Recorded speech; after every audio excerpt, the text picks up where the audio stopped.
Representing the business of boxing, ladies and gentlemen, let's hear it for Manager Marty! Thank you. You're far too kind. Thank you very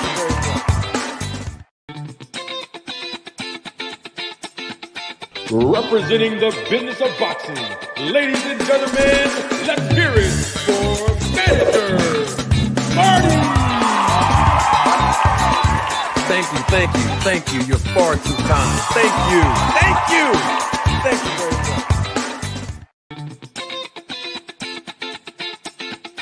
Representing the business of boxing, ladies and gentlemen, let's hear it for Manager Marty!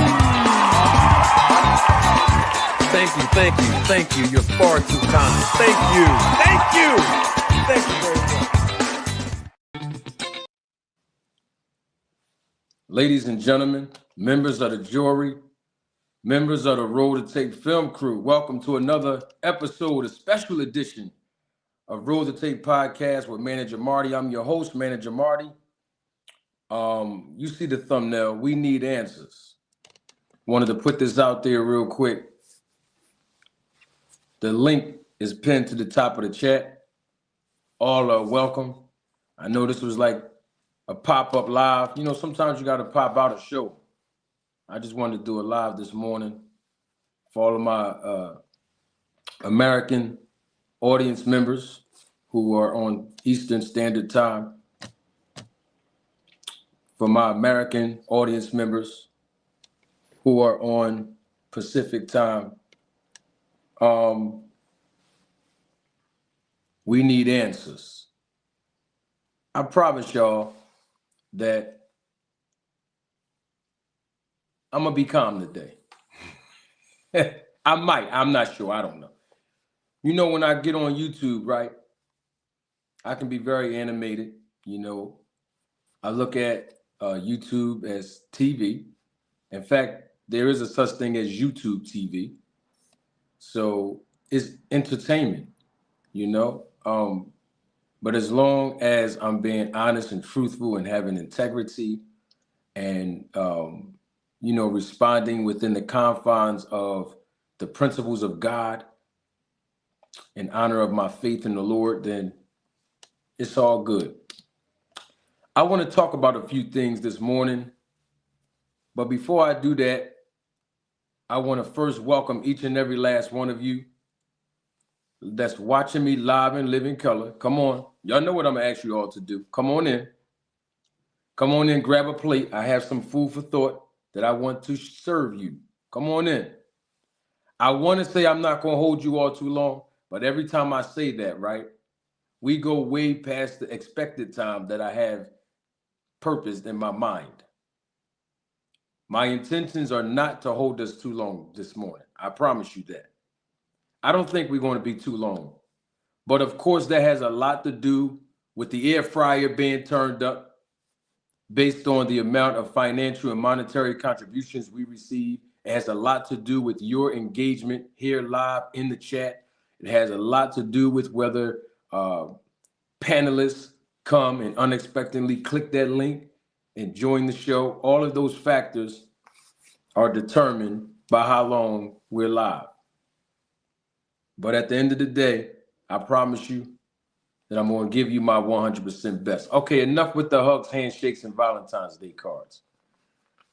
First and foremost, if you're watching this replay of this live, I welcome you. Please leave your feedback in the comment section below. If you haven't done so already, subscribe to the channel, become a member, and join the channel and get promoted to the Roll the Tape film crew, but also being a supervisor of the Roll the Tape film crew. I have perks that I'm going to start unrolling to all of the members based on what tier level that you are as a supervisor and member of this channel. I appreciate all the support. And speaking of support, we have to give a double shout out to my guys at Quartler Manus LLC. They are personal injury attorneys. They are licensed and they practice in the states of Pennsylvania and New Jersey. look at the bottom of your screen. That's how you can reach them. And their phone number is accessible on their website, which is also at the bottom of the screen, wefightwewin.com. We appreciate the contributions that they make to the channel. And we're going to have more sponsors. You're going to see more and more advertisement opportunities for them. But for right now, in the videos, in my live streams, you'll see me bigging up Cortland Manis. I welcome everyone who's watching the replay of this live and live in other countries, all a part of the world. And I appreciate all the support and viewership we receive. Now, I don't even know where to start. I really don't. I have so many different things on my mind that I want to talk about. It's a pop-up show. So, of course, I'm organized, but at the same time, as long as I have your attention and we're learning and we're being entertained, then I'm satisfied. You know, I always told y'all this 2 years ago when I first got on YouTube. Some of you remember this. Day one supporters, you all remember this. But as long as at least one person, you know, learns something about the sport and the business of boxing that you did not know before you encounter this platform, I'm satisfied. It only takes at least one person. I'm sure many people will, but it only takes one. Now, let me start off with this. Bill Haney appeared here yesterday, right? Bill Haney came. That was him.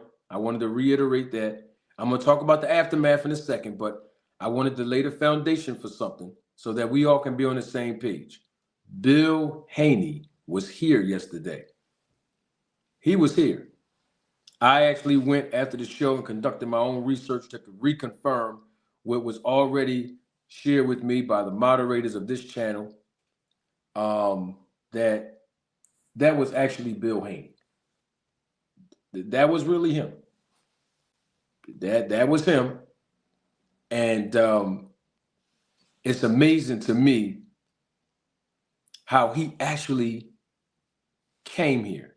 I'll show you why it's amazing in 1 second. But first of all, I have to double salute my guy. Double salute all things. He's a member of the channel.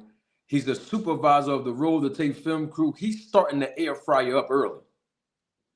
Thank you for your contribution and your support, all things in the super chat with the super sticker. I appreciate you, man. And so Bill Haney was here. And I find it intriguing, personally speaking, that we've seen time and time again Bill Haney jump on multiple platforms. I don't want to call names of content creators out, but he's been on several platforms. But for some odd reason, Bill Haney did not click that link. And I actually was rooting for Bill Haney to click it. He was here in the chat. I have all the screenshots. Nobody can lie and say it wasn't him. He was here. He said some choice words to me in the chat and about me in the chat, and that's fine. But the bottom line is he didn't click the link. And I thought that he actually was going to click the, I mean, we've seen Bill Haney jump on other platforms. I thought that he actually was going to click the link, come on up, have a conversation with me, answer some questions that I've been dying to ask the man for many years. But he didn't come up. Double salute to my homegirl, Ty. She's in the building. I seen her when she pulled up in the parking lot to the show, but I wanted to shout her out because she's a member of the channel and she's also a supervisor of the Roll the Tape film crew. But I thought that Bill Haney was going to pull up and then click the link. But he didn't. And I'm not disappointed that he didn't come up here for viewership, right? I have to say that because a lot of people get confused, like in my comments section, right?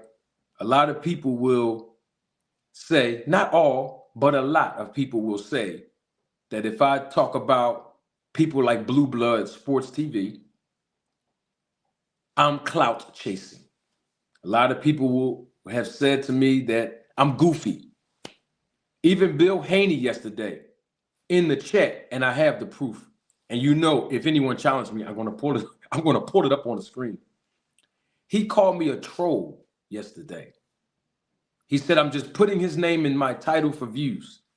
This is the same excuse that Blue Blood, aka Blueberry, has used in the past, right?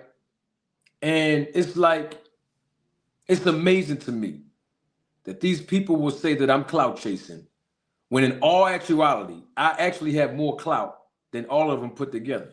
If you ever heard any content creator ever in their life say I clout chased them or clout chase somebody else, I can assure you I have more clout than all of them put together. Now, I'm not tooting my own horn. I tried my best to remain humble, right?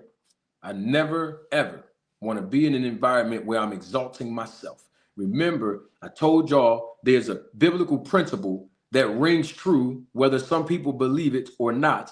And I told Blue Blood Sports TV, aka Blueberry, this in a video about a year and a half ago. If you exalt yourself, you will be humbled. But if you humble yourself, you will be exalted. Okay? Double salute. I just shouted her out, and she's here now in the super chat. Double salute to my homegirl, Ty. Thank you for the contribution and your support to the channel, Ty. Ty says in the super chat, happy Saturday. Turn the air fryer up. And as the viewership is increasing exponentially, Ty, I'm definitely about to turn the air fryer up. So let's talk about this clout. Double salute to Miss Barbara D. Oh, blessings to you, Miss Barbara D. She's a member of the channel, supervisor of the Road to Tape film crew. Man, we got everybody here this morning. Double salute to my main man, Pots and Pan. Gary is in the building. He's a member of the channel, supervisor of the Road to Tape film crew. Now, I'm getting somebody in the chat, right?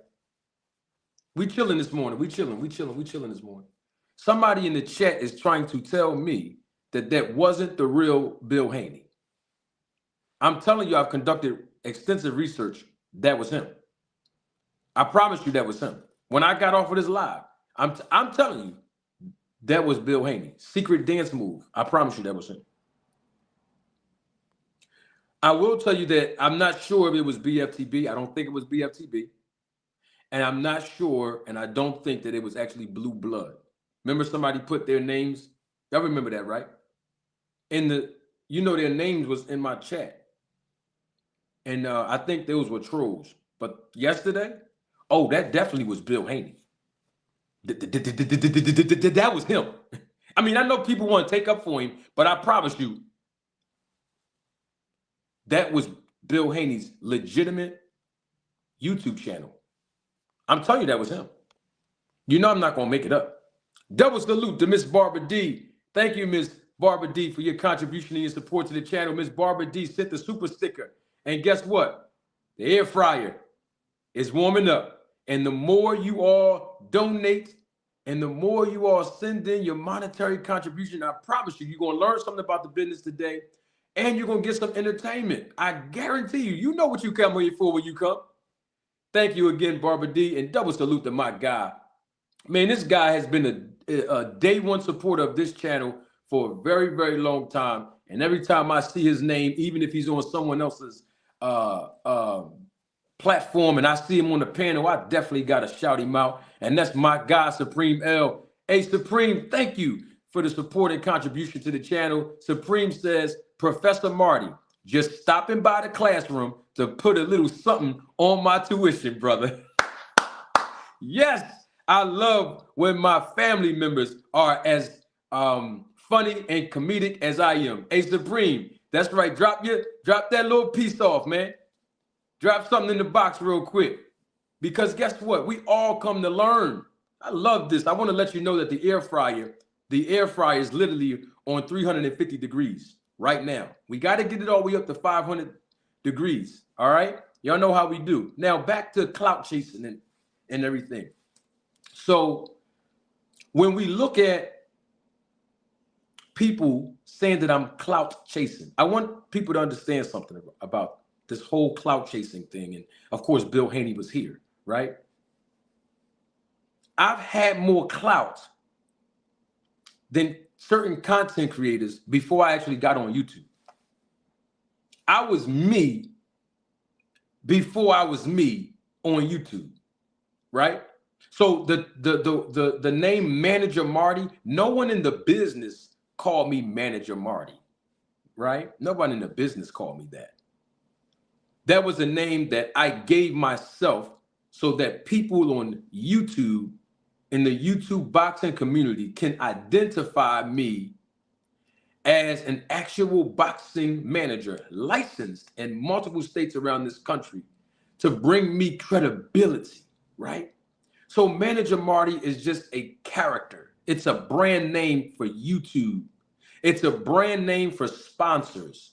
It's a brand name for other boxers that need a manager or my consultations, which I give a lot of outside of YouTube, right?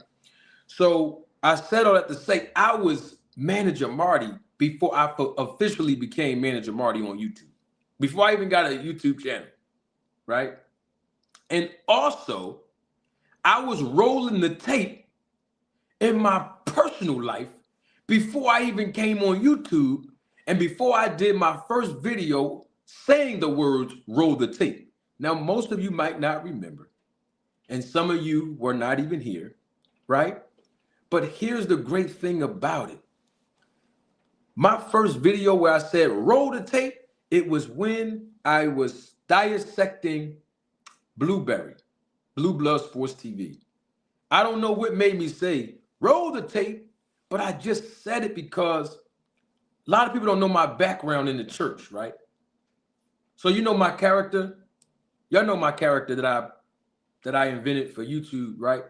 Manager Marty Luther King. Yeah, I have preaching in my background. I guess y'all can tell, huh? I'm not involved in the religion of Christianity. I am a Christian, but I don't involve myself anymore in the religion of Christianity. But my roots, I grew up since a little kid. I grew up in the church, right? So that's why you might hear me say roll the tape and just different things that I do and say. I bring all of my background on YouTube. You might not know what my background is, but I bring all of it. I want you to get to know me, who I really am, right? Now, let's get back to this clout chasing situation, right? Because a lot of people will say, well, this is how you clout chasing, Manager Marty. You clout chasing because the people that you be talking about, they have more subscribers than you. Like when you talk about Bill Haney, he has more subscribers than you. When you talk about Victor Conti, he have a larger audience than you.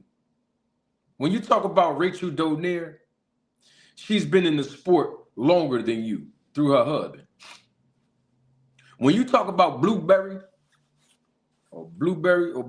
Sports TV, he has a larger subscription base than you do. When you talk about BFTB, he's been on YouTube way longer than you. When you talk about Timothy Bradley, he's been actively in the sport of boxing way longer than you. This is what people been saying to me, you know. Who do you manage, Manager Marty? We need to know who you manage. This is what everybody keep asking me, right? The thing that I love the most about it is all of those things are actually true. But you want to hear something that's even more great? This is what's even more great and amazing. That even though all that's true, and yes, they may have a larger audience, but I have the louder voice. You see the difference? Your favorite content creator, right, talk about reactions. I talk about transactions. It's a difference. See, when you look at your guy, Blue Blood, some of you Blue Blood members that's here or that's watching replay, Blue Blood read articles. I told y'all I gave y'all his business. I gave y'all his business model earlier this week. He read news articles and then give his assessments with the limited knowledge of boxing that he actually has. I'm not criticizing the guy. I'm trying to lay a foundation so when I start pulling out the receipts this morning, you'll understand this is not coming from left field. Okay? All I'm saying is that Blue Blood, I told y'all at the beginning of this week when I did a live on him and I put a video out, I told y'all by the phone booth that he gets his information from Rick Glaser. See, when you got people that have to go to other sources that's not credible, they don't have the influence that I have in this sport.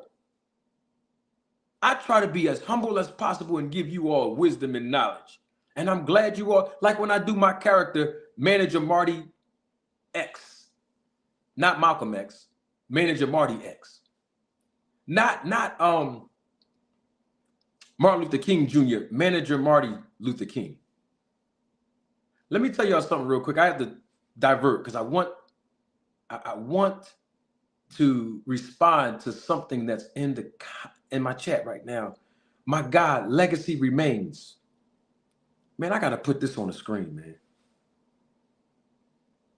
I have to put this on the screen, right? Thank you. Let me double salute, man. Double salute. Legacy remains, and the viewership is increasing exponentially. We're going to get down to the proof and receipts I'm going to point out today. Legacy Remains said this: if you're driving in your car this morning, you might be in the grocery store with your AirPods in or your earphones, and you probably can't see the screen. You might be cleaning up the house this morning and you can't look at the screen. I'm going to read it to you. Legacy Remains says this: Manager Marty is humble in his wisdom. That's what separates him from other content creators. He doesn't need to seek fame, attention, or clout to be able to speak in a confident tone. That shows me something. That's why I had to double salute him again. Double salute the Legacy Remains. It's not because Legacy Remains are saying these great things about me, and I believe everything that he's saying is actually accurate and true. It's because Legacy Remains have watched me long enough to learn who I am. If you haven't watched me long enough, I want to share this with you. It's very important and very vital. The same guy you see on YouTube, I'm the same guy off of YouTube, right? I might not be as animated off of YouTube, depending on the topic, because I'm passionate about boxing. So I might be still animated about boxing if you talk to me about boxing off of YouTube. But I want to give you something. If you want to get to know me, it's very simple. This is no big deal. I just want to share it with you all, just in case somebody try to. I'm going to leave that alone. I'm going to leave it alone. I'm going to leave it alone. But you want to get to know me? I'm going to share this little secret with you, and it's going to be a public secret. Everybody needs to know this. It's important. It's very important. I have the mind of Malcolm X, the heart of Martin Luther King Jr., and the charisma of Muhammad Ali. You want to get to know me? I'm just putting it out there for you, so now you know. So if you see me in public, right, you're going to feel the love. You're going to feel the energy. All right? You're going to talk to me. I've heard people tell me when they meet me in person, I'm talking about just random people that walk up on me from watching the show, right? You know what they say? Man, we've talked for like 10 minutes, and I feel like I've known you for years. It be like that. That's how I am. Double salute to my guy, Mr. Gregory Quarterbomb. He's a member of the channel, supervisor of the Roller Tape Film Crew. And also, I have to share this with you. The link is pinned to the top of the chat. Now, Secret Dance Move. You know, Secret Dance Move, he's in my chat. Or she is in my chat. I don't know the gender, but it's not important. Secret Dance Move always comes to the live. Yeah, I see you, Secret Dance Move. I see you. You want my attention. I got something for you. It's Saturday morning. I'm going to give you my attention right now. And Secret Dance Move is saying some extremely unfavorable things about me in the chat. Hey, Secret Dance Move, stay right there. I want to play something for you. Because you falling right in line with the synopsis of how I'm going to roll out the show this morning. Stay right there. I want to play something for you. Hold on, Mr. Greg. I'm going to let you on, Mr. Greg. Hold on 1 second. I'm going to play something for you, Secret Dance Move, because I told y'all about a phone booth this week. Y'all remember when I did those lives talking about Blue Blood Sports TV, and he was actually here, and he was scared to click the link, like Bill Haney was scared to click the link yesterday and come up here and see. I told y'all where Blue Blood Sports TV received his information. Remember that? I told y'all. And some people said I was clout chasing and they didn't believe me. I'm going to play you something. I'm going to play you something now. I'm going to play you a couple of clips throughout the show. But I want to play y'all something because I want y'all to hear for yourself. Okay?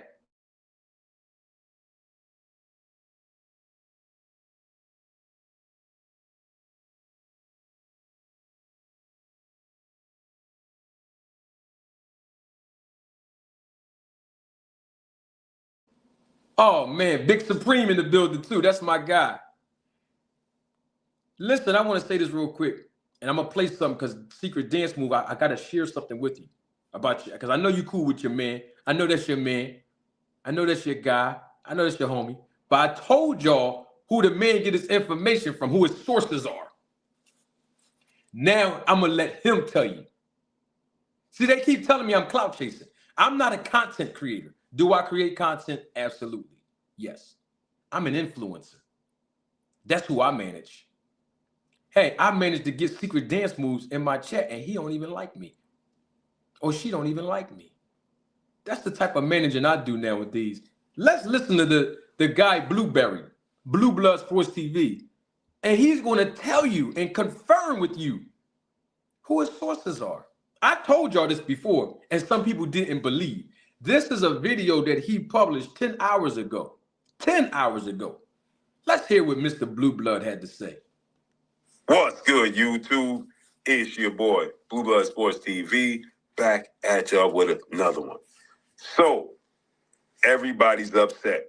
Everybody's upset, but Rick Glazier is reporting, and multiple websites is now reporting that Tank Davis versus Lamont Roach pay-per-view numbers is actually 149,000 pay-per-view buys. Now, I did a video, and I stated that a website posted that it was well under 200,000 pay-per-view buys.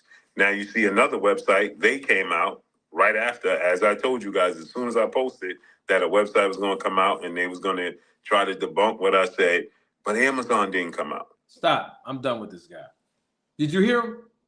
He said Rick Glazier said. He said news websites said. He's telling y'all who is. Hey, don't get mad at me. I'm just showing y'all how am I clout chasing. The guy's telling you where he's getting. I don't need Rick Glazier as a source. I'm independent. I can pick. You see this right here? I can pick this phone up and call a lot of people in the business of boxing and in the sport of boxing. And on this phone right here, he got to run the Rick.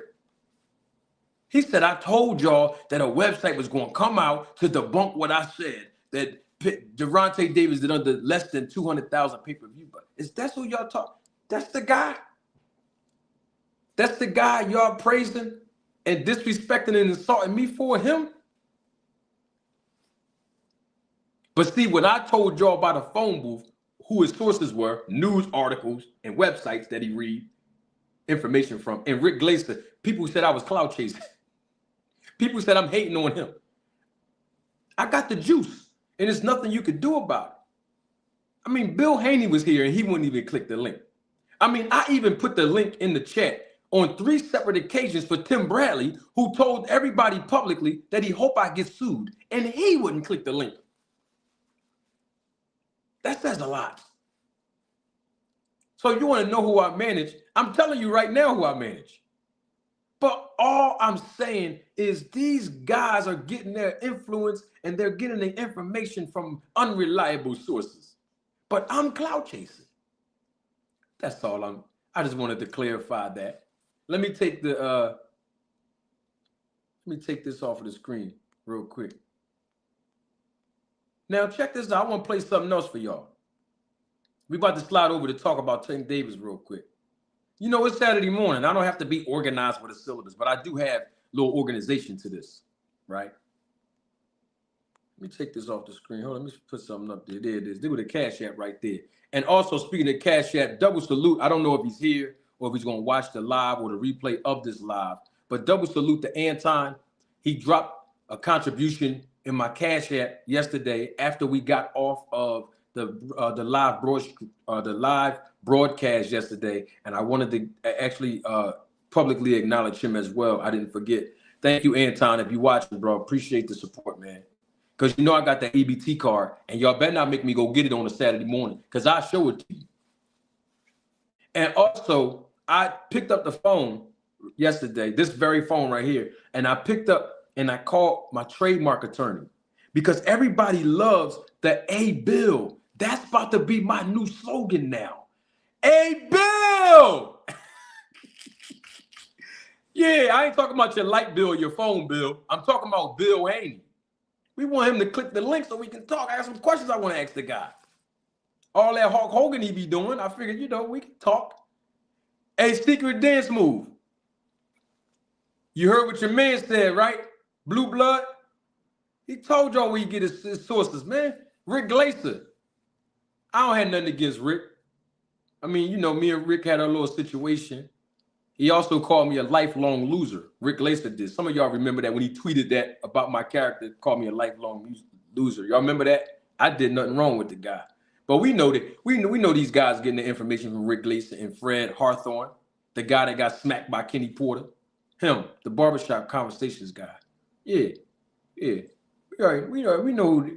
know these some of these people getting the information from. We get it, right?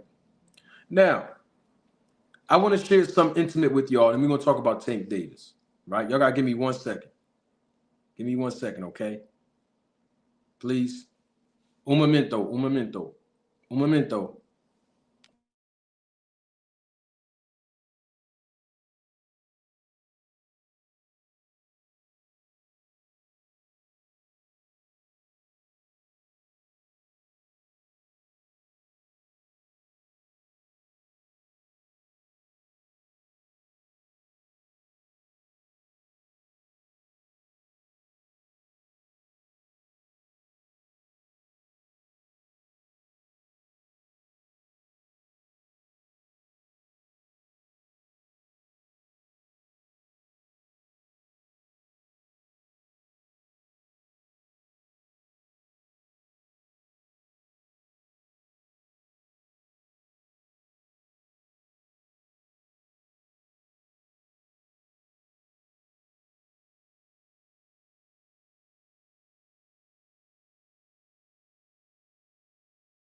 Yo, 76 Mark, what up? That's my guy right there. Hey, Bill! Yo, that's gonna I'm gonna put that on t-shirts and all that, man. Hey, Bill! Yeah, Bill Haney. So all I'm saying is Bill Haney didn't click the link. I can't clout chase if my voice is loud. I have a very loud voice in boxing, right? And you're starting to see people come over here. And you're starting to see people comment. You start to see people watch the content and they play the background. Y'all see what's going on. Okay? And it's all good. It's no big deal. Double salute to my guy, Supreme L. Thank you for the contribution to your support, Supreme L. This is my guy, man. He always coming through, spinning the block. Supreme L says, Chef Marty, this is for my fish plate when it comes out of the air fryer. Buck dance move. Thank you for that. Thank you for that, Supreme L. And guess what? Air fryer, 375. We got to get the air fryer up to 500 degrees. That viewership is increasing exponentially. Thank you. Listen, when I bring the fish platters out, everything is hot. I don't want to serve you cold food. I'm the only one that have the EBT card that should eat cold food, okay? And I got food stamps on it too. Don't make me show you my balance. But when it comes to hot food, I want to make sure when I serve the people, education and entertainment, you all, my Rolate family, that the food is hot. And so the air fryer got to go up. Big Bob Gunn, what up, big dog? Asante L, what's up, champ? Day one supporter right there. Let me tell y'all an intimate story, right? Y'all hear me talk about Snack? I'm gonna get on to Tank Davis and all of that. I'm gonna get to Tank Davis and his resume and the things that people are saying about him. Even Paulie Malignaggi, what Paulie just said about him the other day. I'm gonna bring that out. What Blue Blood said about him the other day. I'm gonna put all of that out there right now. I got the audio. I got it already queued up. But I want to share some intimate with you all because I was waiting for the viewership to increase, right? Check this out. I know I do a lot of entertainment when you'll hear me talk about the snack program, right? Y'all hear me talk about snack, it works. You know, the snack program works, right? Let me tell y'all a quick story. This is a real life story. You see in my title, not in the title of this video, not in the title in this live broadcast, but the title, let me put it back on the screen because I want y'all to see it. You see my name? Manager Marty's there. Underneath the name, there's a title. You see it on your screen. If you can't see your screen, I'll share it with you. It says Anti-Doping Advocates. I am an anti-doping advocate or anti-doping advocate. I'm an anti-doping advocate. Some say anti-doping, some say anti, but I'm an advocate. I want to give y'all history on how I got intrigued by becoming an anti-doping advocate. Also, how I started doing research and conducting research on 3 men, where all of this started from. Because a lot of people think that because I was talking about Snack, because you only heard me talk about it publicly when Terrence Crawford fought Errol Spence. But I've really been talking about all of this stuff, performance enhancement, whether it's legal and or illegal. I've been talking about this for many years before I even got on YouTube, right? To family members and friends that know me in the sport of boxing and basically outside the sport of boxing, right? Let me tell you where all of this started from with me.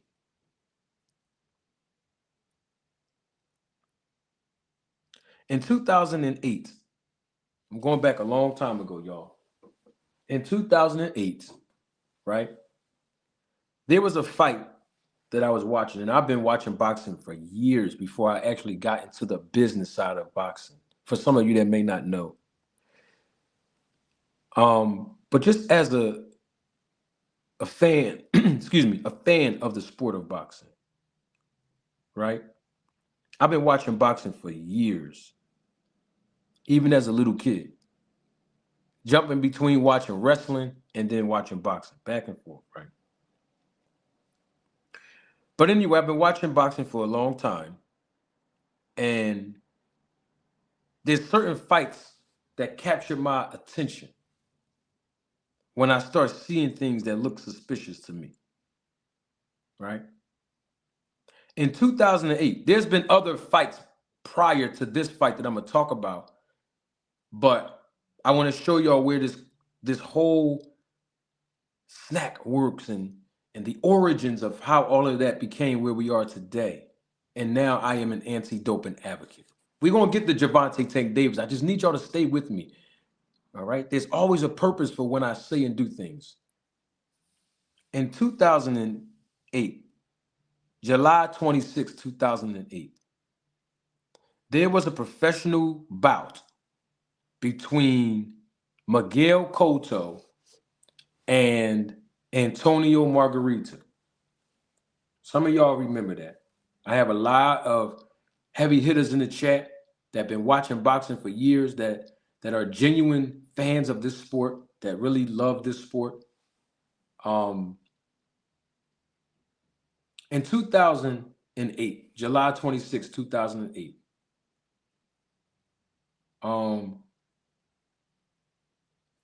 Miguel Cotto fought Antonio Margarito. Do some of y'all in the chat remember that? Anybody remember that in the chat? Anyone remember that fight? Miguel Cotto and Antonio Margarito? Anyone remember that? I have Mr. Greg here. I'm going to get back to the story, but let me acknowledge Mr. Greg. Mr. Greg, can you hear me, Mr. Greg? Good morning to you. Good morning to you. Good morning, my brother. How you been? I'm fine, well rested, been out already, just stopped back in and just happened to catch you on. Yes, sir. This is a little pop-up live I wanted to do this morning. It's good. It's good. It's good that you're doing it. How's Yes, everyone sir. in the chat? I see you had Supreme L. I ain't seen him in a long time, and Asante L as well. Yeah, they here. One The shout family's out to here. them. All things AJ, Ty, Barbara. You know, you got all the heavy hitters on. Oh, yeah. Yes, sir. So I was in the middle of telling the story, Mr. Gray, but I wanted to make sure I bring you on. I got So you know I didn't forget about you, right? Right.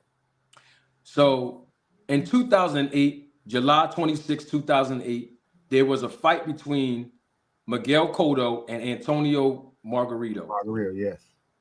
And in that fight, Miguel Cotto was doing extremely well in the beginning part of the fight. Double salute to Band Up. He's a member of the channel, supervisor of the Road to Tape film crew. So Antonio Margarito was looking impressive in the earlier rounds and the preliminary stages of the actual fight. And it seemed like after like the fourth or fifth round, Miguel Cotto starts slowing down. We couldn't tell. I've been watching Cotto for years before that. I study these fighters, y'all. Something that y'all need to know about me as well. But anyway, Antonio Margarito started to increase his pace. And then you start seeing punches being landed on Cotto. And the punches that were landing on Cotto started to take effect in some drastic ways as the fight progressed. And it just looked like Antonio Margarito was a machine, a monster. Nothing that Miguel Cotto landed impeded his progress. Nothing that Miguel Cotto threw and landed on Margarito really hurt him that much. At all. We know that Cotto have a devastating left hook, but even the left hook couldn't hurt or stop Margarito. In the later rounds, the championship rounds, we started to see Cotto's face start puffing up, and he was bleeding profusely out of his nose and his mouth. He even had to take a knee. Miguel Cotto, for the first time in his career, had to voluntarily take a knee. He was hurt really bad in that fight. It was reported after the fight that Miguel Cotto had to stay overnight numerous nights, like days for days, in the hospital. His father did an interview, and I remember this like it was yesterday. Miguel Cotto's father did an interview talking about the effects that fight had on his son a few days after it. And he said that Miguel Cotto, his son, when he went to urinate, he was urinating blood. When that fight went off, I was so devastated because I was a major fan, a huge fan of Miguel Cotto. I was devastated. Here's the thing about that. Days later, the fight go off. Everybody talking about it. I'm in the barbershop. People talking about the fight again and what happened to Cotto. And I wasn't thinking about this at the time the fight was going on. But for some odd reason, it just hit my mind. And I said this out of my mouth to one of the barbers. I said, you know what that fight reminded me of when I reflected on it? It reminded me of, and I wasn't even like really into boxing that much because I was a little baby. I was like a little, I don't want to give my age away, Mr. Gray, but I was really very small kid, right? But there's a fighter from my city, Philadelphia, right? My hometown, Philadelphia, Pennsylvania. His name, Meldrick Taylor. I don't want to give you his background. If you know, you know. If you don't, conduct your research on him. Very decorated amateur, very decorated professional, right? In 1990, literally 18 years before the Cotto Margarito first fight, Meldrick Taylor fought a guy named Julio Cesar Chavez Sr. And in the barbershop, I said, you know what? I didn't get a chance to reflect on this like during the actual fight. But as I think about it, because I saw a documentary of that fight, and then I went and watched the whole fight live. I'm talking about Meldrick Taylor versus Julio Cesar Chavez. Right? I said to the barbers in the barbershop, that fight and how everything unfolded in the Cotto Margarito fight, it reminded me of when I was watching the replay of Meldrick Taylor and Julio Cesar Chavez, where Meldrick Taylor was doing so well. You saw that fight, Asante L and AJ64, Miss Barber? Yeah, Mr. Greg, I'm sure you've seen it. Meldrick Taylor was doing so, listen, he outboxed Chavez. It was a masterpiece. A masterpiece. First 3, 4, 5 rounds, masterpiece. And just like Cotto, first 4 or 5 rounds, masterpiece. And towards the 4th, the 5th, the 6th, the 7th, the 8th, the 9th, the 10th, and Taylor's case, it went all the way to the 12th, but he couldn't continue. Same with Cotto. But my point is, I start seeing the carbon copy of how things were unfolding in the Miguel Cotto fight against Margarito that I was seeing years before that with Meldrick Taylor for Julio Cesar Chavez.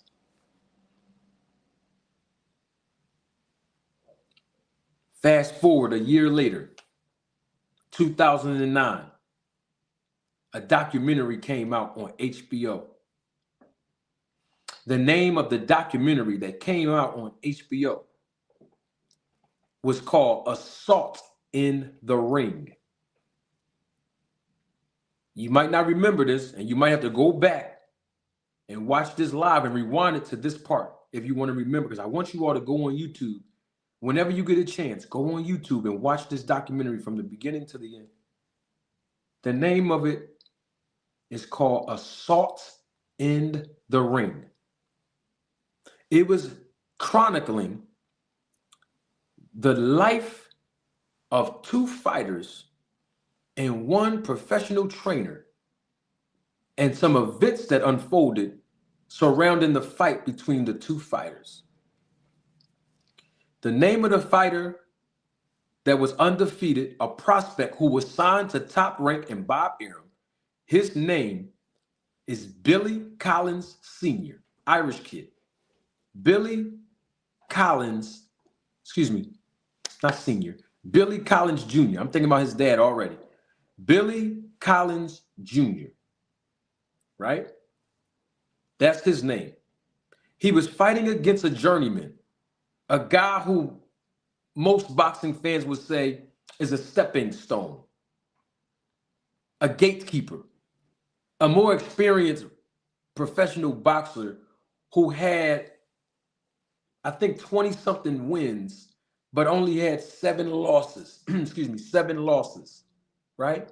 He wasn't a knockout artist, but he was a gatekeeper. And you know, if you know anything about the sport and the business of boxing, you also know that there are times where prospects will fight guys and ladies that are a little bit over the hill, right? Who may have had a name at some point in their career, but as time progressed, their skills begin to erode and they're still able to become a B-level opponent, C-level opponent, and still be able to earn a living as an opponent in the business for the up-and-coming fighters, right?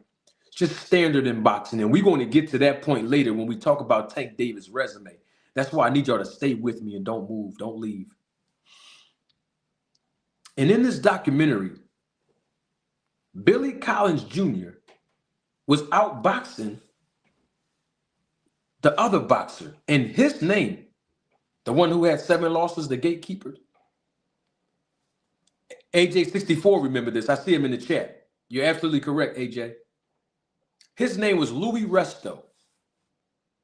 So it was Billy Collins Jr. versus Louis Resto. Louis Resto had a controversial cricket trainer by the name of Panama Lewis.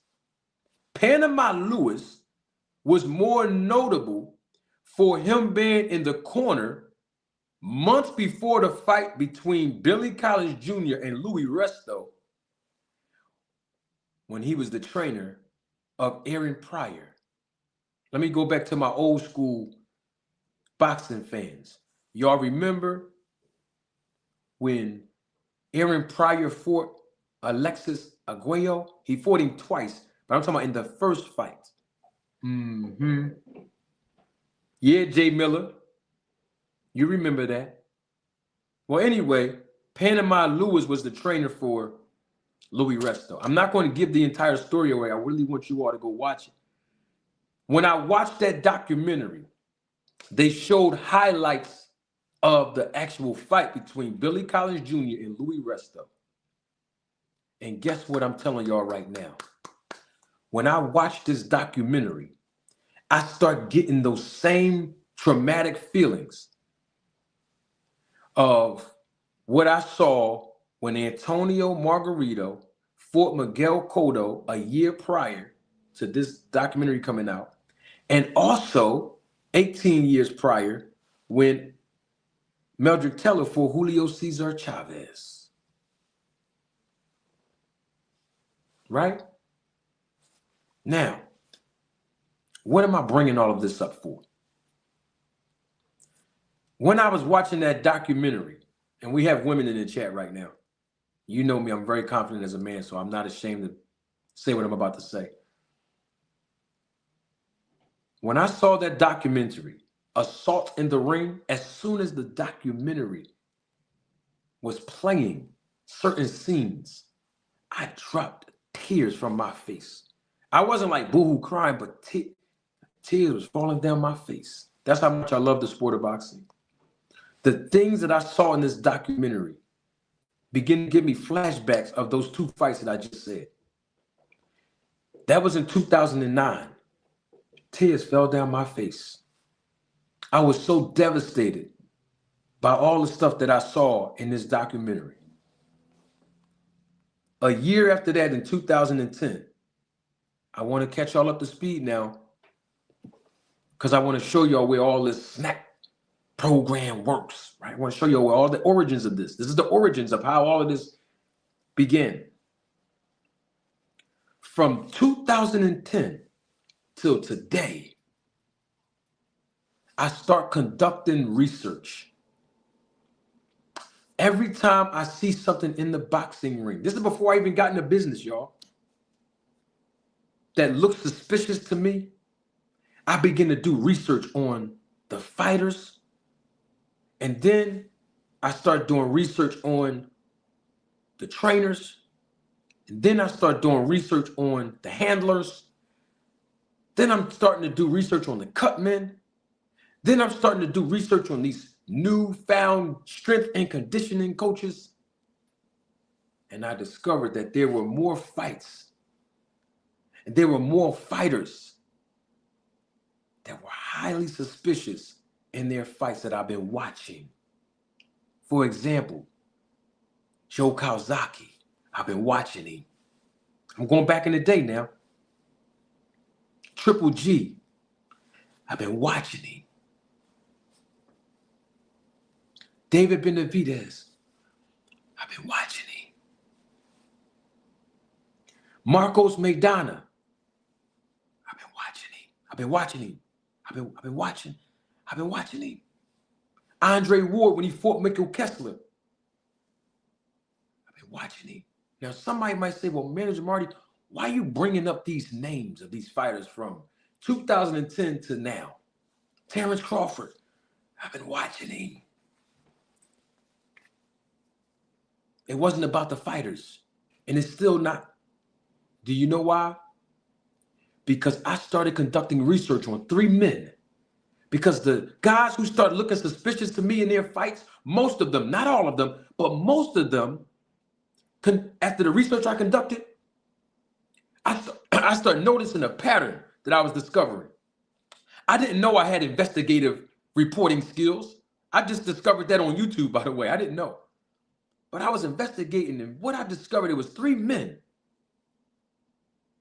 that these fighters were surrounding themselves with that made them even more suspicious when I start conducting research on the actual men.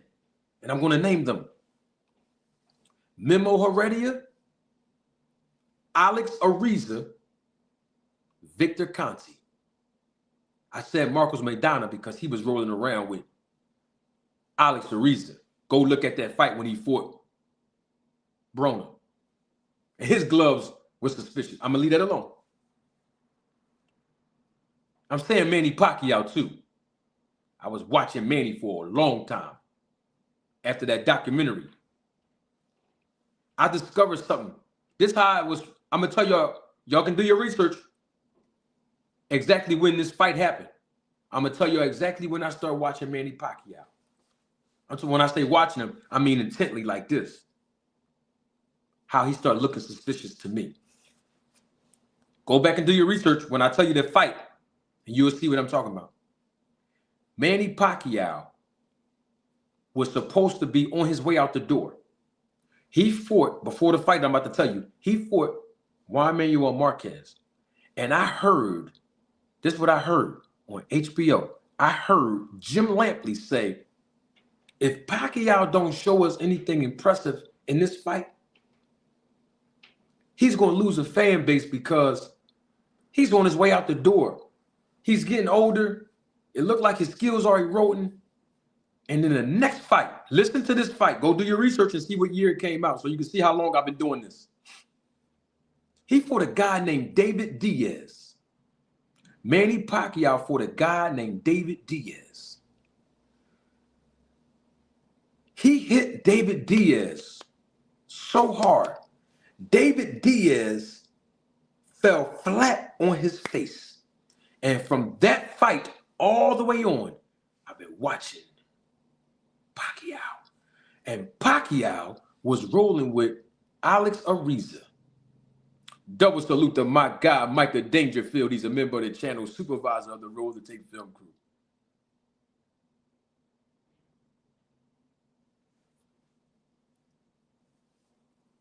David Diaz. Casamayor rolling with Memo Heredia. Victor Conti. He did that fight when Andre Ward was fighting in that Super 6 tournament. Take my glasses off and ask the people. Y'all remember that? The Super 6 tournament. You know the tournament that Andre Ward won when he fought Mikkel Kessler. Go back and watch that fight. That's the first and only fight that he was rolling with Victor Conti on, the SNAP program. But see, the thing is, and I pointed this out to y'all a month ago, Andre Ward didn't have the SNAP logo on his trunks. I told y'all why. I proved it when his trainer came out a couple years after that fight and told y'all they wanted to keep it a secret. Y'all remember that? I exposed that a month and a half ago, right? Okay. I've been watching these guys. Sergio Martinez, how when he hit Paul Williams and Paul Williams fell flat on his face. Sergio Martinez, the way he was slicing and dicing up Kelly Pavlik. See, that's how long I've been doing this. Arthur Abraham, when he fought Andre Durrell, and you've seen what he did to him. And Andre Durrell ain't been the same since after that fight. And what Arthur Abraham did to Jermaine Taylor. See, I've been doing this. So I know a lot of people want to undermine my credibility when I talk about being an anti-doping advocate, but I've been watching cheating go on, and I've been suspicious for a decade and a half now, plus. So now let's bring it up to speed where we are today. It's not so much about the fighters. That documentary, Assault in the Ring, I don't want to say it traumatized me, but I would say that it ignited something in me to investigate farther and farther and farther and farther and farther until I can't investigate anymore. Go turn over some stones. Start identify who is who and their background. I've been doing this. So I want to put something in perspective. That's how I know when a fighter's performance is enhanced. Whether they're illegal substances or legal, I'll leave that up to the experts. I'm not an expert with that, but I tell you what I am an expert in. I can tell when a fighter's performance is enhanced. When fighters start looking different from the behavior patterns in that ring, because I study these fighters. So by the time Victor Conti came up here the first time, I didn't have a script. I didn't know what questions I was going to ask him because I didn't know he was going to come up here. That day, and Mr. Greg is right here on my panel, and he's a witness. He was here. He was on a panel that day. I actually thought, just like yesterday, I thought that was not Bill Haney. I thought Bill Haney was trolling me yesterday. I thought the same thing about Victor Conti. I didn't believe that was Victor here in my chat that day.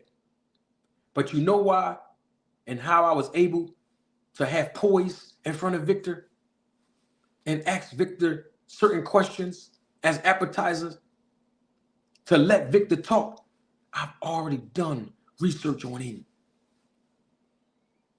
I don't need to look at no script. I never wrote questions down for anybody that ever came up here. I always just right off the top. Anybody that I ever interviewed, right off the top. I don't know what questions I'm asking. But with Victor, he was 10 and a half years late. I've been knew all about that Balco scandal. That's why some of y'all might have missed this. Remember I asked him about his affiliation with Alex Rodriguez? Y'all remember that? Some of y'all were here. It's not because I was just targeting the sport of boxing. Man, I was doing research on and investigating on PED usage and cheating and people looking suspicious in sports, period. Basketball, football, baseball, and boxing. How you think I knew in 2012 the baseball player Marlon Byrd tested positive for a banned substance while he was rolling with the snack program at Victor Conti? So when I tell y'all about snack works and the fighters' performances are enhanced, I'll leave it up to the experts to tell you if it's legal or illegal. So when you hear me say the snack program works, when you hear me talk about people that's rolling with Memo Heredia and Alex Ariza, we haven't heard too much about Alex Ariza in a long time. I've done research on these guys. Day in and day out. I was married at the time, back then. And my ex used to come in the living room and say, yo, when you coming to bed, it's 3 o'clock in the morning. I'll be in there in a minute. I'm watching old fights. After I do research, I'm reading stuff. I'm calling people that know people. You would think I was a journalist back then, but I wasn't. I was just intrigued by investigating for the truth. Watch this. It don't stop there. I've done research, and I'm talking about years. The O.J. Simpson case. Years. The Tupac assassination. Years. The Biggie, Christopher Wallace assassination. Years. The Eazy-E death. Years. Malcolm X assassination. Martin Luther King Jr. assassination. John F. Kennedy assassination. Years. People asking me in the chat, how old are you? I act older than what I really am. Mr. Greg was around me. He spent some time with me. He know I got an old soul. But my point is, I don't know, I get intrigued by this stuff to discover truth, to know the details of what happened, especially when things are happening suspiciously. I just wanted to let everybody know the origins of why I have this passion to not see fighters get cheated if there is PED usage in the sport that I love. If there is plaster of Paris, that's what they call it. under the hand wraps on the knuckle part of the gloves. That's how Margarito got caught. Y'all remember that? Mr. Parlay J remember. I'm sure Mr. Greg remember. Miss Barbara D, I'm sure she remembers. Right? A guy from Philadelphia, God rest his soul, he's gone. He's dead today. His sons was very decorated amateurs. His name is Nazim Richardson, the brother Nazim Richardson. He worked under another Hall of Fame decorated trainer, Bowie Fisher, that brought Bernard Hopkins in to the professional rankings. And Nazim Richardson worked with Bernard even after Bowie Fisher and Bernard split. But the point I'm bringing up, brother Nazim Richardson, the reason why I'm bringing him in is because he's the one. And a lot of y'all don't know this. I've done research and I know this. He's the one that first spotted when Tito Trinidad Sr., the father of Tito Trinidad Jr., was trying to double stack the hand wrapping. And brother Nazim Richardson caught that the night of the fight in the dressing room. That's how brother Nazim Richardson knew what to look for in his experiences. By the time Sugar Shane Mosley hired him, 6 months after Margarito fought Cotto, he fought Shane Mosley, right? And y'all remember, the fight almost got canceled that night. Nazim Richardson was hired by Shane Mosley as the trainer, because that's when Shane Mosley was with Golden Boy. This is before he walked out the door and they split, right? And Bernard put him on to Nazim Richardson because 6 months prior, Margarito was suspicious of using plaster of Paris, which forms into a cast.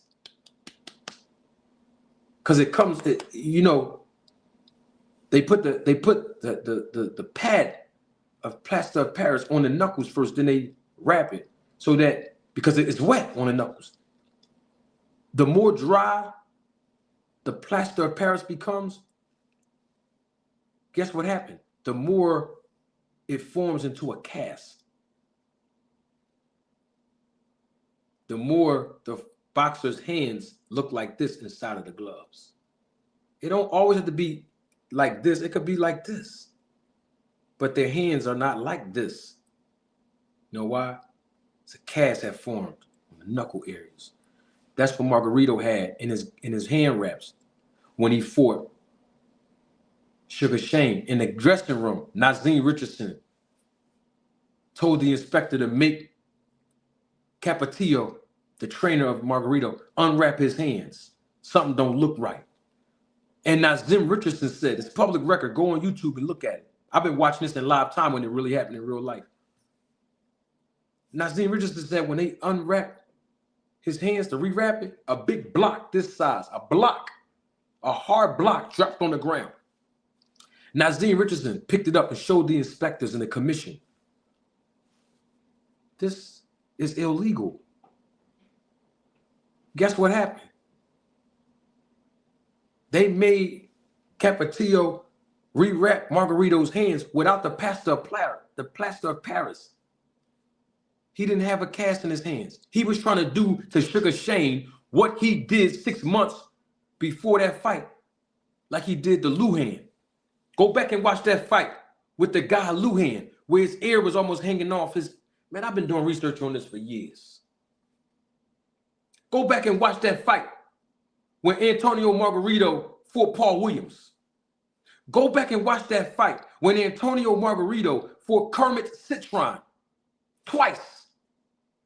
And Kermit Citron from the East Coast. Go back and watch them two fights, especially that first fight. Go back and watch it. Suspicious. Go back and watch it. He tried to do the same thing to Sugar Shane he did with them. But brother Nazim Richardson caught that. And you seen what happened. Antonio Margarito wasn't a monster that night, was he? He ain't have all that power, did he? And you seen what Sugar Shane did. Sugar Shane demolished him. See, I'm going to give y'all education today So when people be like, oh, you hating on Terrence Crawford, you hating on the snack fighters, I've been doing research on all of this. See, I don't need to look at no script and read nothing. I'm telling you this from my heart. You see how, take my glasses off, so I want y'all to see my eyes when you hear truth. Because it's something about truth. You might not agree with it, you might not believe it, but when you hear it, you know it's true. Oh, when you hear a lie, when you walk away, a lie might sound like the truth. Then when you walk away, what God does in the universe, he brings it back to your remembrance a month later, a week later, a year later, 2 years later. And that's when the truth is revealed. You know, I never lied to you. All I'm saying is I've been doing research on this. When fighters look suspicious in that ring, I do research on who they're around. I look at previous fights. I want to see the change of behavior patterns in their style. And when I see that trend, I say, When the last time you seen Clarissa Shields have that like power like that? She get with Victor Conte on 2 of her last fights, and you see how she looked. Don't get mad at me. I'm just calling it what I'm just calling it how I see. Double salute to my guy, Toon. I miss you, Toon. Where you been, big dog? Toon, thank you for your contribution and your support to the channel. Toon is one of my biggest supporters. I love when Toon come by because he always in the chat and in my comment section making some sense because he know boxing. Double salute again to my guy, Toon. Toon says in the super chat, just coming in, are you stating Tank resume is weak, or are you saying that's the narrative? If his resume is so weak, why everybody want to fight Roach now? Why Haney fight Gamboa, Ryan, and beg Turkey for a pit bull unification? Man, that's some good questions, Toon. I'm actually stating that Tank Davis's resume is not weak, it's just a narrative. And we're going to get to that now. But I just wanted to make sure I clarify.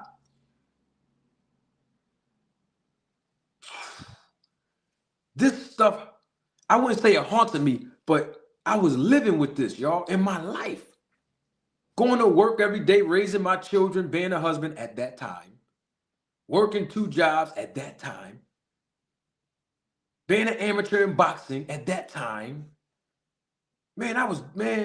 I'd be up all night with this stuff. Man, I'd be on my old job back then. Supposed to be working. Supposed to go on break at 12 noon. It's 10:30 in the morning. I'm in the corner hiding, reading, writing down notes. This stuff would just follow me, man. So when you hear me talk with passion about the snack program or Victor Conte and everything, it's not that I'm trying to incriminate anyone.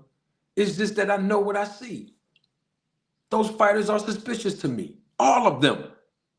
I can name fights right now, right off the cuff, without even, I don't use notes anymore about anything. I need to start writing stuff down. Really. I was told that before. Write stuff down so you won't forget. But I keep everything here and here. I'm gonna start writing stuff. I'm gonna work on it. I promise. But my point is, man, I can pinpoint fights. See how I said Luhan and Antonio Margarita? A lot of y'all didn't even know that fight. You know what I mean? See how I can just call out Kermit Citron and Antonio Margarita? See how I can call out Manny Pacquiao and David Diaz? See, a lot of these fights, yeah, it was televised, but what I'm trying to get at is those are not the most notable fights that people would look at to say Manny Pacquiao's performance against David Diaz is the reason why we inducted him in the Hall of Fame. You understand what I mean? I look at those fights like that.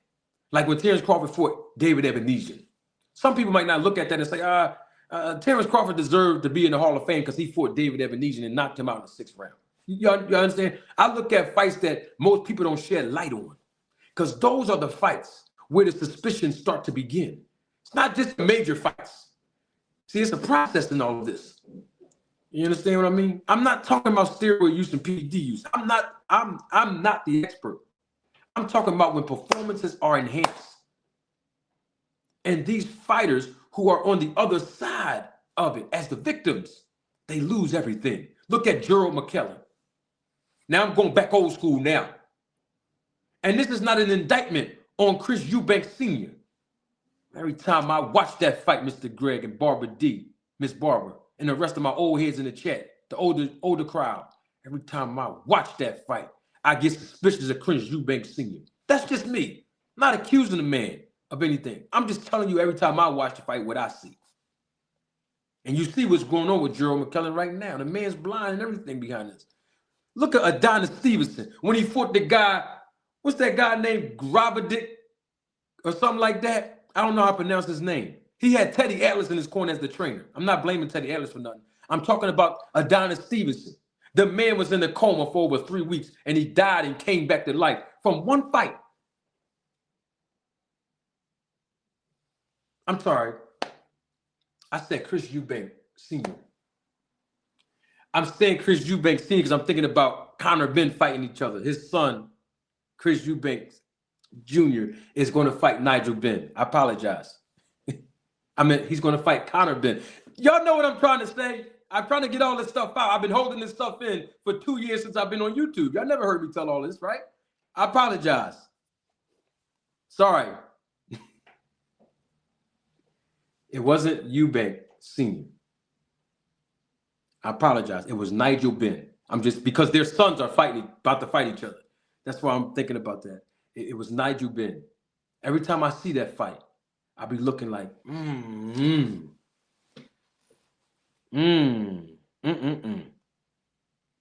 Every time I see that fight, I be like, I don't know. It just don't make me feel good. That's all.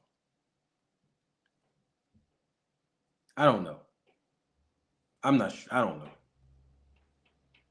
But anyway, I digress. We're going to get to Tank Davis. We're going to get to Tank Davis. I just had to put that out there. This is the first time I ever publicly spoke on all of this. So this is the origin of where I'm coming from. You understand what I'm saying?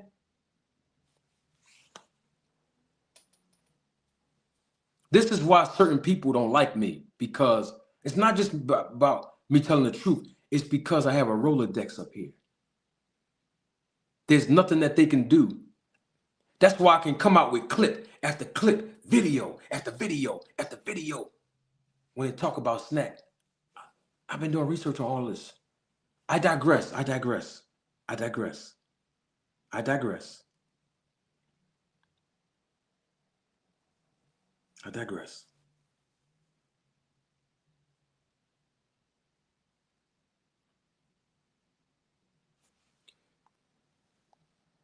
Mr. Greg, are you still there, brother?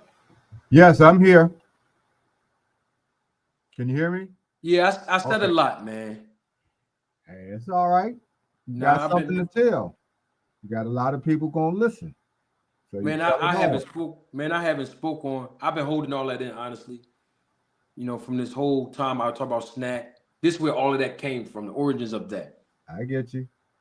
So I'm glad on a Saturday I can just finally just get all of this out. So I appreciate everybody listening to me. We're gonna get to Tank Davis. You put it out. Resume. But before we go into Tank, real quick, Mr. Greg, I've been mentioning some fights that I'm sure you recall. You were in the sport of boxing as an amateur boxer, and in the, being a spectator and a fan. I mean, what's your take on all of that, of the things that all the things you heard me say? What's your assessment on everything, brother? First of all, I wanted to say, for the younger people, you're seeing a repeat of what we have, who are a little bit older, what we have seen before. You're just seeing it a lot sooner, and you have people like yourself who can point it out, because you can always reference this happened back then, and here we go again now. But I also wanted you reference something about, and I wanted to say this about Nassim Richardson. This falls right into what I said, that there used to be a well-studied, well-learned brain trust for fighters to be taught, to the corner people to catch illegal things taking place. And the way that they did so is because they followed all which was allowed. Nassim was in the room when Margarito was getting his hands wrapped, because that's what's supposed to happen. Your people supposed to be in the room when your opponent getting his hands wrapped. Yes. But a lot of times they're not paying attention, or they don't even know what to look for, because the brain trust isn't there to teach them. Bowie Fischer, old school, and we talked about a lot of the old school trainers back in the day who were very proficient and skilled in teaching their fighters how to fight and things of that nature. but they also knew what to look for when things didn't look right. Had Shane and even Bernard, had they not had Nassim or somebody who had that knowledge, they might have missed, or more than likely would have missed that Margarito's hands, his raps were loaded. Same thing with Trinidad. He's stacking. And again, when you take away those advantages that are not legal, it shows up in the ring. The same way a fighter who not training like he's supposed to, doing things that's not good for him as a fighter, sooner or later it's going to show up in the ring, depending on the opponent that he's in there with. So that's just something I want to say, that you have to look at what the brain trust is now. All of the other things that you're saying as well is good information.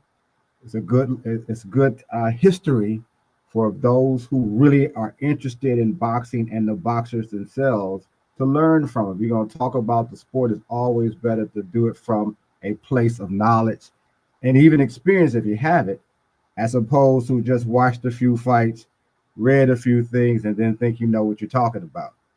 And that separates a lot of podcasters. And you know, I've always praised you from the moment I came in, and we came on bumping heads on the Spence Crawford fight. But the fact that we could talk without what I told you was going on in other podcasters, they threatening each other and they want to fight and all of that kind of stuff, made a big difference to why I kept coming on to your show in the first place. Because now, just like the people who come here, you got a lot of people who I enjoy talking to on the chat and seeing them come on in the panels and so forth, but they also are students of the game. They learn a little bit more about business. They get a chance to talk about past fights. It makes this one of the channels that's worthwhile coming on to, even if you don't like what everybody says and opinions, because we all gonna have opinions about things. You still get an intelligent breakdown of what fights are on that we're watching now, and you can reference fights from before and so forth. So I think it's always going to be good when you can have this kind of conversation and have this kind of channel if you're really interested in the fights. Now, if you just want to argue with people and call these people names, this is not the channel for that. There are channels that do that, but this is not the one. So I'm very appreciative of what you and some of the people that come on like Dean, Big Supreme, they know what they're talking about.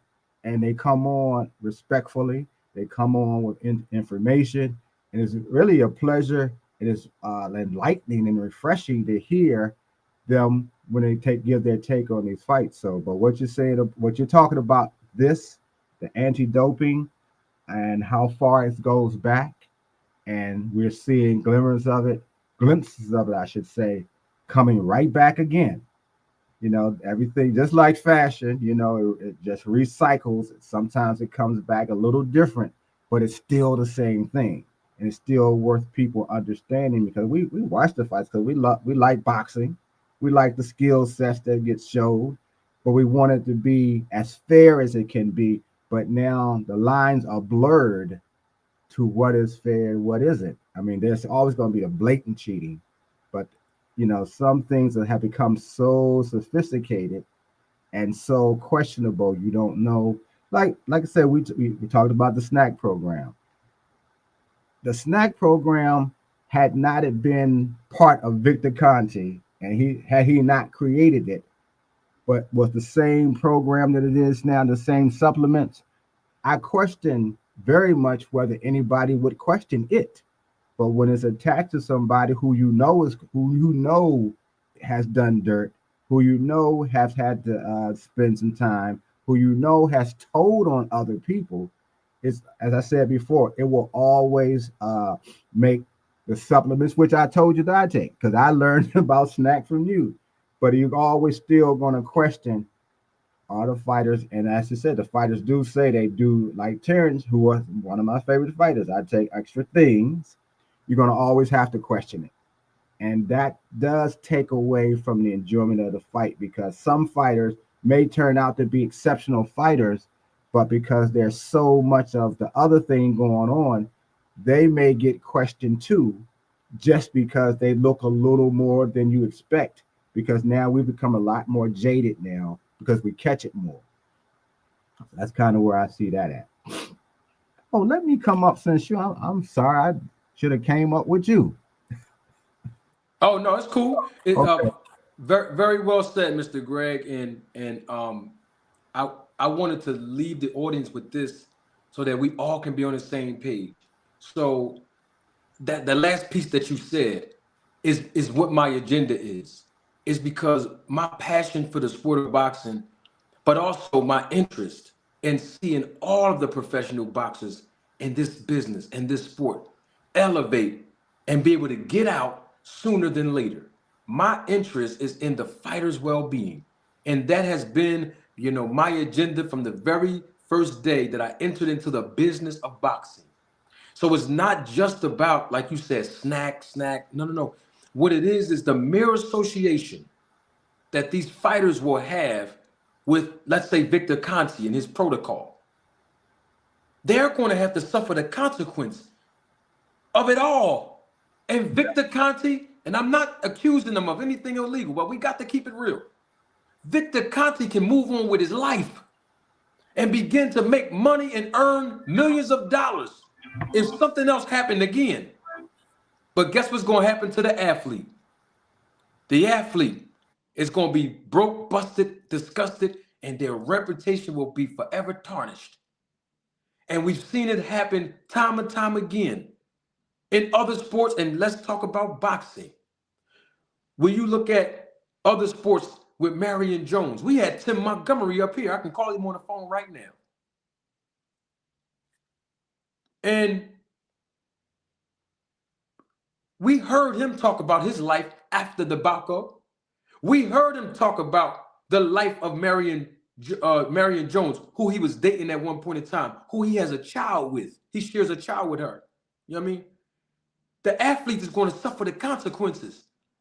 You understand? Just like Billy Collins Jr. In that documentary, I urge you all, please, if you don't remember anything else that I just said, please go and watch that documentary, Assault in the Ring. That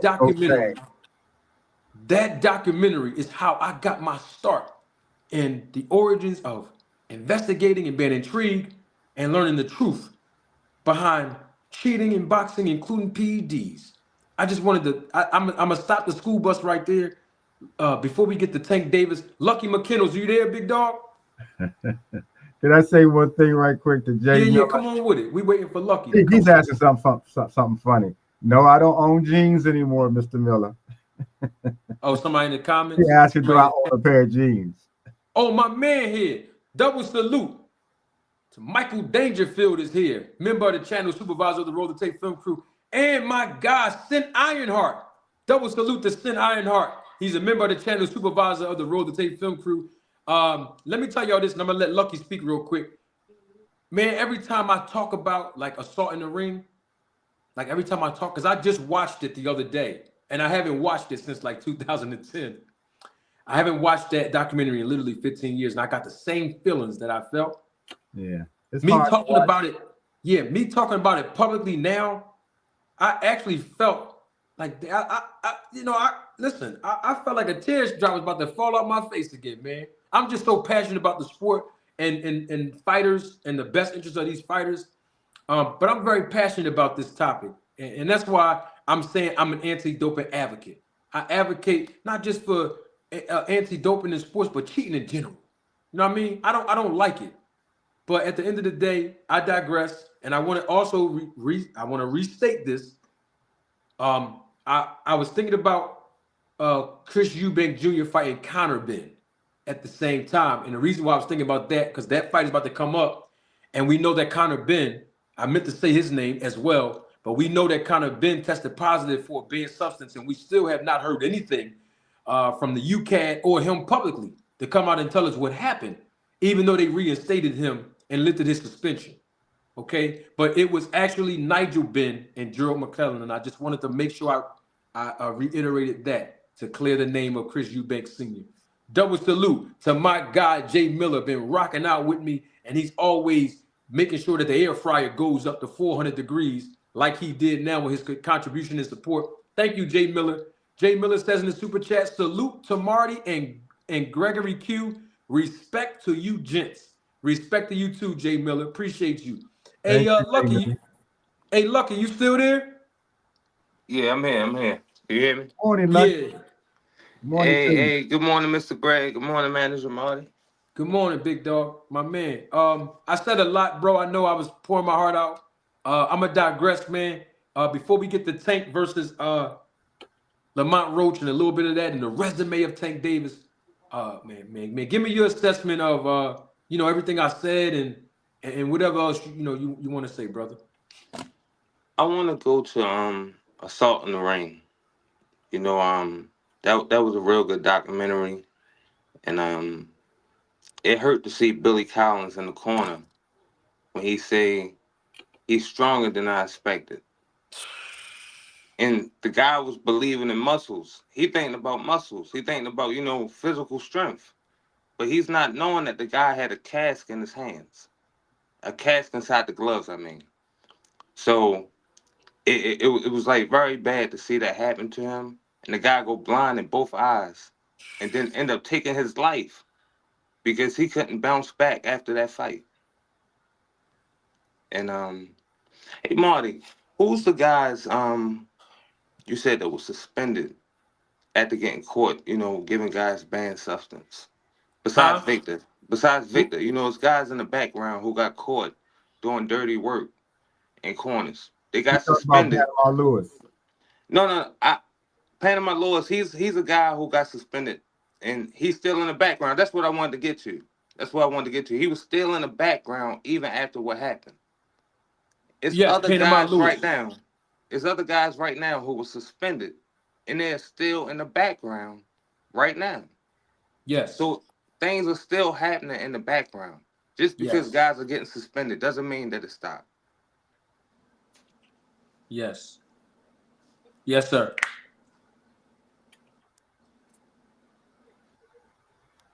I think he was still looking for some other names. Other names? Yeah, what is the names of the guys that got suspended? It's a couple guys you had named on your channel.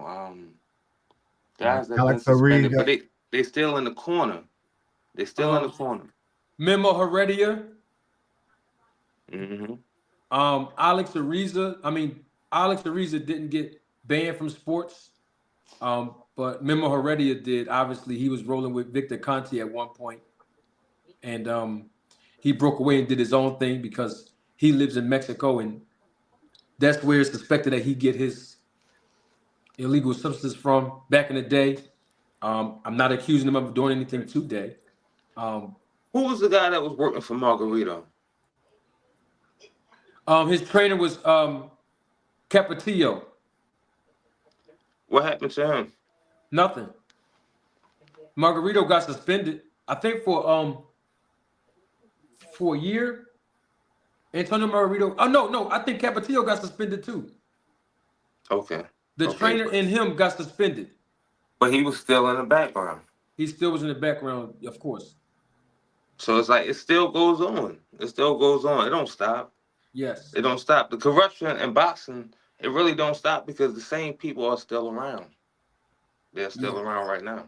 I think the only one that did get somewhat of a severe punishment was Panama, because he can't be in an arena when there's a sanctioned fight going on. Period. He's not supposed to even be in any gyms. No, Mr. Greg. Huh? He was in the arena. No, I'm saying he's not supposed to. He was supposed to have been banned from being at any sanctioned fight. So, like in the documentary, the guy was showing up to the fights, and somebody asked him. They said, "Are you going in the locker room?" He said, "No, I can't go somewhere I'm not supposed to be." So he was able to be inside the arena, but he wasn't able to be inside the locker room. He may have just got through, but he wasn't supposed to be anywhere near a sanctioned fight. Period. I would think so. Best believe. I would think so. And can I say something real quick, y'all, about him? Mm-hmm. It wasn't just because I didn't say this when I said Aaron Pryor, because he was training Aaron Pryor and some other fighters. He's the one that took the histamine pill, the asthma pump, It was in the pill form, and he would crush the pill up and put it in the water bottles of the fighters that he was training. And that's how they were able to get that second win and never get tired in the later rounds, like he did with Aaron Pryor, the one I mixed. Remember that, Mr. Greg? Mhm. Hand me that other bottle, the one I mixed. Remember? Right. Yeah, that guy grabbed the wrong bottle. He He said, grabbed the no, wrong not bottle. that one. The one I Yeah, mixed. he grabbed the wrong bottle, and then that's when he said, no, the one I mixed. And actually in that Billy Collins versus Louis Resto fight, he actually used that same method and tainted the water bottle of Louis Resto for him to have that second win. And on top of that, Louis Resto had a cast, plaster of Paris on his knuckles, and they also removed the patent from the glove. I don't want to give the whole documentary away, but people really need to go watch that because every time I talk about it, I get goosebumps. But that was my start and investigating and being in the sport, obviously now as what I'm known as an anti-doping advocate.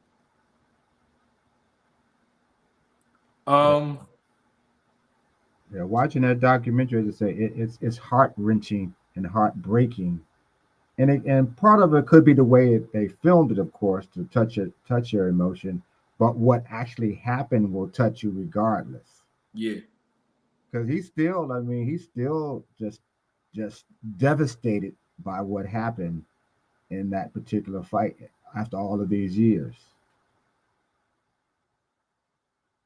It's you just think, and I understand why everyone who hears about PEDs, but certainly I hope they research it thoroughly to understand what they are, what steroids are, what they do, what they don't do, etc. Because some people just jump to the conclusions that anything illegal is going to be that devastating to the opponent, and that's not always the case. But it still shouldn't happen regardless. I get that part. You shouldn't have anything you're not supposed to have, whether it helps you or not. But I would just suggest to anybody who is trying to learn about it, want to know something about it, that's one of the documentaries that is well worth watching. Very well said. Double salute to my guy, D1. He's been a member of the channel, roller tape supervisor for 3 months. Good to see you, D1. Hey, what's my man? Hey, Big Bob. Hey, Big Bob, I took care of you, Big Bob. Big Bob Gunn. You got that. You got it now. It's official. You definitely asked for it, and you know I get the people what they asked for. So I took care of you, big dog. Appreciate your support, man, and your viewership. Let's get to Tank Davis. I want to play an audio, several pieces of audio, because Tank Davis you welcome, Big Bob. Tank Davis is still receiving backlash, not just from the fight with Roach, but now all of a sudden his resume is being questioned. And we have the link in the chat. Click the link if you want to come up and join us. Come on up, anybody. Come on and click the link. Open panel today. We want to talk about this. All right. Now, I'm going to play you something. This guy, Blueberry. Lord have mercy, this guy. I'm going to play you something from him, and then I'm going to play you something from Paulie Malignaggi, and both of these men have made these statements earlier this week about Tank Davis. Let's listen to Blueberry. And I call him Blueberry, Mr. Greg. I don't know if you heard me tell you why I call him Blueberry. Because I met the guy in person. And one thing I know about blueberries, they're plump, they're soft, and they're sweet. And I'm going, yes! And guess what, Mr. Greg? Until Blue Blood click that link, his name is going to always be Blueberry. That was a good one. That should make him come up for real. Please, I hope that does. Hey, Mr. Greg, 2 years ago, he told me to send him a link to come up. When I sent it to him, he still stood me up twice. So I don't know. I got respect for you because when you saw him, you went and went to talk to him, whether he had a crew or not. Because I believe you were by yourself that particular day. Yeah, but if I was by myself in Las Vegas and I looked to my right and I saw that Blue Blood was in there, I didn't know he had an entourage with him. Mm-hmm. But he had about 4 guys with him. And I figure it don't matter if a guy is with 100 guys. When I want to say something to you, if it's the right appropriate time, because sometimes it might not be appropriate. Now, if we was in church, I might have waited till we got in the parking lot, Lucky, to talk about it. You know what I mean? But we wasn't in church. And, but what I'm trying to get at is, to me, it was an appropriate time. And so when I walked up to him, he did have 4 gentlemen with him. And I talked to him, man to man.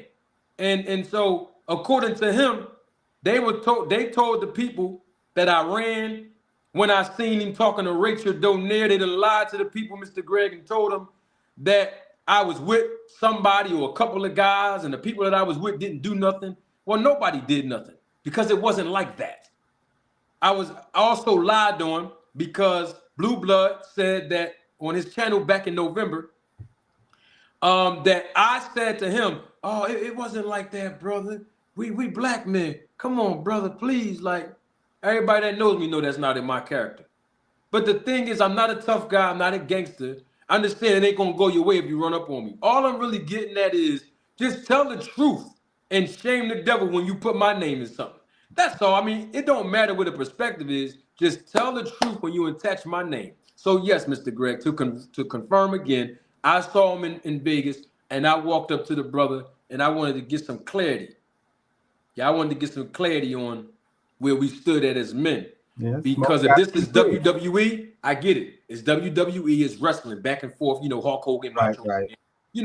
That's to be expected on YouTube. But if it's something else, I need to be aware of that as well. Mm-hmm. Marty. Yeah, Lucky. Blue Blood act like you didn't address him, man. Huh? I said Blue Blood, he act like you didn't walk up and address him. I addressed him. I said he act like you didn't walk up and address him. He act like you didn't walk up and say something to him. He's saying he acts like you didn't say something to him. He said Blue Blood is acting that way. Oh, yeah. Like you didn't step to him. Oh, of course he is, because he has to see. One thing is the difference between me and him is very simple. And I think everybody that's watching live and living color, and look, he might be here now because he watched me live, but Mr. Greg, he won't click the link. But anyway, the difference between me and Blue Blood is very simple. When I speak representing my identity. When Blue Blood speaks, he speaks representing an image. So he has to constantly keep, I guess, upholding an image. But see, I'm a type of guy, now I figured out why Bill won't click the link, why Tim Bradley won't click the link, and why Blue Blood won't click the link to come see me. Because I've learned, when I see people who uphold an image, I learn how to meet the person behind the image and deal with the identity of who they are inside.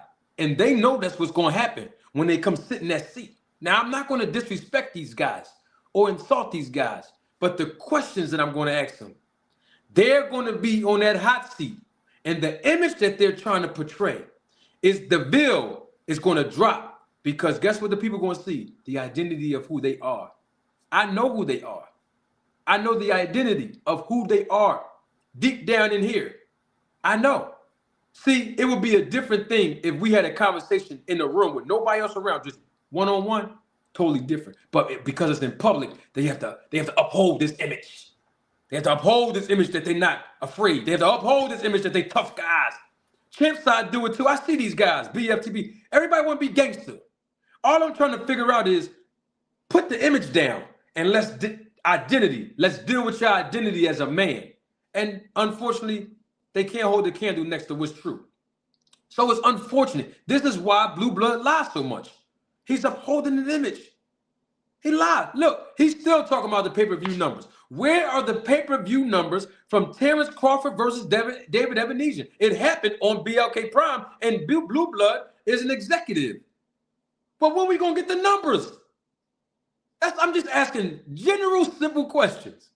And until he answers and he click that link, he's going to be named Blueberry. And Lucky, Marty, before you speak, hey, Lucky, before you speak, I got to keep it real with you. When the man called me a water boy, nobody defended me. When the man said I lived in a closet with mothballs in it, nobody defended me.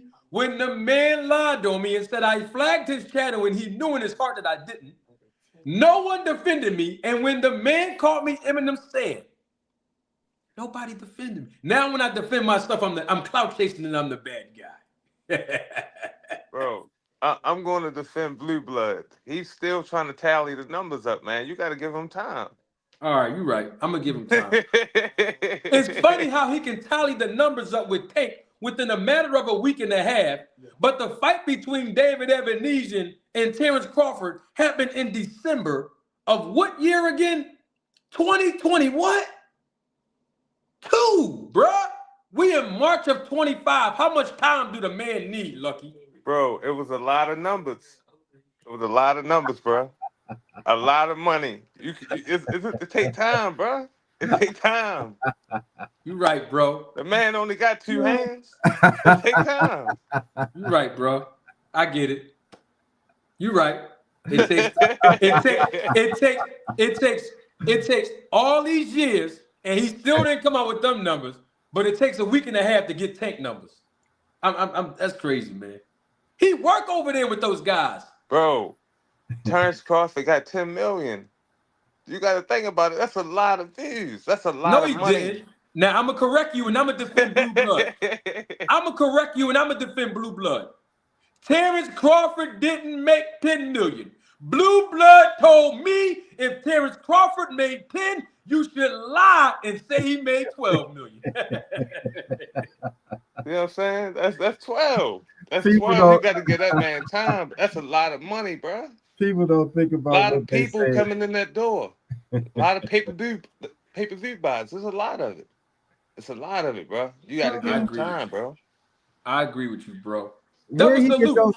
Okay, go ahead. Double salute to my guy, Mr. Altruistic. He is a member of the channel, supervisor of the Road to Tape film crew. Mr. Greg, you was going to say something, Mr. Greg? No, I was just about to say, where did he get, I heard that he talks to Rick Glazier, but I'm wondering, is that where he got the numbers from to announce? Blue Blood?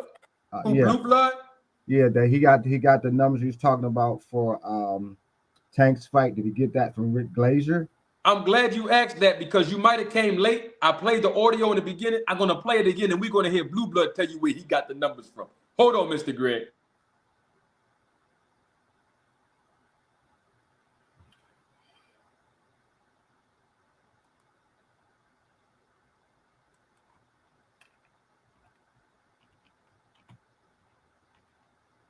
All right, Mr. Greg, this is one of the reasons why people love me and respect me on YouTube, because I roll the tape. And I won't stop because it's Blue Blood, a.k.a. Blueberry. Let's hear what Blueberry said about the numbers of Tank Davis. Don't take my word for it. Roll the tape. So, everybody's upset.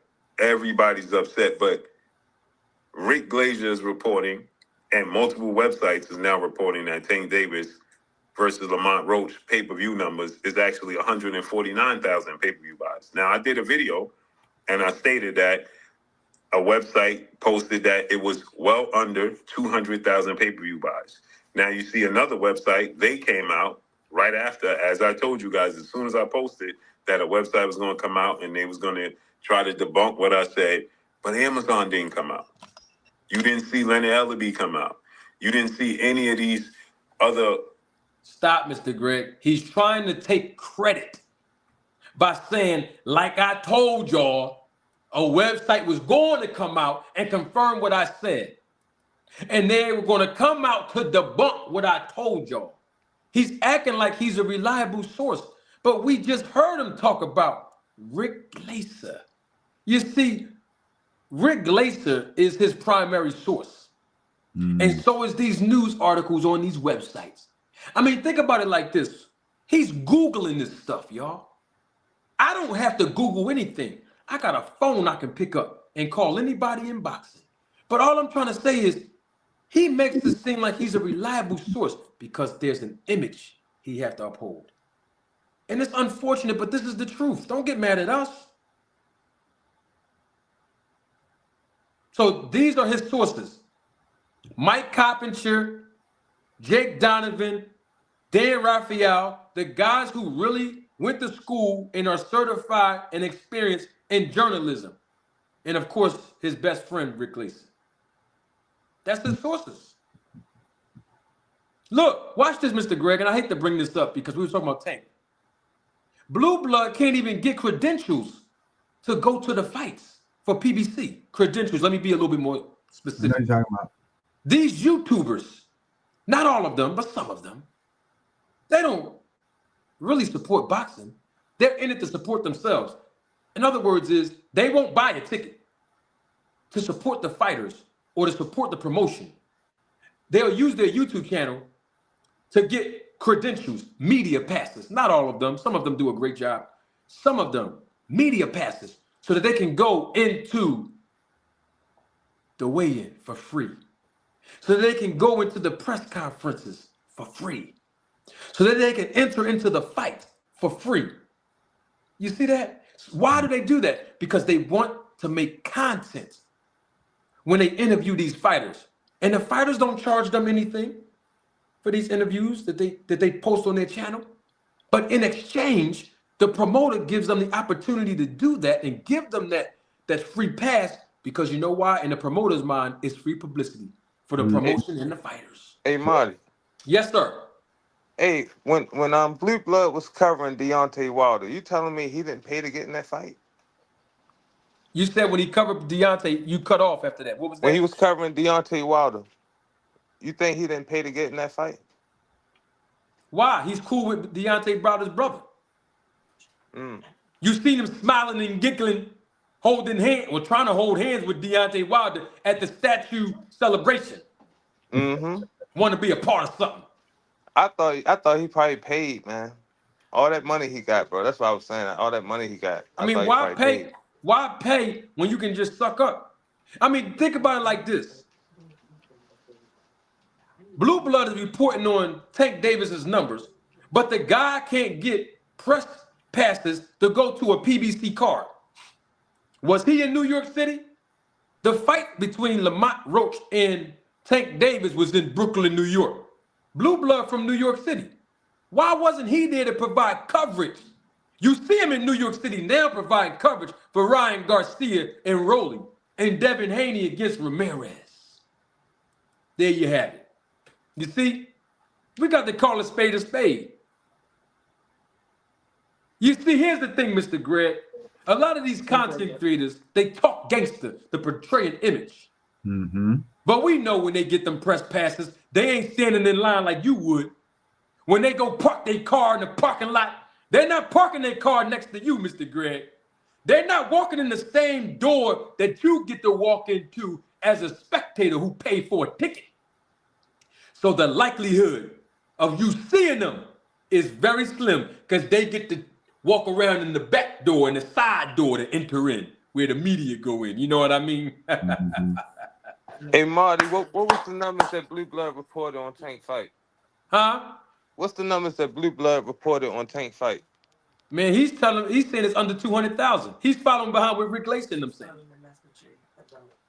But wouldn't that make sense if Shakur and Devin make more money than him? Yes, it would make a lot of sense. His viewership should be below theirs. Yeah, it adds up. Blue Blood might be telling the truth. Well, the problem I have with that theory is that for the last 10 days, we've heard Blue Blood talk more about Tank Davis than Devin Haney. In the last 10 days, you ain't gonna find out one video, and he cool with Bill Haney, right? Oh, okay. You ain't gonna find one video on his channel where he's talking about, I'm talking about in the title, where he's actually talking about Devin Haney. He's talking more about Tank Davis, and he don't even like Tank Davis. But guess Yeah. what? Look, he put Tank Davis' name in his title and he don't like the guy. But if I put Blue Blood name in my title, I'm Clout Chaser. Which one is it, y'all? If I put his name in my title, I'm Clout Chaser. But yet, when he put Tank Davis' name in his title for 10 days straight, and he don't even like the guy, and he can't even go do any press and media coverage for PBC, is that Clout Chaser? Which one is it? I don't understand. Why would he do that, man? It just seemed like you got Devin Haney, well, Devin the Dream Haney, the biggest boss in boxing. The Yes. biggest boxer out there, the best Yes. there is. The face of boxing. I don't understand. Like, why is he not putting videos out about Devin? I don't understand. Like, it don't make sense. Because look, when you put Tank Davis' name in your title as a YouTuber, when he's in the algorithm for the last couple of weeks, it's gonna get you the bag. It's gonna get you the bag. You can put Devin Haney name in the title, but it's not gonna do too many numbers the way Tank Davis would do for a YouTube channel. You know what I mean? Mm-hmm. I get it. It's just weird, man, because he's the biggest boss. I just expect different. Who's the biggest boss? Devin? Devin. Yeah. Well, he's fighting on the undercard. The undercard, you ask me. Hey, that's what I said, man. I said the undercard. Because They his told fight is me- not better than the T.O. fight in my eyes. No, it's not. Just goes to show you what position he's actually in. Yeah. And in that, Blue Blood was attacking Tank Davis's resume. You know what? I'm doing way too much talking. Don't take my word for it. Roll the tape. Jason Rosario, y'all say we just want him to fight the best. That man has fought many of great competition. No, y'all need to start respecting professional fighters equally. Okay, Jason Rosario, what great competition did he fight? Go ahead. Tell me.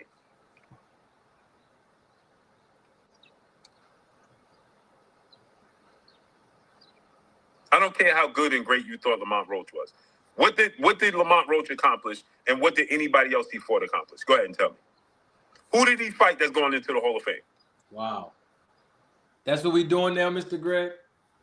That's the barometer we're using now.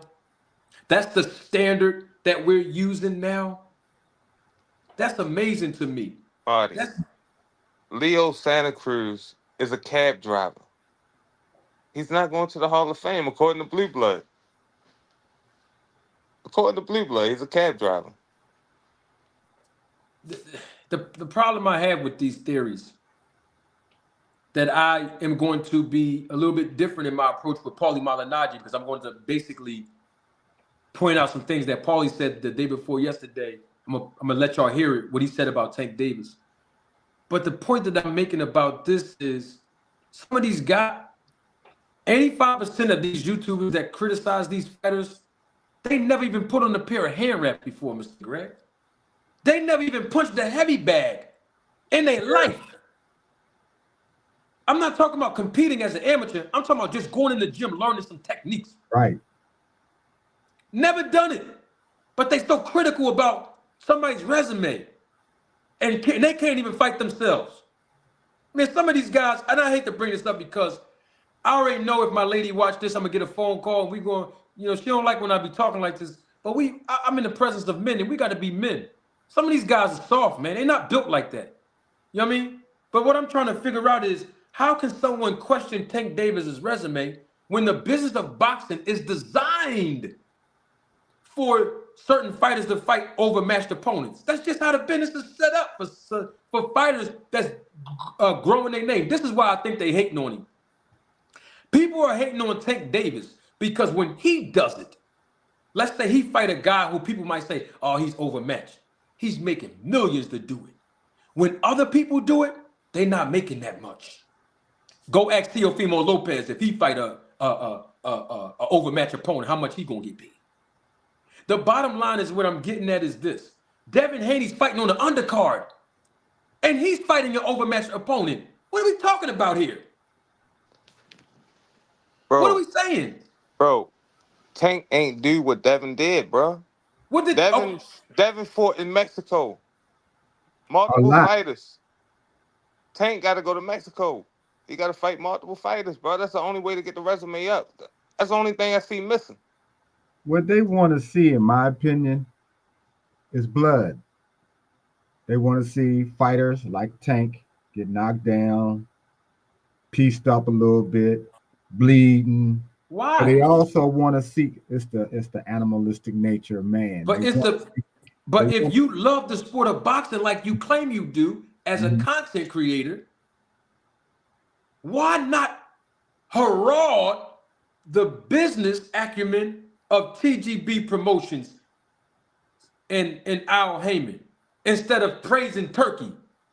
Because if you really look at the business model, Tank Davis is the epitome of a successful professional boxer, coming from the rags to riches. And I'm not saying other fighters haven't. What I'm getting at is some fighters need belts.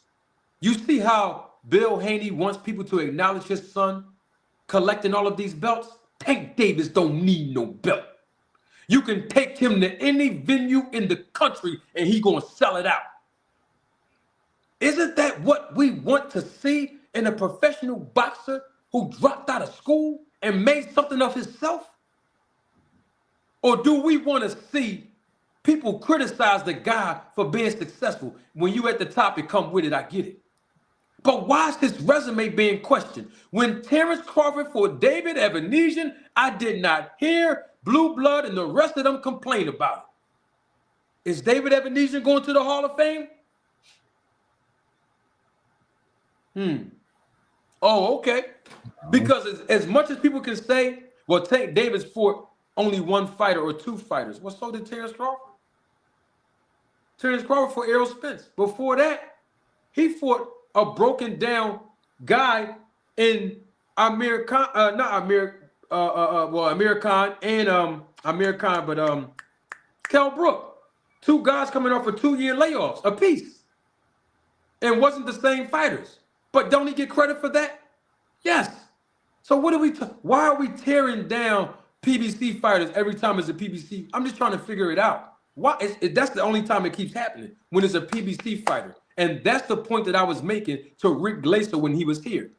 PBC fighters only fight once a year. Same thing Blue Blood Sports TV is repeating. But guess what? You know what I pointed out to Rick Glaser before he had a temper tantrum and he used a tactic to run off? I said, so did Terrence Crawford. Terrence Crawford fought once a year. He fought Kell Brook, and then a year later he fought who? Sean Porter. And watch this. A year after he fought Sean Porter, he fights David Evanesian. Oh, so when Terrence Crawford fight once a year, it's cool. But when PBC fighters fight once a year, it's effing up the business. Come on, y'all, cut it out. The double standard must stop. All the fighters must be held under the same standard if you are objective and unbiased. That's just my viewpoint. Let me get these super chats real quick, man. The air fryer is warming up, and so is the viewership. Double salute to my guy, Michael Dangerfield, in the super chat. Thank you for your contribution, Mike. And I told y'all he's a member of the channel already. RTTFC, the Roll the Tape film crew. Content with integrity is the best content. God bless. Thank you, Mike. Again, man, you know, I'm set apart, man. I'm different from the other guys and ladies. So that's why I had to give y'all how I am from my heart. And the content is going to always have integrity with it, man. There's nothing they can do with the name. Double salute to Big Supreme. Coming back, spinning the block again. Big Supreme says in the super chat, Haney is prelim, shorty. And he also comes out and he says in another super chat, Haney went from preliminary hearings to prelims. Prelims. He was fine. He was fine on all cylinders with that one. Hey, Big Supreme, you my boy, man. And here's the thing. Devin Haney physically assaulted a carnival worker. Did the carnival worker file a lawsuit against him for using closed fists that are known as deadly weapons for professional boxers, which is considered aggravated assault? Did he file a lawsuit? What about Conor Benn? Chris Eubank smacked Conor Ben, open hand with an egg in it. Did he file a lawsuit? Bro. What about when Teofimo Lopez just open hand smacked Arnold Barboza Jr.? Did Arnold Barboza file a lawsuit? Oh, okay. I'm just asking the question. That's Hall of Fame worthy? Hey, Mac, who is that? Mac Majestic? Mm-hmm. Mac Majestic said in the chat, it's Saturday, so I'm going to give extra attention. He didn't touch that man at the carnival. Hey, Mac, I saw the footage 5 times, bro. Devin Haney swung about 2 or 3 times and landed on that guy. I saw it with my own eyes, bro. You might have to go back and watch the tape on that, if it's still on YouTube. Hey, Band Up, what up, big dog? That's good. And I seen Charlo get smacked too. And he ain't pressed no charges either. Oh, I forgot about that, Band Up. Yeah. Caleb Plant open hand smacked Charlo, bro. I mean, he smacked Charlo into next week. How it looks. Smack the black off that boy. I forgot about that, but he didn't file a lawsuit. He ain't do nothing else either. But he didn't file a lawsuit. He didn't file no lawsuit. What's good, Band Up? Salute, Greg. Salute, Marty. Salute, Lucky. Hey, Marty. Yeah. Hey, that guy at the carnival, he said he didn't feel the punch.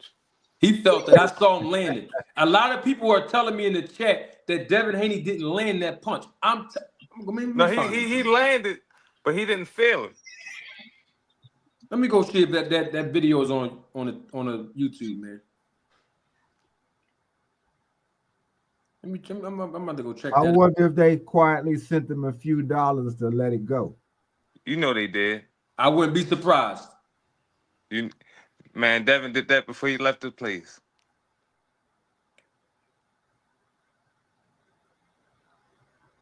Oh, let me see something real quick. I'm just going. What I say? Carnival punch. He better have that carnival punch against Jose Ramirez. Let me see something real quick. Let me go watch this again. Oh, there it is. Yo, somebody got moved their phone.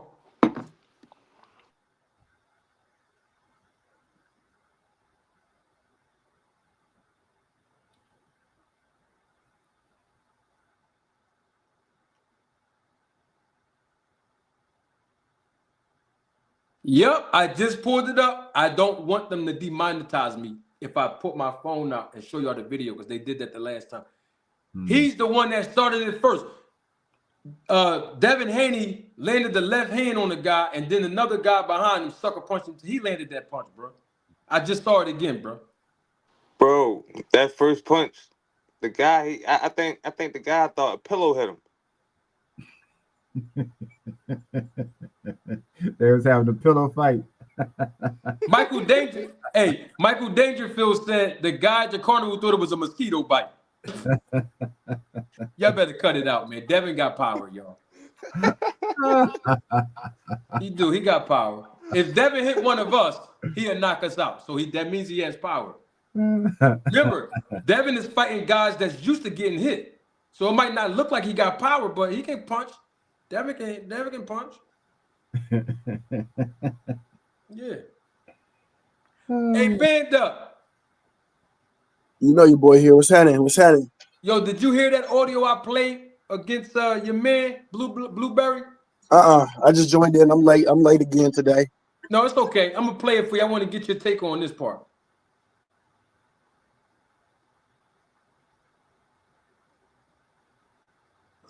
Jason Rosario, y'all say we just want him to fight the best. That man has fought many of great competition. No, y'all need to start respecting professional fighters equally. Okay, Jason Rosario, what great competition did he fight? Go ahead. Tell me.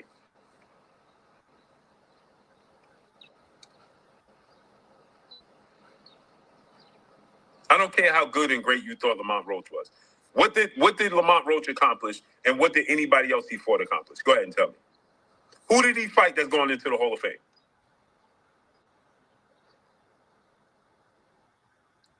That was Blue Blood Sports TV asking who did Tank Davis fight to go into the Hall of Fame to give his resume any credence. Real quick, before I get all four of you guys' responses on that. I'm gonna play Paulie Malinagi's perspective of Tank Davis in just a few seconds.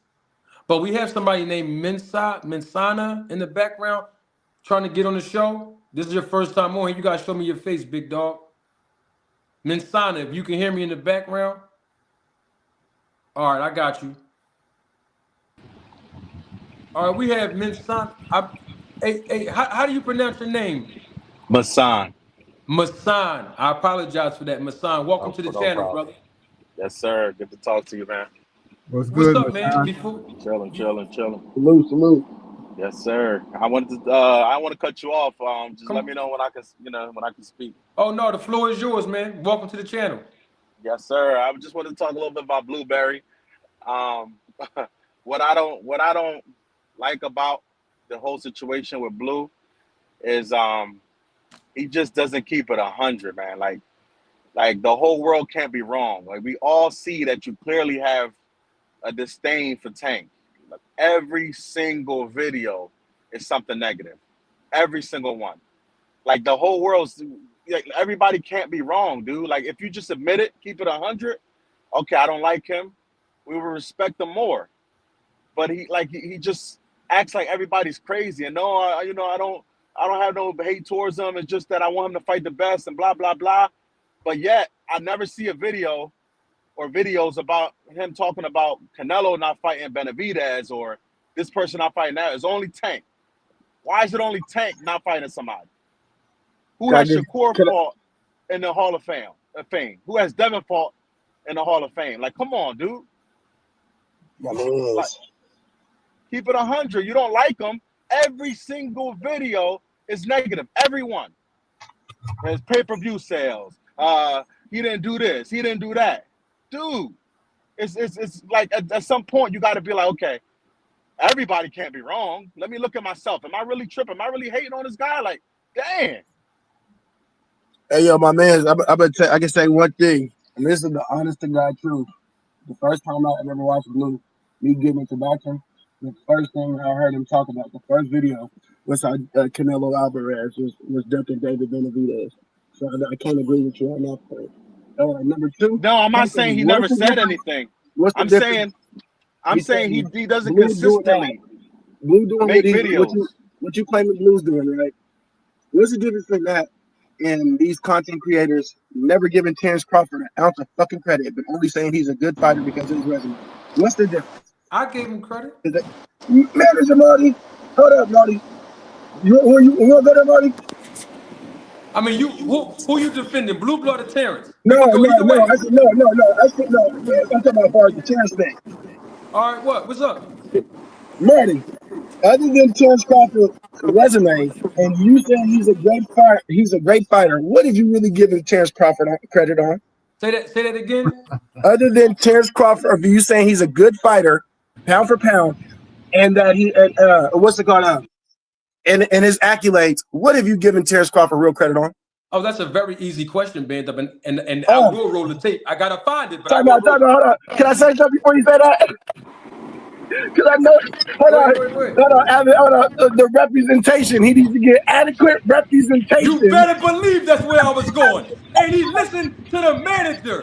Terrence Crawford listened to me, and he got more money than he ever made in his life because he listened to me. You answered it. Thank you. I was about to say the same thing, brother. I appreciate you, Gib. I appreciate you, brother. Thank you so much, brother. Appreciate it.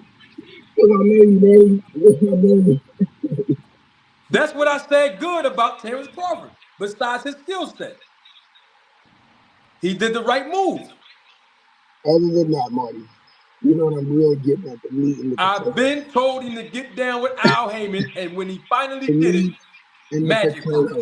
Them punches, them angles, how he's putting these guys down, how can't nobody really stand with that man in the ring. You know, you got to give him that echelon, that credit. You know what I mean? Give who that credit? Bear Crawford. Give Bud credit? Yes. I'll give him credit, but hold on. And then I'm gonna let Mansa finish talking. Go on and look at your screen. You started this morning. Huh? You can't talk about Terrence Crawford without talking about Snack, boy. You better look at Victor Conte and the program that he's got over there. You got to give Victor Conte credit, brother. The snack program works.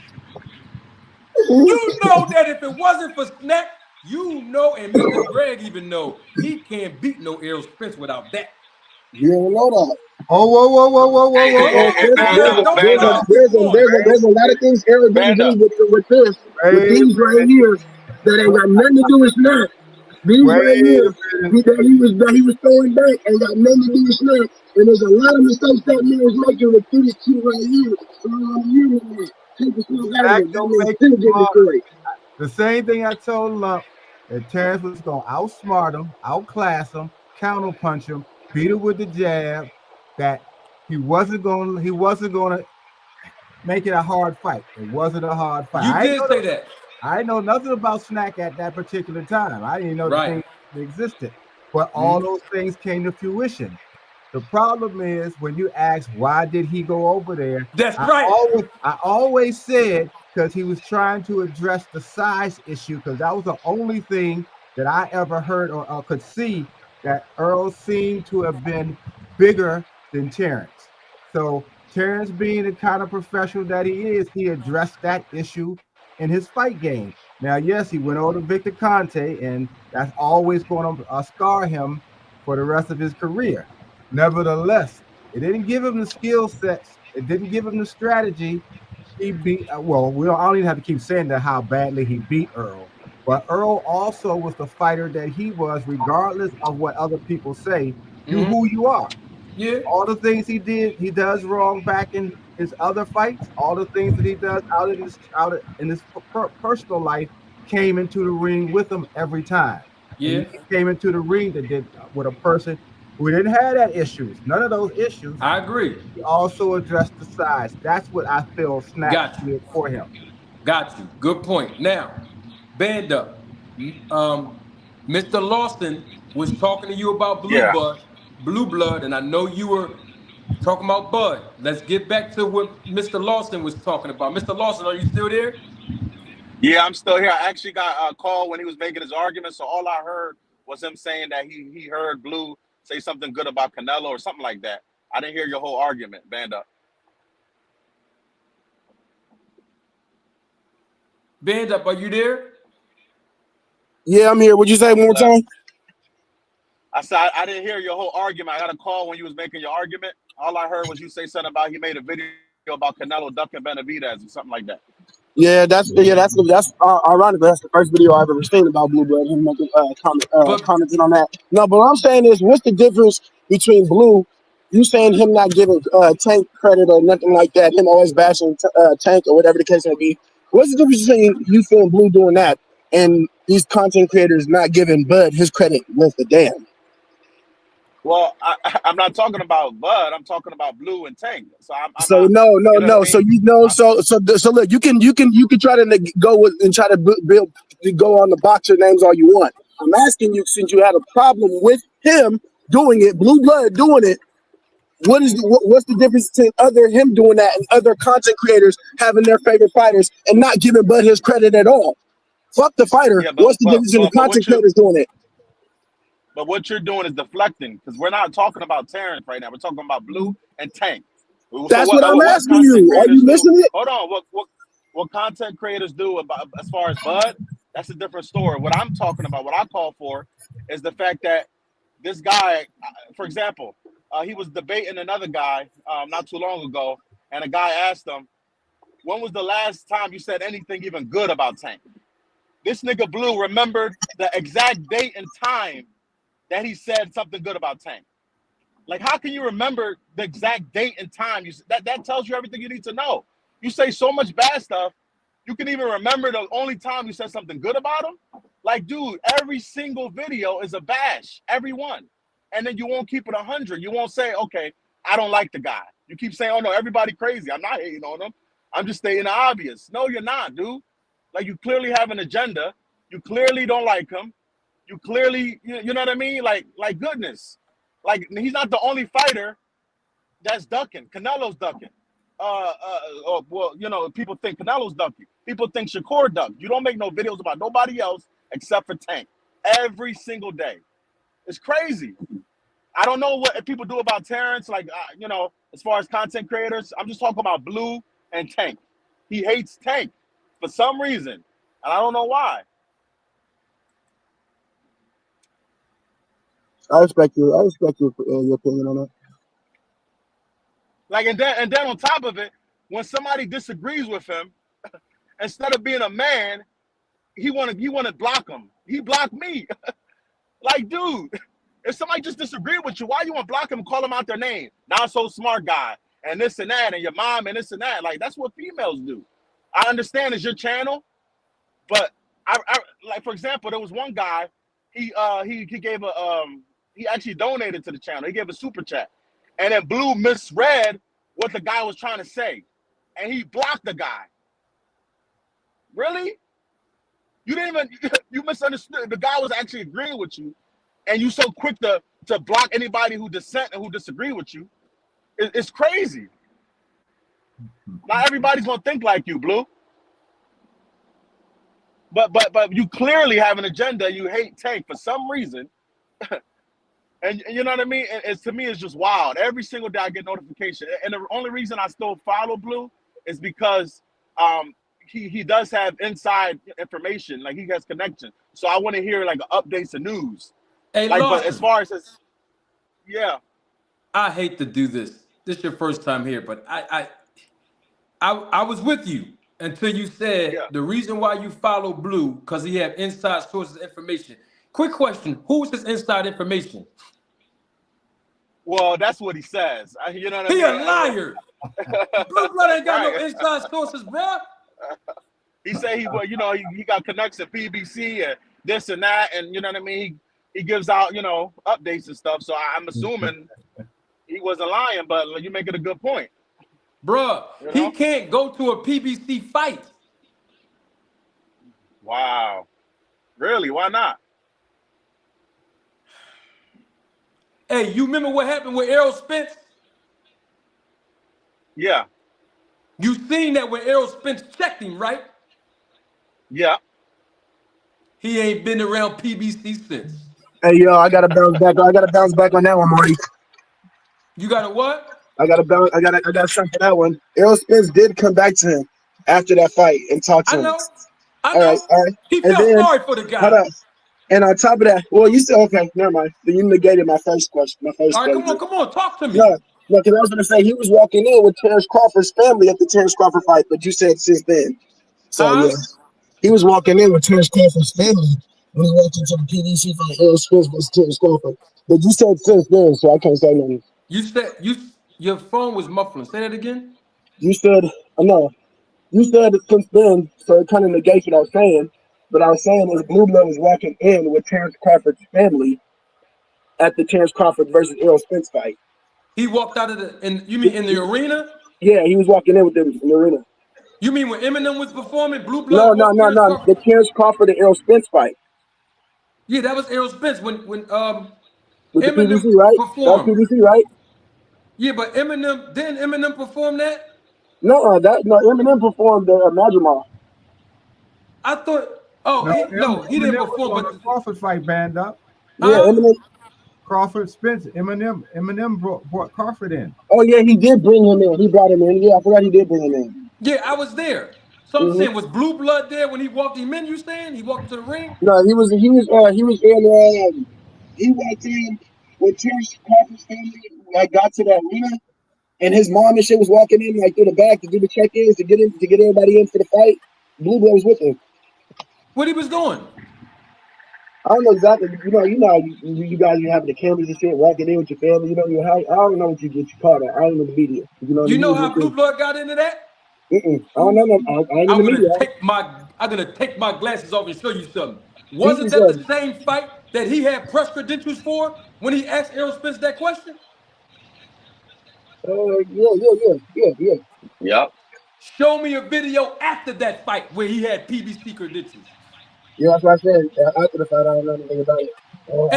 Hey, I'll give you a one better one. Blue Blood, band up. Yes, Show sir. me content.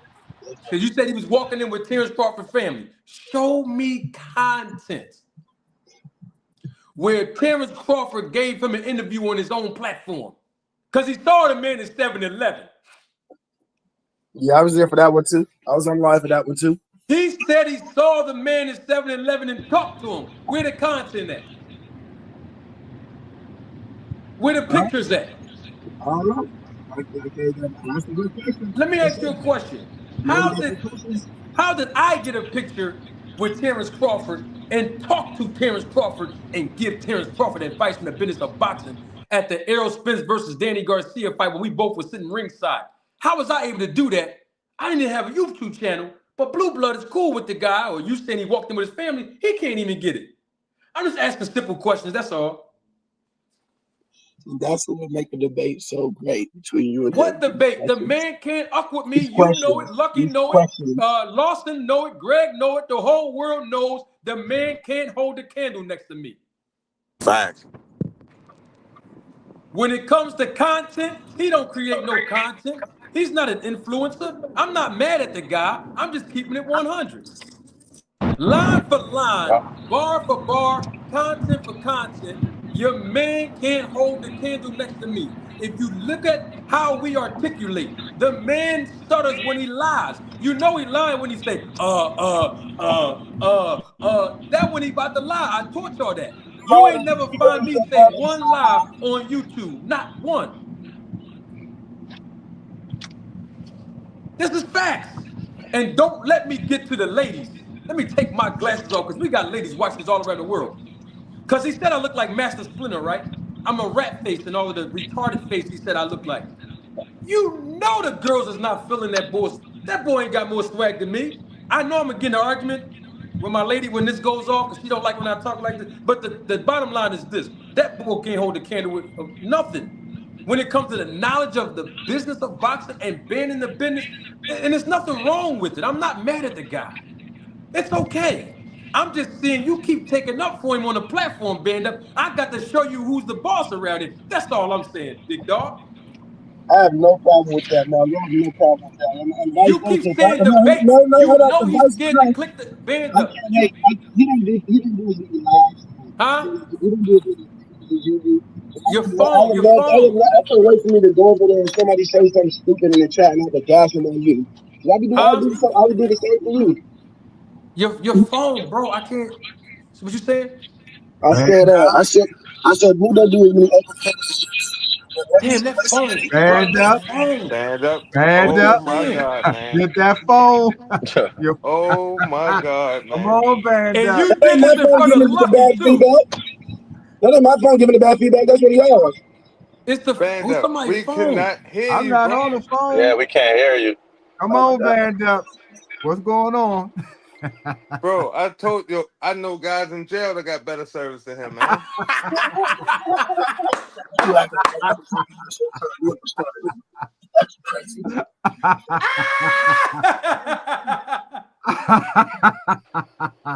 Hey, Band Up. Yeah, I'm here. They telling me that your Wi-Fi code says BLUEBLK.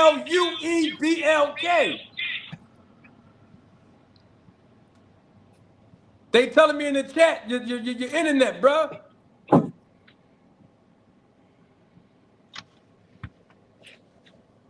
Yo, Band Up. Damn, Band Up phone.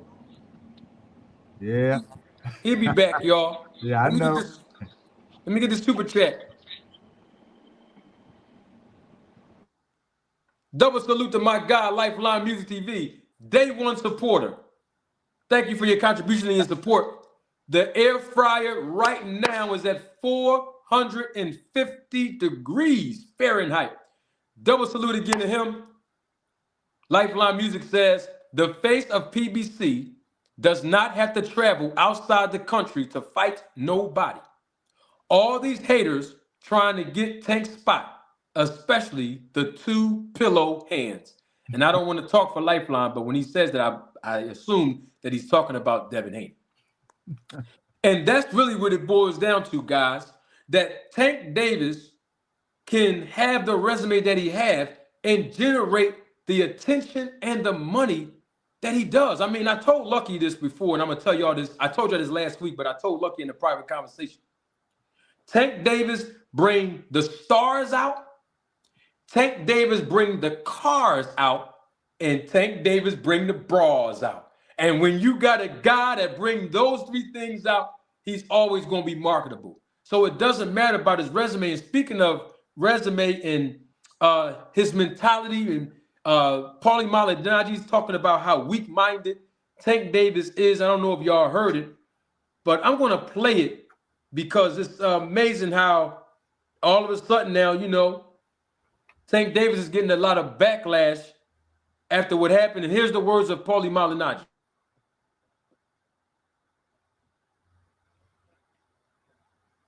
Brings out, and it kind of brings to light why they keep matching him with 15 and 20 to 1 underdogs. There is a rumor that behind the scenes, the Gervonta, there's a lot of bitch in him. There's a lot of front runner in him. If you push him, he will break, he will fold. It starts to add up because Doman is from the DC area. They kind of know this. They grew up around him. They fought in the amateurs. His father, who's his coach, has coached Gervonta in fights. So that thing sort of comes to light where it's been held back from the public with the limited opposition level that Gervonta's fought most of his career. So having said that, you don't want to start too fast. You want to measure your pressure and bring it out because you know already what you're dealing with. You're dealing with a guy that you know you'll bring the bitch out of him as the fight wears on. And you kind of started seeing that. Gervonta fouling. There's an interpretation that he was trying to bite at one time. I don't really see it. I've seen a lot of people in the comments saying he was trying to bite at one time. Shoulder strike. Then the taking okay, all right. So knee and whatnot. All right, I'm gonna stop it right there. I'm gonna start with you, Mr. Greg, and then work my way around to Mr. Lawson. Mr. Greg, you heard what Paulie Malignaggi talked about. The BITCH is inside of Tank Davis, and you've seen it in this fight. What's your take on that, bro? Well, Paulie gets on my nerve when he starts doing that. I've seen him when there's always been fighters who are smaller than he is, and he's not that big himself, who have done much better than he has, who generates much more excitement than he ever has. He did that with Pacquiao. He did have some words they had to say that weren't favorable about Mayweather. And I just look at the pattern of what Paulie says. If you don't go to the gym to see this, to see how Tank trains, to see how he responds, et cetera, then how you gonna now go onto your podcast and just repeat something someone just said about, particularly when you talk about bringing out the B in somebody? You haven't seen that in the ring. You've seen him one time basically doubt himself a little bit in spots in this last fight, but you haven't seen any of that in any of his fights. You didn't even see that in the fight he just had. So for you to make it appear that they're hiding something about Tank by saying that, it really annoys me, to be quite honest, because if you're going to be a commentator, if you're going to act like a reporter, do some investigation. You got enough face recognition that they'll let you in the gym where you can see for yourself at the very least, but then you go onto a platform to say this kind of stuff. It does look like hate to me. It does look like you have the same kind of issues that you've had with other fighters who've done so much better than you, because Paulie had a little shine at one point. Not much, but he had some. But he's always had so many, that's how I feel about it. He's always had so many negative things to say as though they were real facts, and you never went to investigate them yourself. So my feeling about what he has to say about Tank, that Tank doesn't do whatever he thinks Tank should do. Look at your own career. Every fighter who's out here fighting, regardless of who they are, their brain trust, their manager, their promoter moved them in the way that was conducive to doing good business. That's every fighter. You could be a world beater. Canelo got moved very well and positioned very well. De La Hoya. Now, De La Hoya fought just about everybody, but he was still moved and positioned properly. So you have to always take that into account of every fighter. Your people are positioning you. Yes, they want you to win. Yes, they may put you in front of someone who you're most likely going to beat, but it's still positioning. So to say that, now if you would just said that he's been positioned well, he's been moved well, I could go along with that. But then when you get, well, you do this, you'll bring out the B in them and stuff like that. You don't have to assassinate someone's character, someone's skill set, someone's persona in the ring when you have yet to see it. I don't know if anybody else has seen it in any of Tank's fight. I haven't seen that. So why are you going to say that? Because now people are going to start repeating it who don't like Tank in the first place. And that's crazy to me that you just don't give fighters the kind of respect of what they actually do, what you see them do in the ring, as opposed to what you heard.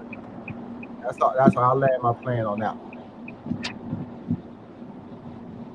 Or as All right, real quick, everybody, mute your phones, real quick, please, if y'all can, because I'm gonna replay the audio because I want everybody to hear it. We got Anton, my brother Anton is back on the show. Double salute to Anton. Anton, you wasn't here earlier, but I gave you a shout out for the Cash App that you dropped, that I saw that you dropped after the show yesterday went off. So I'm gonna double salute you again because you're here live. I appreciate you coming back. I want to play the audio because we got Anton that just came in, and I'm not sure if he heard it. I'm gonna replay it again. I want y'all to get back to your point that you was gonna make. We're gonna get Lucky, and then we're gonna go to Mr. Lawson and then Anton. I want y'all to take on what Paulie Malignaggi just said about the BITCH ban in Tank Davis. Hold on one second.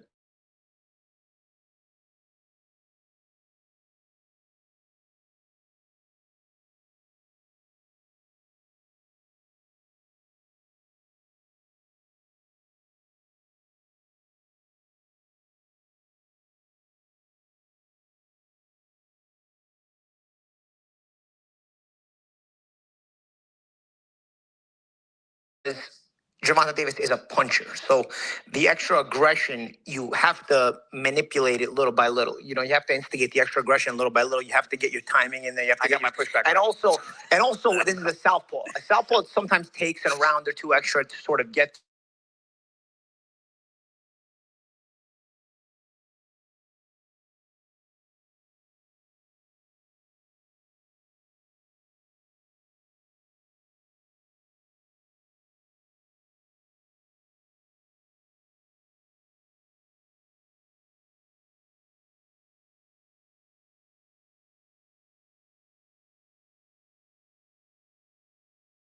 intelligent. His thought process in the ring has a great sense of positioning and a great sense of understanding of where he is in the ring and how to react off that.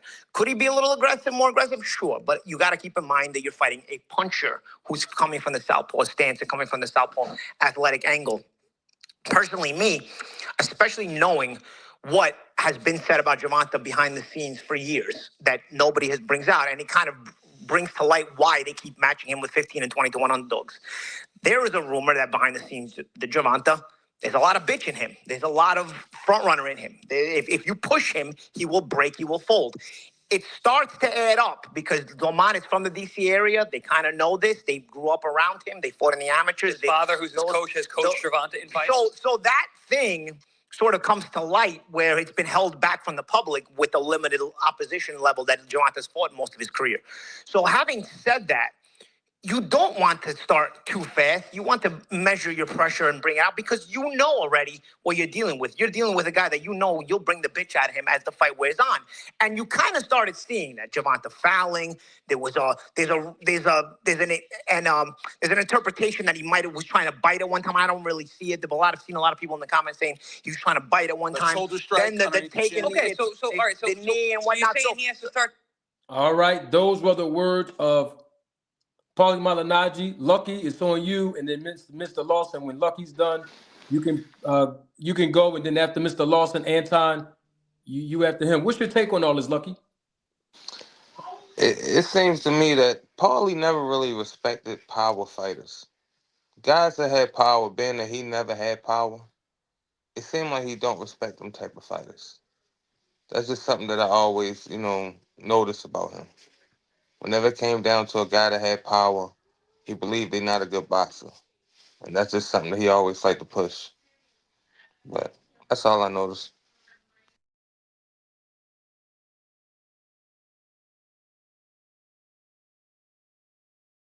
Lawson, are you there? Yeah, I'm here. Can you hear me? Yes, sir. It's on you. Yeah, Paulie's an idiot, man. What he's saying about that rumor about he got B in him, all we've seen is the exact opposite. When he's pushed, when we saw with De La Santa Cruz, Santa Cruz was landing a lot of good punches on him, and then Tank pretty much he grew wings and spit fire, knocked him out, knockout of the year. He broke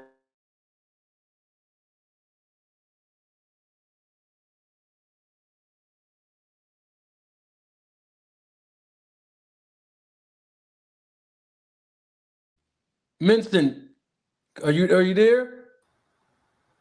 He might have got cut off. Can you hear me? Oh, we can hear you now. You got cut off.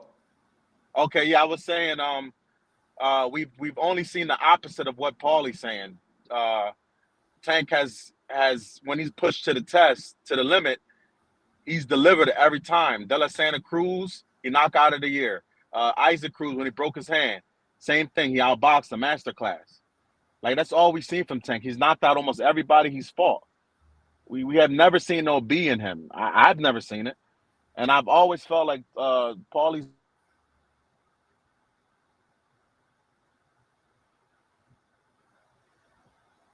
Oh, Mr. Lawson might have one of them phones band up had. Can you hear me? Can you hear me? Yeah. Okay, Hey, my bad. Lawson. I'm passing a bad area. I'm almost out of that area. Can you hear me? Yeah, man. Okay, Lost I was over there saying. by them trees.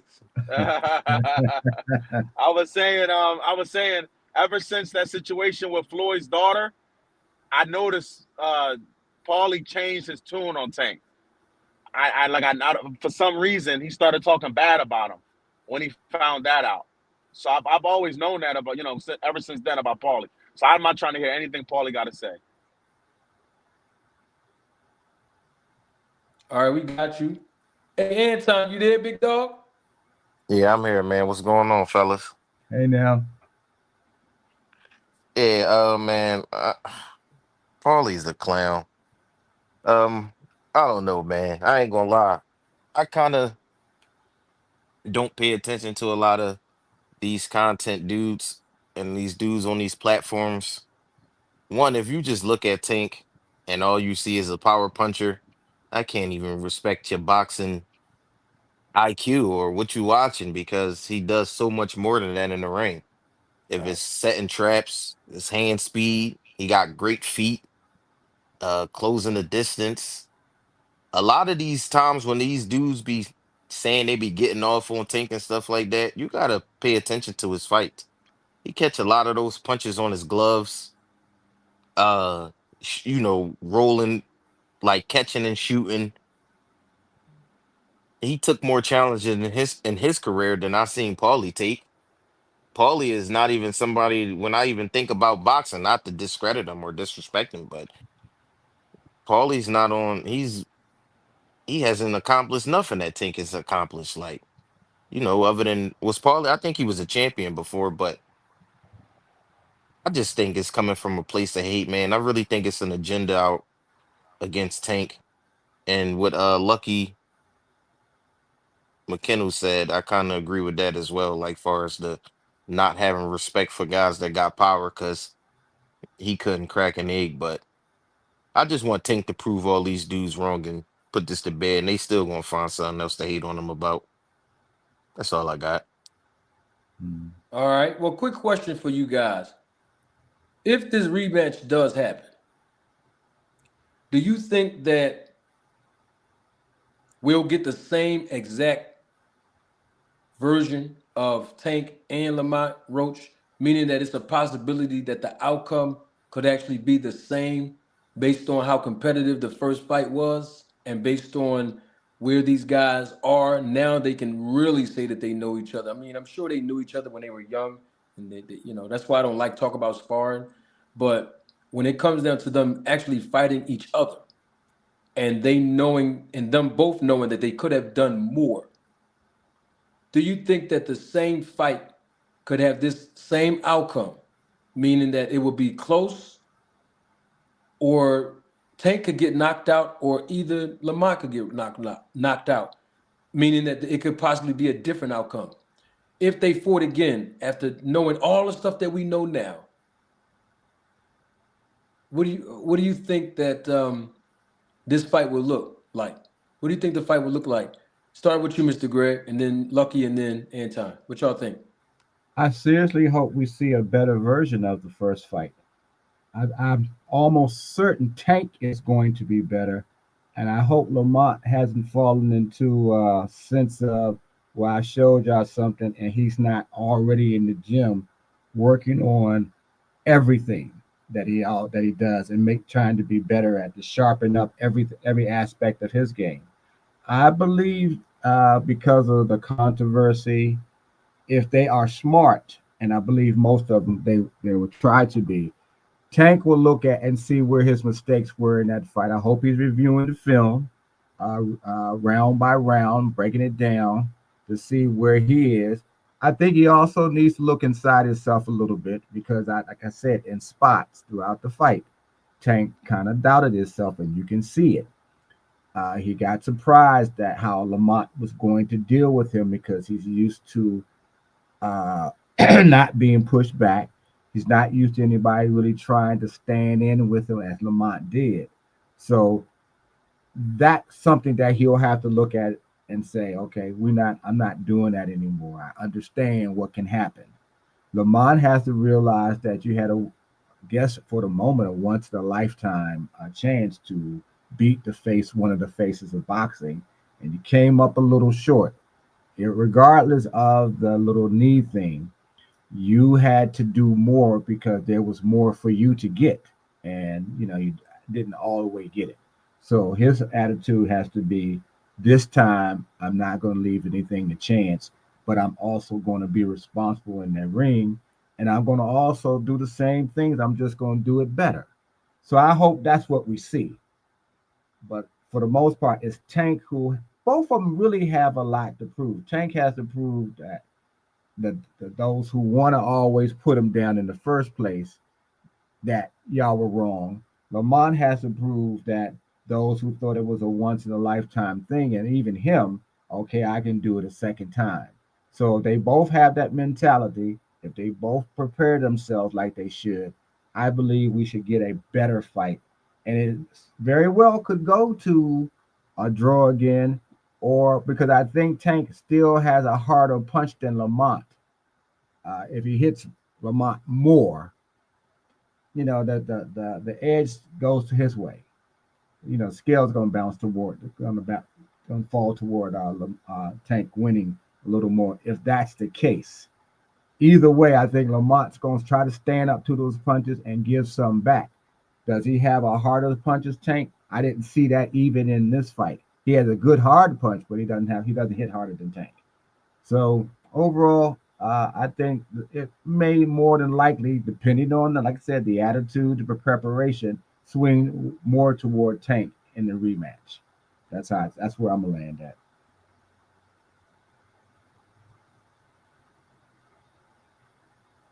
Okay. Yeah, I'm here.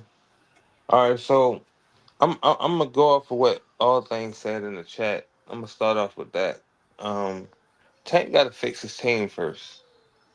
He got to figure out what's going on with Coach Calvin for us being in his corner. And if Coach Calvin not gonna be there, that's gonna be a main factor in that next fight. I also believe it might just be the same fight. I also believe it might be the same fight. Like I believe the same thing might happen. The fact that Tank didn't hurt him in the fight, it means a lot to me. I don't think that Tank can hurt him, but it will be a close fight. Tank probably will win by a couple points, but I don't think it's gonna be a knockout. But the main thing is Coach Calvin gonna be in that corner. That's the main thing for me.